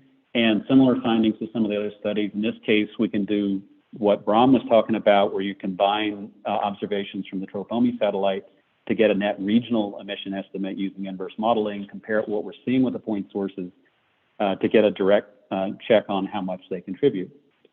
Very interesting study. It's a work in progress with our partners at Pennsylvania DEP, and one of the takeaways from this study is we're getting a real mix of responses. Some of the operator responses are quite encouraging, and some of them I would say we have a long way to go to educate people on how to use the data and why they should use it. I want to talk a little bit about this example in Colorado that dates back to just a few weeks ago. So we've been doing a study in the Denver-Julesburg Basin. Part one was back in mid-July, working with Dan Zimmerle and others at Colorado State University and our colleagues in Colorado agencies. This example is, I think, a good one to illustrate what we call the handoff challenge. So what I'm showing here is what turned out to be a gathering line leak. And initially, we had no idea what it was. These little dots, little pins, indicate individual detections. We detected it 8 times over the course of a week with multiple overflights. And those little pins, which are our best estimate of where the source is located, along with 2 examples of the methane plumes here, combined with high-resolution context imaging, convinced us that it actually wasn't an old well pad, but it was probably something else. So between the time we saw it and when the first responders went out was about a week. Now, they were armed with information that this source was persistent, which helped. Nevertheless, when they got on site, they were unable to detect the source with a flare camera because of the contrast issue. And it took a very dedicated scientist who wouldn't give up to go out there with a gas analyzer to find and pinpoint the leak. The other interesting thing is this is not uncommon. When you have a methane plume that isn't exactly co-located with a recognizable piece of equipment, there could be some sleuth work to understand who do you contact, because you don't know what kind of infrastructure it is, and therefore you're starting to invoke a series of responsible parties, both on the government side and the private sector side. So I think addressing this handoff issue is really important as we address work practices, not just the sensor technology part of it. Okay, so now to get to the meat of this with how satellites fit into the picture. I mentioned earlier that in addition to detection limit, it really is critical to understand the spatial and temporal coverage of satellites if your goal is to get a complete system and a system that you can use at scale. So 2 things to point out here is what drives the coverage of a satellite in space and time is both the sampling strategy on the left and the observing modes of the satellite on the right. What I mean by that, sampling strategies can be one or more of the following things. You can have a pre-planned target deck that you just continue to sample again and again and again and never change it. And that's what this green figure looks like. And or you could invite individual users to request tasking to look at individual facilities on an on-demand basis. And or you can do tip and queue, so to speak, between satellites. So for example, Tropomi detects a hotspot area. They notify Methane Sat, who takes a closer look, who notifies Carbon Mapper, who zooms in at facility scale, and on and on and on. And Brahm gave a few examples of that earlier, talking about Tropomi and GHG Sat and Sentinel-2. Operationalizing that sort of thing is an example of the different observing strategies that fit into this overall system that's evolving. In terms of observing modes, the satellites physically do different things, and their coverage on a per observation basis depends on things like their field of view, the satellite's agility, or how quickly it can reset after doing an observation, and its data system, how much data can it bring down per orbit. And so this figure just shows some examples. If you're going for area coverage, you do what we call push broom. You just have the sensor push out like it's mowing the lawn on the ground, and that's what these red rectangles show, which give you more coverage. If you want higher sensitivity or a lower detection limit, then you basically integrate over time. It's almost like taking a timed exposure with your camera. So in this case, the little white rectangles and the little white dots are examples of satellites that kind of stare at a spot as they go over the ground to get more photons to get a better detection limit. When you do that, you're trading off sensitivity for area coverage. And so this is really important to consider when you think about addressing the intermittency problem and how much of the infrastructure you can see. And so my biggest recommendation to stakeholders is when you're evaluating technologies, just ask how many square kilometers a day can this satellite see with a given detection limit, and how does that scale in terms of your ability to look at things over time. Last example on this page is a small number of satellites are able, in fact, at the moment, I'm not sure any have demonstrated this with methane, is the ability to track sources over water because the ocean is dark. And so if we want to look at offshore platforms, it's going to be important to develop glint mode, which is something we're actually testing in the Gulf of Mexico now with our aircraft, with some nice examples you see here.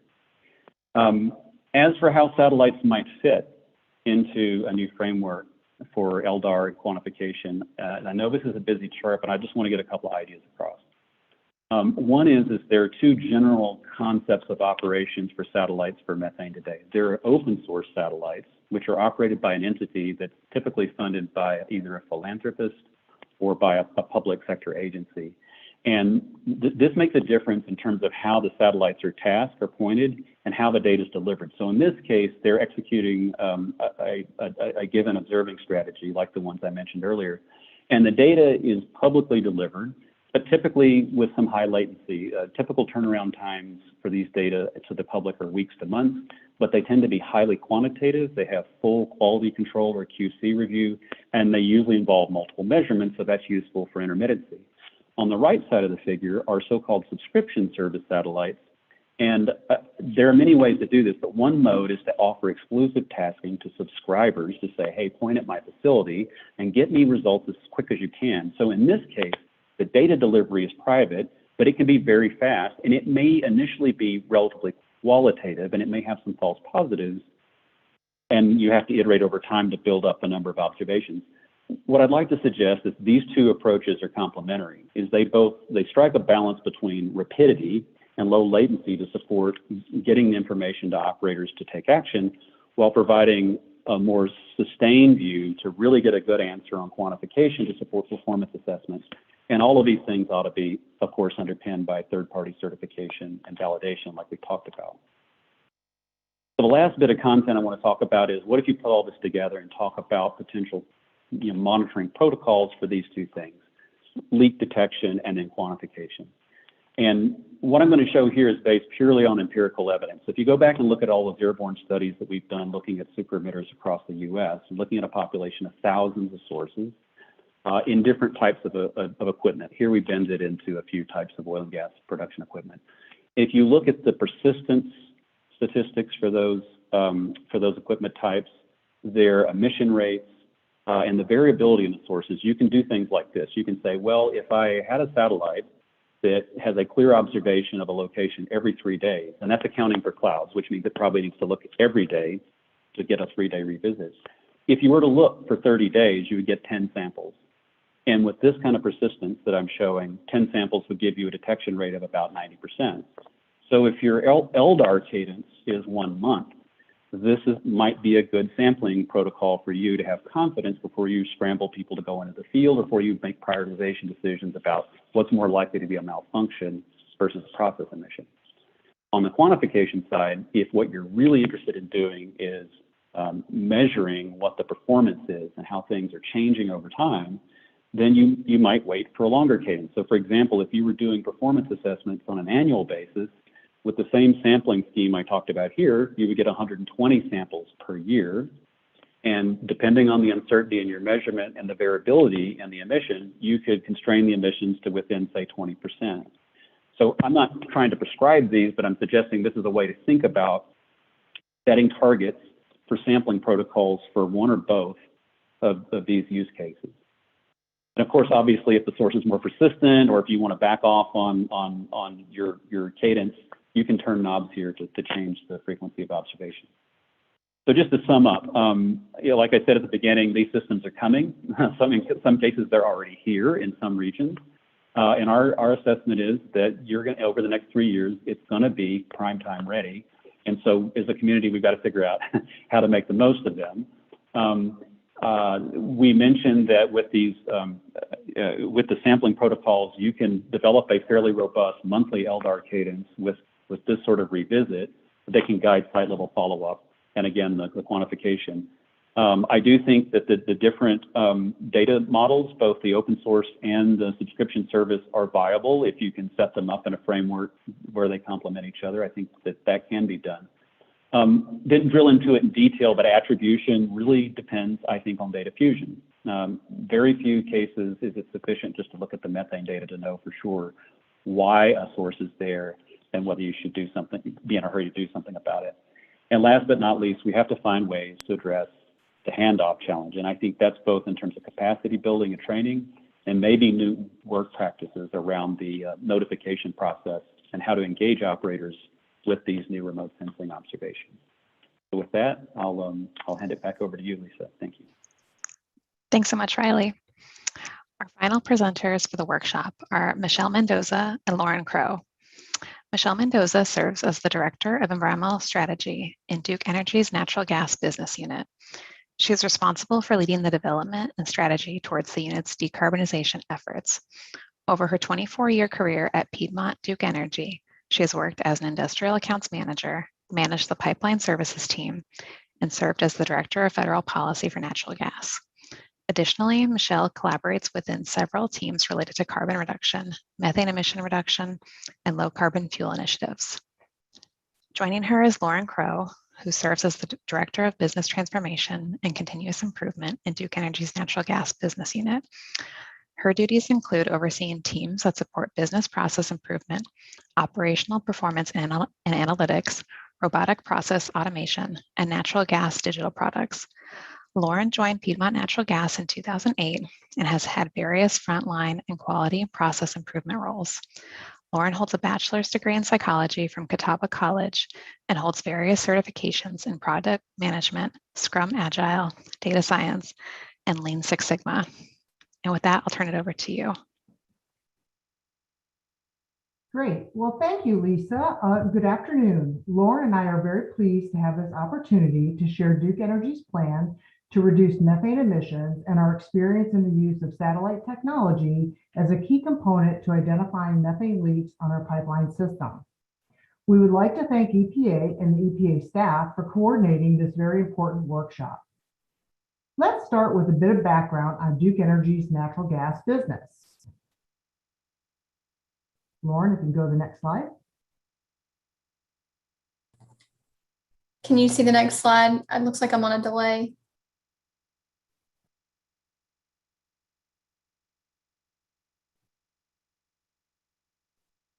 Nope.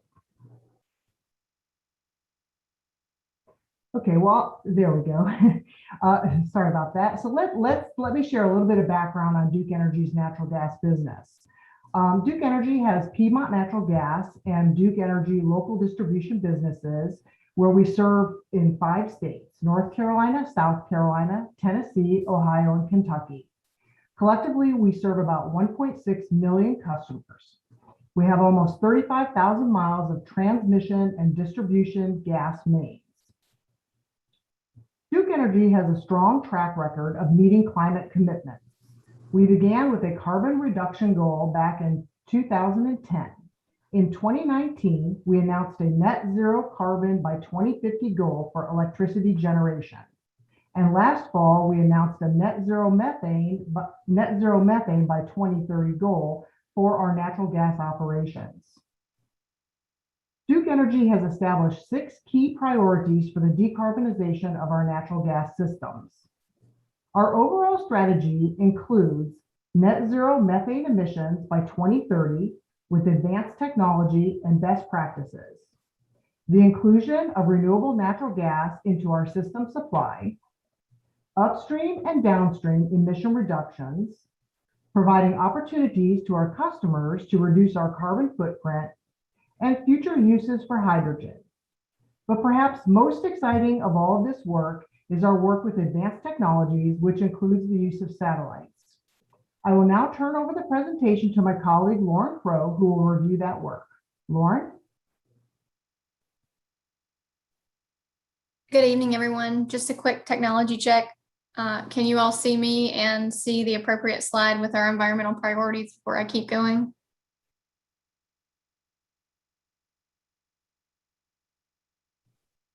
Lauren, the slide is not on the environmental priority. Okay, I'm going to stop sharing and reshare. I apologize.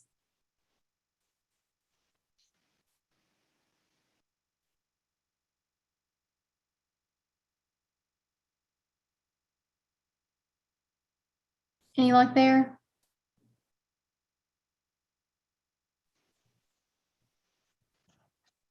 Hey, Lauren, not quite yet. We still see your, oh, now we've moved ahead to your priority focus areas.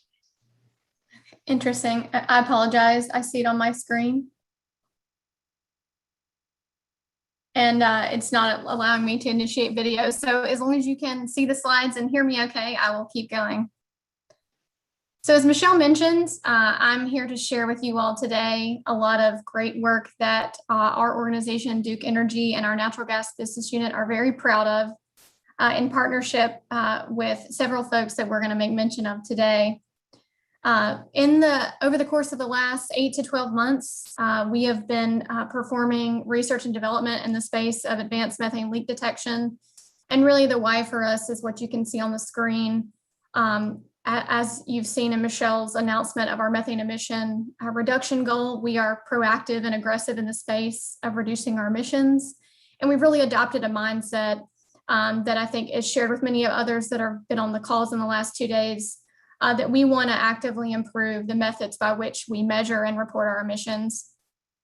We've looked at various technologies over the course of the last 8 to 12 months and have really landed on and have been heavy in the space of satellite. I won't spend a lot of time going through how the technology works today, but we acknowledge that we want to establish an accurate real-world measurement system that's both cost-effective and allows for our operation to transform. And I think most importantly, we have a bias for action, and we really want to act on what we're finding and respond to it in the field to mitigate emissions as quickly as possible and ensure that we have a well-rounded emissions reduction program. As you see on the screen here, our efforts in reduction of emissions are already underway.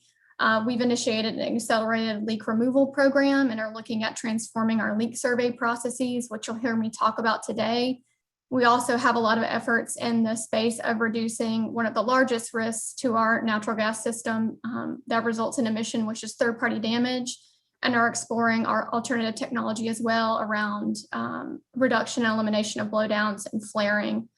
And I think the most important piece of all of this and establishing a measurement system that aligns with a lot of the other speakers is we want to implement a framework and an analytics product and platform that's auditable and transparent and becomes our own emissions accounting framework.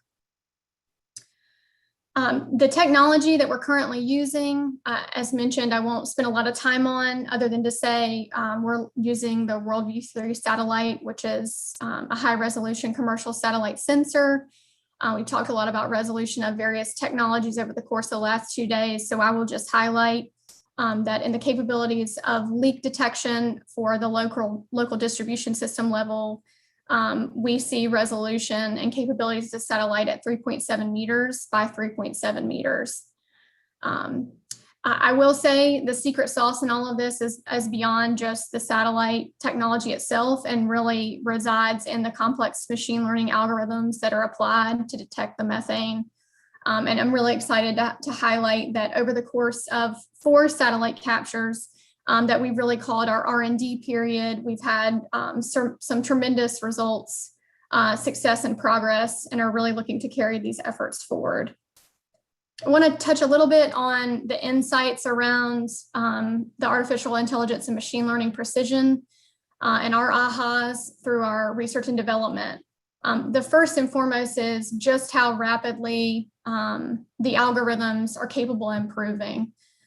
We've seen observations related to shadowing, related to being able to detect methane over asphalt as well as tree canopy, just in the course of our 4 short captures.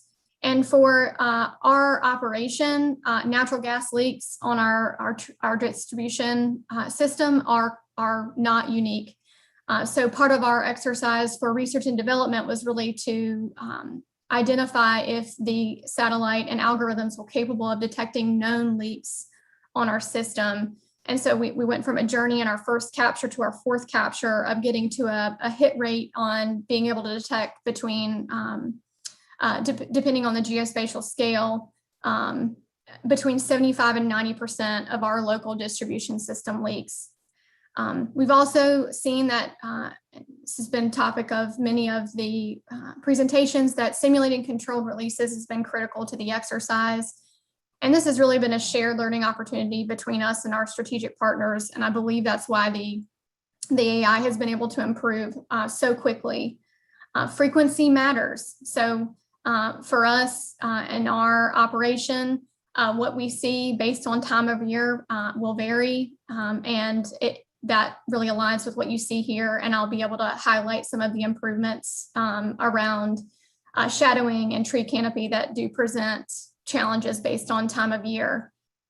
We've seen a low false positive rate. It's been absolutely insane to see the sensitivity of the technology to be able to detect what we would call a bubble leak on a meter. Really the challenge for us has been the time and effort in the field really to pinpoint and, in our world, grade a leak. So there's been sort of a trade-off established of in this research and development, look for a period of time. If you're unable to pinpoint, we'll take another observation and come back to it at a later date.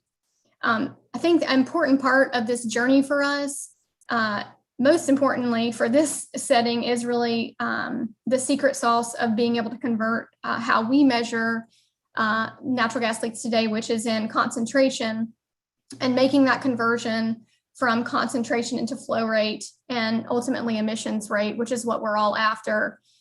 We have gas leaks that may have a high parts per million reading, depending on site of the reading taken, that aren't an actual high emitting or high volume leak. So we're working with our partners, and it's really establishing new ground around that conversion to get to an accurate flow rate and in turn emissions rate.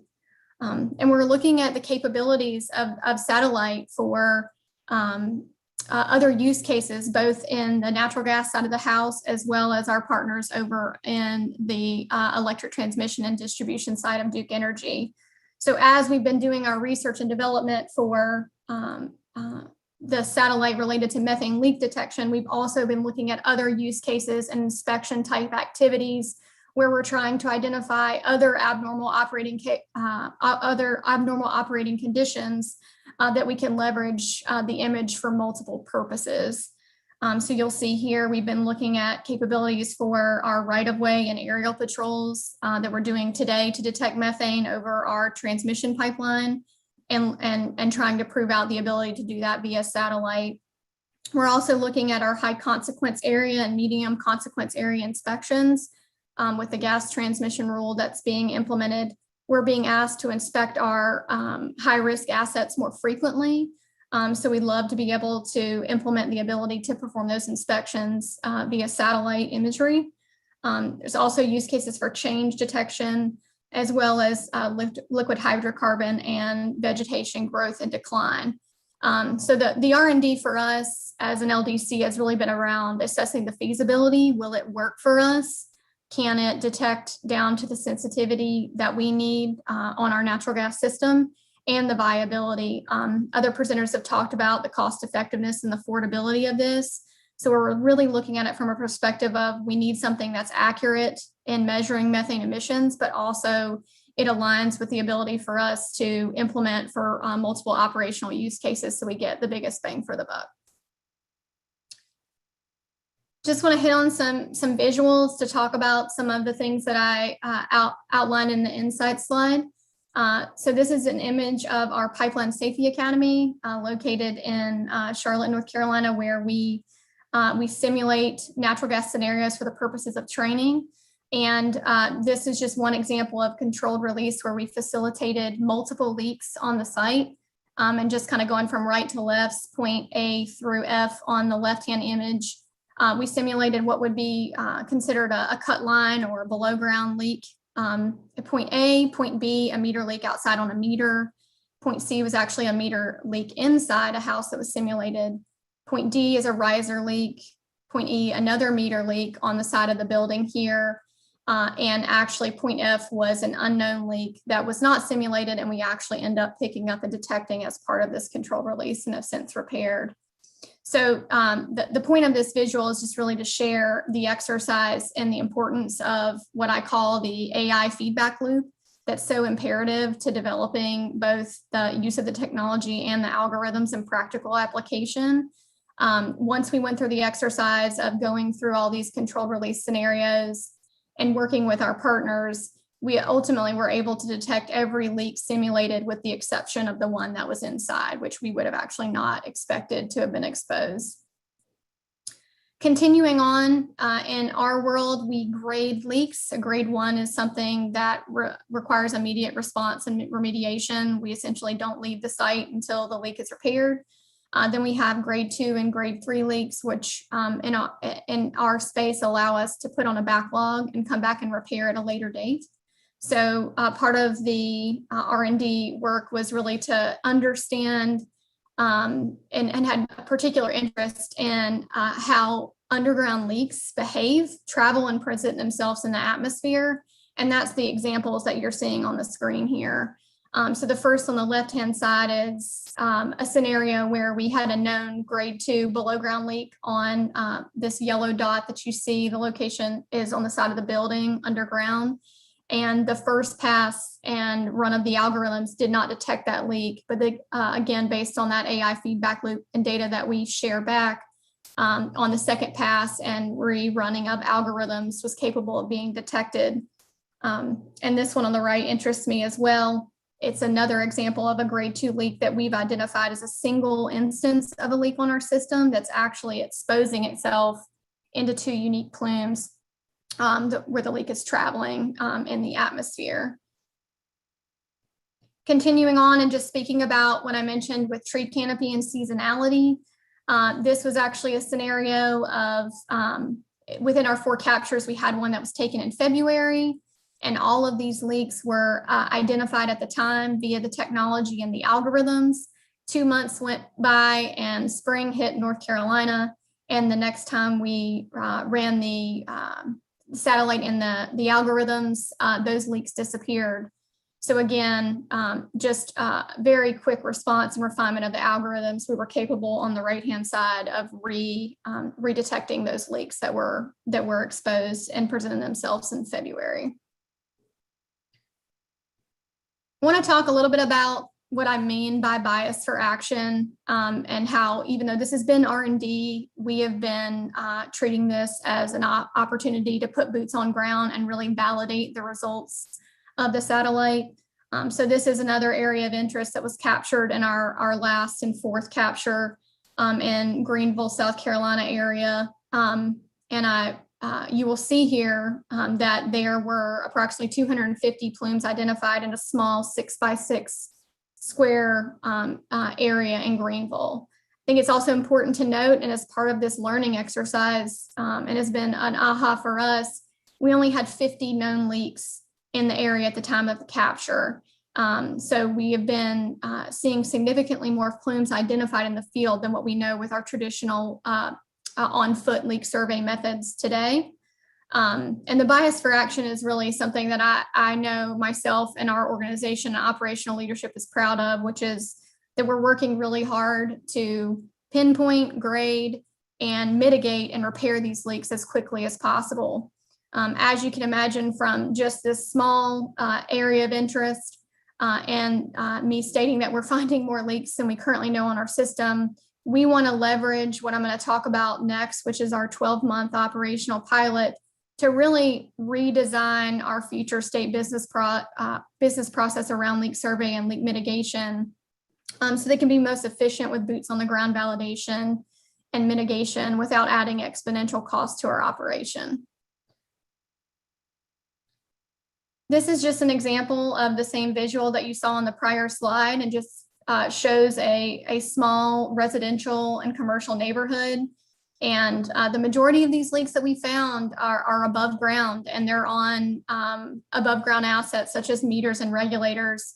And again, I think just this calls out and highlights the capabilities and the sensitivity of the satellite and the strength of the algorithms to be able to detect methane in urban and suburban areas such as this, which is pretty typical for our 5-state natural gas footprint.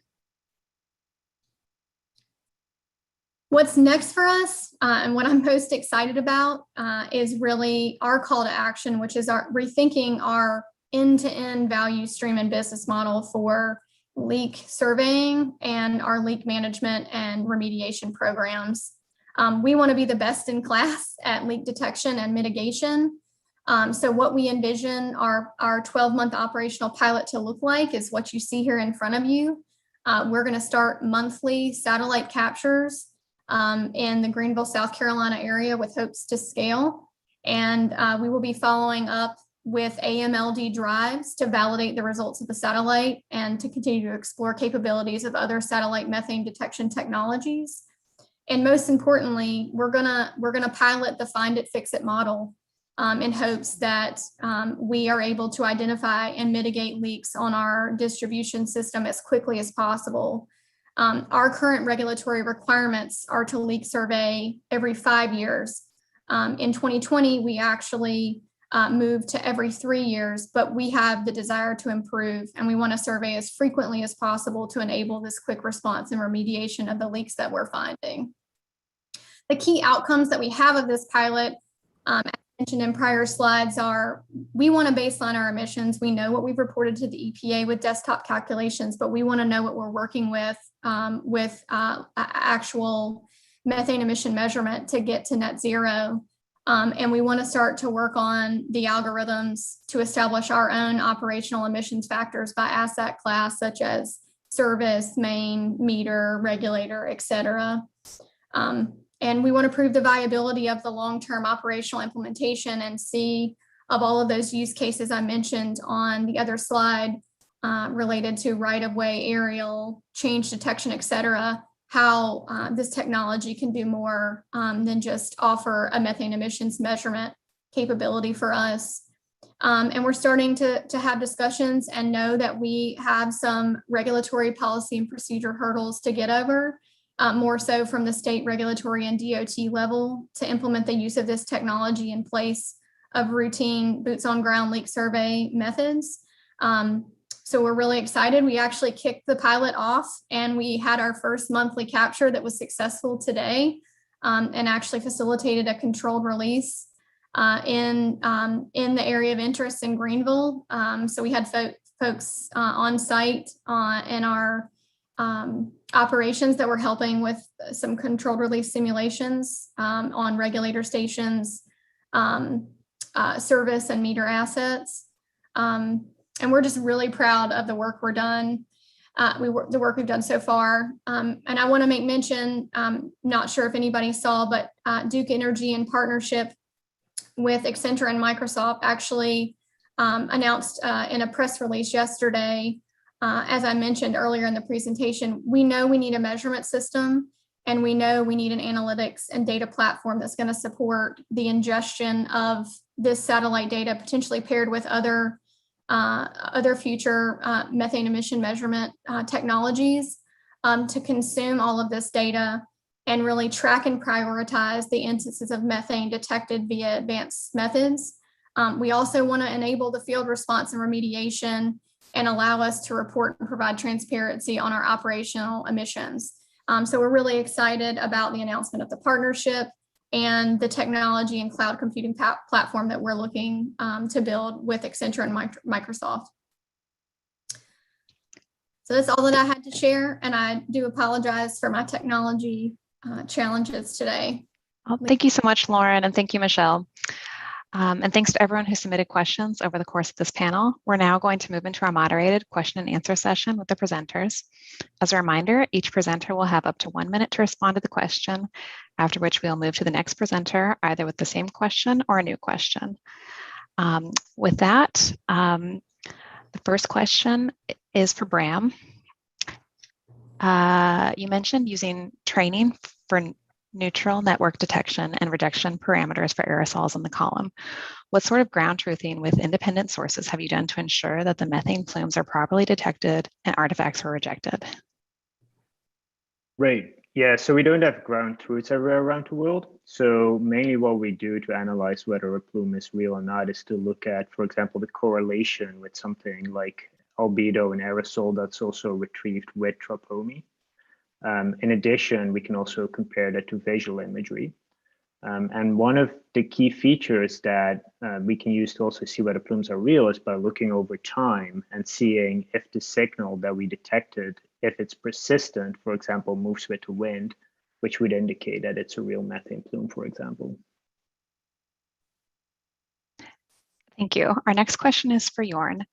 For quantifying emission rates, how are leaks adjusted for permanency and intermittency? Yeah, so in the surveys that was done by JPL, every single source was visited multiple times. I think on average, most sources were visited about 8 times. So it was, we really looked at it, and then, you know, if there was the final number was the average of all the numbers that were found, and when nothing was found, that number was 0. If that makes sense. Yeah, thank you. Riley, our next question is for you. You stated that emerging global methane monitoring system of systems could supplement and improve existing oil and gas methane leak detection programs in the next few years. Do you think that it could just supplement, or do you think it could replace current programs completely? Trick question. I actually think that there aren't existing programs that are focused on super emitters. That's what I was talking about with super emitters. So I think it is supplement because the existing framework doesn't, I don't think, recognizes this particular class of emitters. So I think it is definitely supplement. By the way, I just want to add on to Jorn's question with the intermittency calculations. When we calculate that, we say how many lines did we fly, how many times did we sample it, how many observations did we get, and you just divide to get a frequency. One careful thing about this that's important is over what interval you're doing that. It doesn't make sense, I think, to turn around and fly the plane over it many times over 10 minutes, because that just tells you short-term variability. We think the right protocol is to look basically on a daily basis, or ideally over a couple of weeks, get about 8 to 10 samples, and then you get a better sense of long-term intermittency. Great, thank you. Next question is for Lauren and Michelle. Could you tell us what satellite system you're using? Whoever wants to take that. Hopefully you can all see me now. Yeah, the satellite that we're using is Maxar's Worldview 3. Great, thank you. Next audience question is for Bram.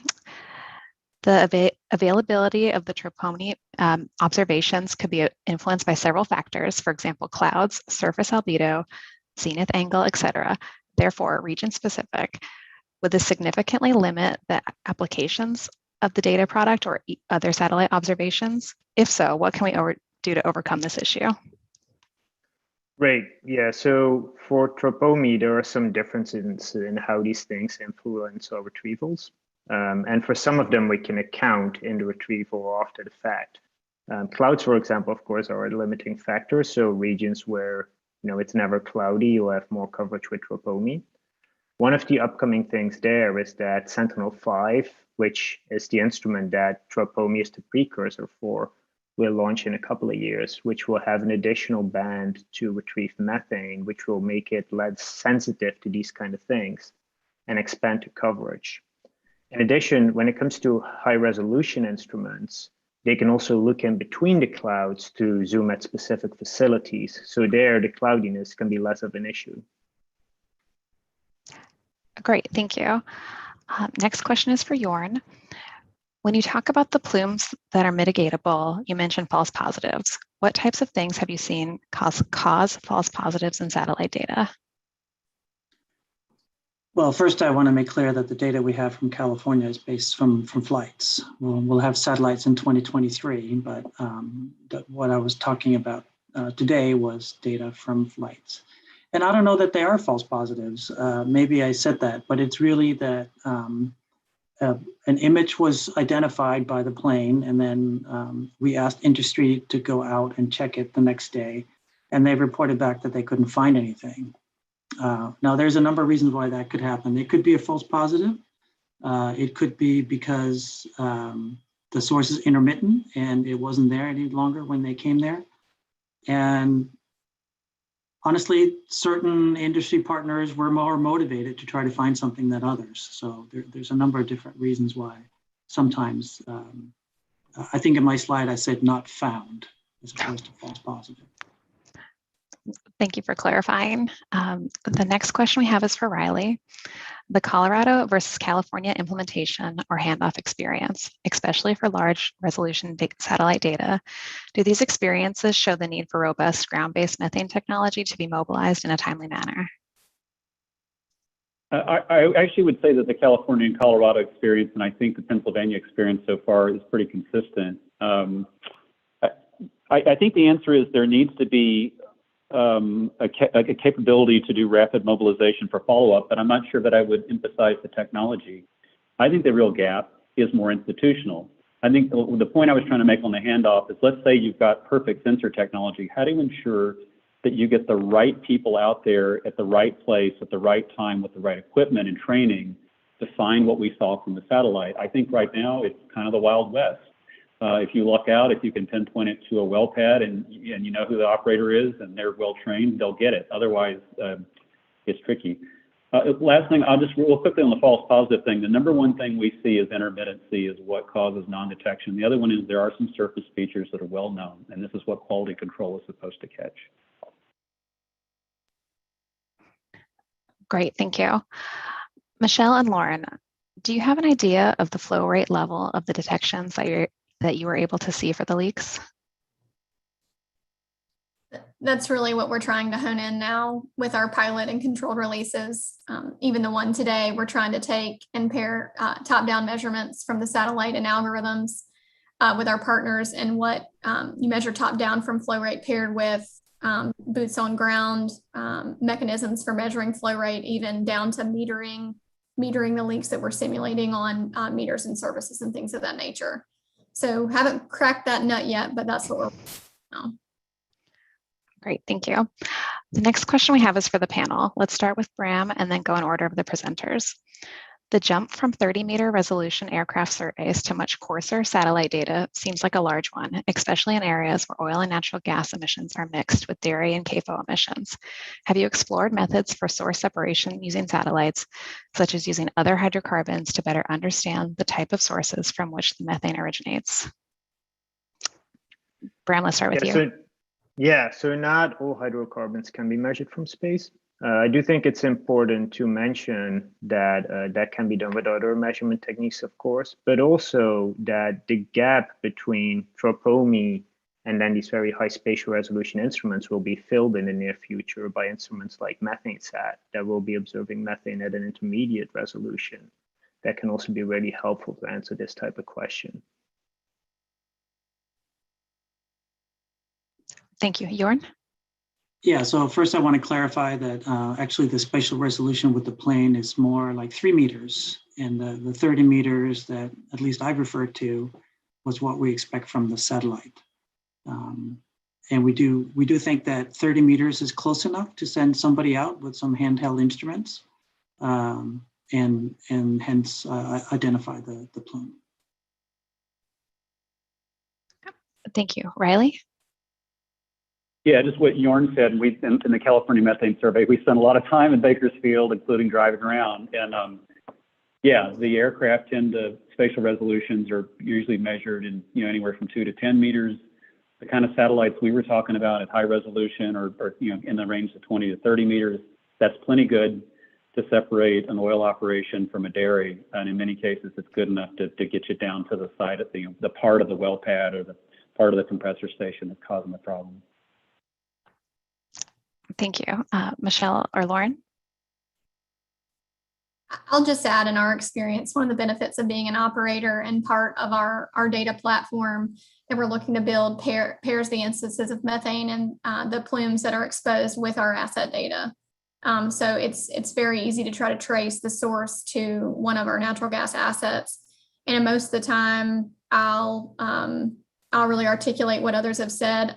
I don't know that we've quite identified that these instances of methane plumes that we haven't pinpointed are false positives just yet, but we haven't been observing other natural occurrences of methane. When we go out, we do things like check for sewer gas, check for the other surrounding natural occurrences of methane. It's really just a matter of taking the time, and the image I showed of all of those plumes in the neighborhood, literally walking from house to house using a CGI or a gas pack to pinpoint the physical location of the leak. Great, thank you. We have time for one final question for the panel, and we'll go in the same order. What additional work is needed to standardize the use of satellite technologies such that they may be applied in a regulatory type framework? For example, do you see value in development of a standardized QA test target that can help validate the performance capability of the sensor and data processing approaches on an ongoing basis? Yeah, so I think in some cases, the satellite data is already ready to be used in this type of framework. And with the expanding observation system, it will become more useful as some of these processes will also be operationalized. But I think we've seen from a lot of these case studies that there's a lot of useful information in there. And certainly the validation of those results can be useful, especially when it comes to the quantification of emissions. Thank you. Jorn? Yeah, and I think I heard this in one of the other presentations in an earlier panel. Certainly one of the more important things is that the data is timely. You know, a lot of this data, it takes a long time to get to you, and it really is important to be able to have the data pretty quick to make it actionable, at least for mitigation. And then, you know, when you get back that image with a plume on top of something, you Riley mentioned this as well. You need to know who to contact. You need to know who is the owner of this piece of infrastructure, and that's a pretty big job. We're starting that work in California, and we have extensive databases on ownership and landfills and all these things. But it's still a lot of work to compile all that, so that when you have the right GIS layer, I guess. Such that when a plume comes in with a lat long, that you have a piece of infrastructure and you have an owner and you have a contact that that you can go. Alternatively, you could send it to an inspector to go out and investigate, but that's very resource intensive. If you have a full observational system and you're getting, you know, hundreds of these a day. Thank you. Riley? Yeah, three things spring to mind in terms of standards. One is, I think, sampling protocols. I think this is one of the gorillas in the room with this topic, is right now there is no standard protocol for how frequently you should sample, over what period of time, what types of detection limits that could allow you to be technology agnostic and be flexible to regional, you know, specific challenges or perhaps population or sectoral challenges. I think we need standards on sampling protocols that allow you to be more technology agnostic and also useful. I think work practices, Jorn and others have touched on it, is right now, every time I see a methane leak and I can't immediately identify the operator, I go, who do I call? There are literally hundreds, if not thousands of stakeholders out there. We do not have a framework, I think, in the existing regulatory system to allow for, I call first responders for unknown methane sources. So I think this may be a little bit outside the regulatory framework. It's an institutional challenge. And the last thing is independent validation of data on an ongoing basis. And one way we're trying to tackle this with the Carbon Mapper program is we're enlisting CARB to do independent ground truthing and data review and validation within the state of California. So all the data that we're producing globally can have some confidence that the methods were being proven in California should work everywhere. So I think thinking about validation in an ongoing way would be a good standard. Thank you. Final thoughts, Michelle and Lauren? Michelle, I'm happy to go. Feel free to chime in after me. So, yeah, go ahead. Okay, so I'll just say from the natural gas business unit, and I think the LDC perspective, I'll talk a little bit more about kind of what I think we need on the operational side. We're very fortunate to have a lot of pioneers in our company that have a transformation mindset, and we really hope that we can help bring a lot of our peers along in the journey for exploring this technology, both again from a methane emissions measurement perspective, but also an operational transformation perspective. So I think there's work that needs to be done around just establishing the right mindset for transformation. So you have people that are raising their hand saying, that's me, I'll take care of that, right? Versus trying to find the person to call. And the other, and it's an interesting concept that we've been exploring is, my colleague Jeremy Coster always says the technology is the worst it's ever going to be today, right? So right now for most LDCs, the impediment is the cost, right? For the resolution that we need, it's not free, right? So figuring out how this is cost effective for your operation and looking at the opportunity for data sharing, right? That image I showed you, there's other folks that emit methane and our stakeholders in the desire for sustainability. So we are exploring the opportunity for data sharing, right? How can we take an image and run algorithms and multiple parties benefit from the data? So that's all I'd add. Lisa, I would just add one other comment in regards to the idea of standardization for the satellite technologies, and that is, listening to all of the fellow presenters through the last 2 days is, clearly there is a lot of differences along the entire oil and gas industry, and so, a satellite plume for a methane leak in the production basin would be vastly different than a plume in a local distribution company's methane leak. And so I think, from a point of standardization, there needs to be some sort of acknowledgement that, not all things are equal in regards to that. Thanks. Great. Thank you all so much. That's all the time we have for this panel. I want to thank all of our presenters today for being with us and providing such interesting presentations and such thoughtful discussion. To wrap things up, I'd like to turn things over to David Cuzzy, the Deputy Director for EPA's Sector Policies and Programs Division, who will provide us with closing remarks. Over to you, David. Thank you, Lisa. As Lisa said, I'm David Cuzzy, the Deputy Director of the Sector Policies and Programs Division in EPA's Office of Air Quality Planning and Standards. And first, I just want to say, wow, just wow. The depth and breadth of the presentations the panelists have shared over the last 2 days has been incredible. So I'd like to thank our panelists for taking the time to share their research and work over the past few days. Just thank you again. As a reminder, I'd like to, and as you heard from Tomás Carbonell, our Associate Office Director, at the opening of today's session, we're working to issue a proposed rulemaking for the oil and natural gas industry in September, and I hope you all use what you've heard and learned over the past 2 days as we review the proposal and provide your comments.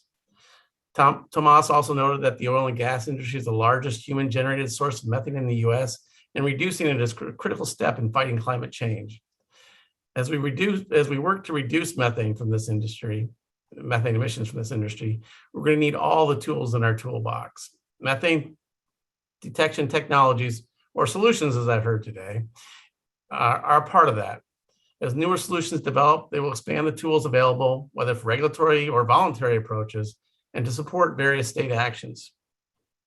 And before we go, I'd like to repeat what I heard from several panelists over the past 2 days, and that was the collection of presentations and panel sessions were impressive.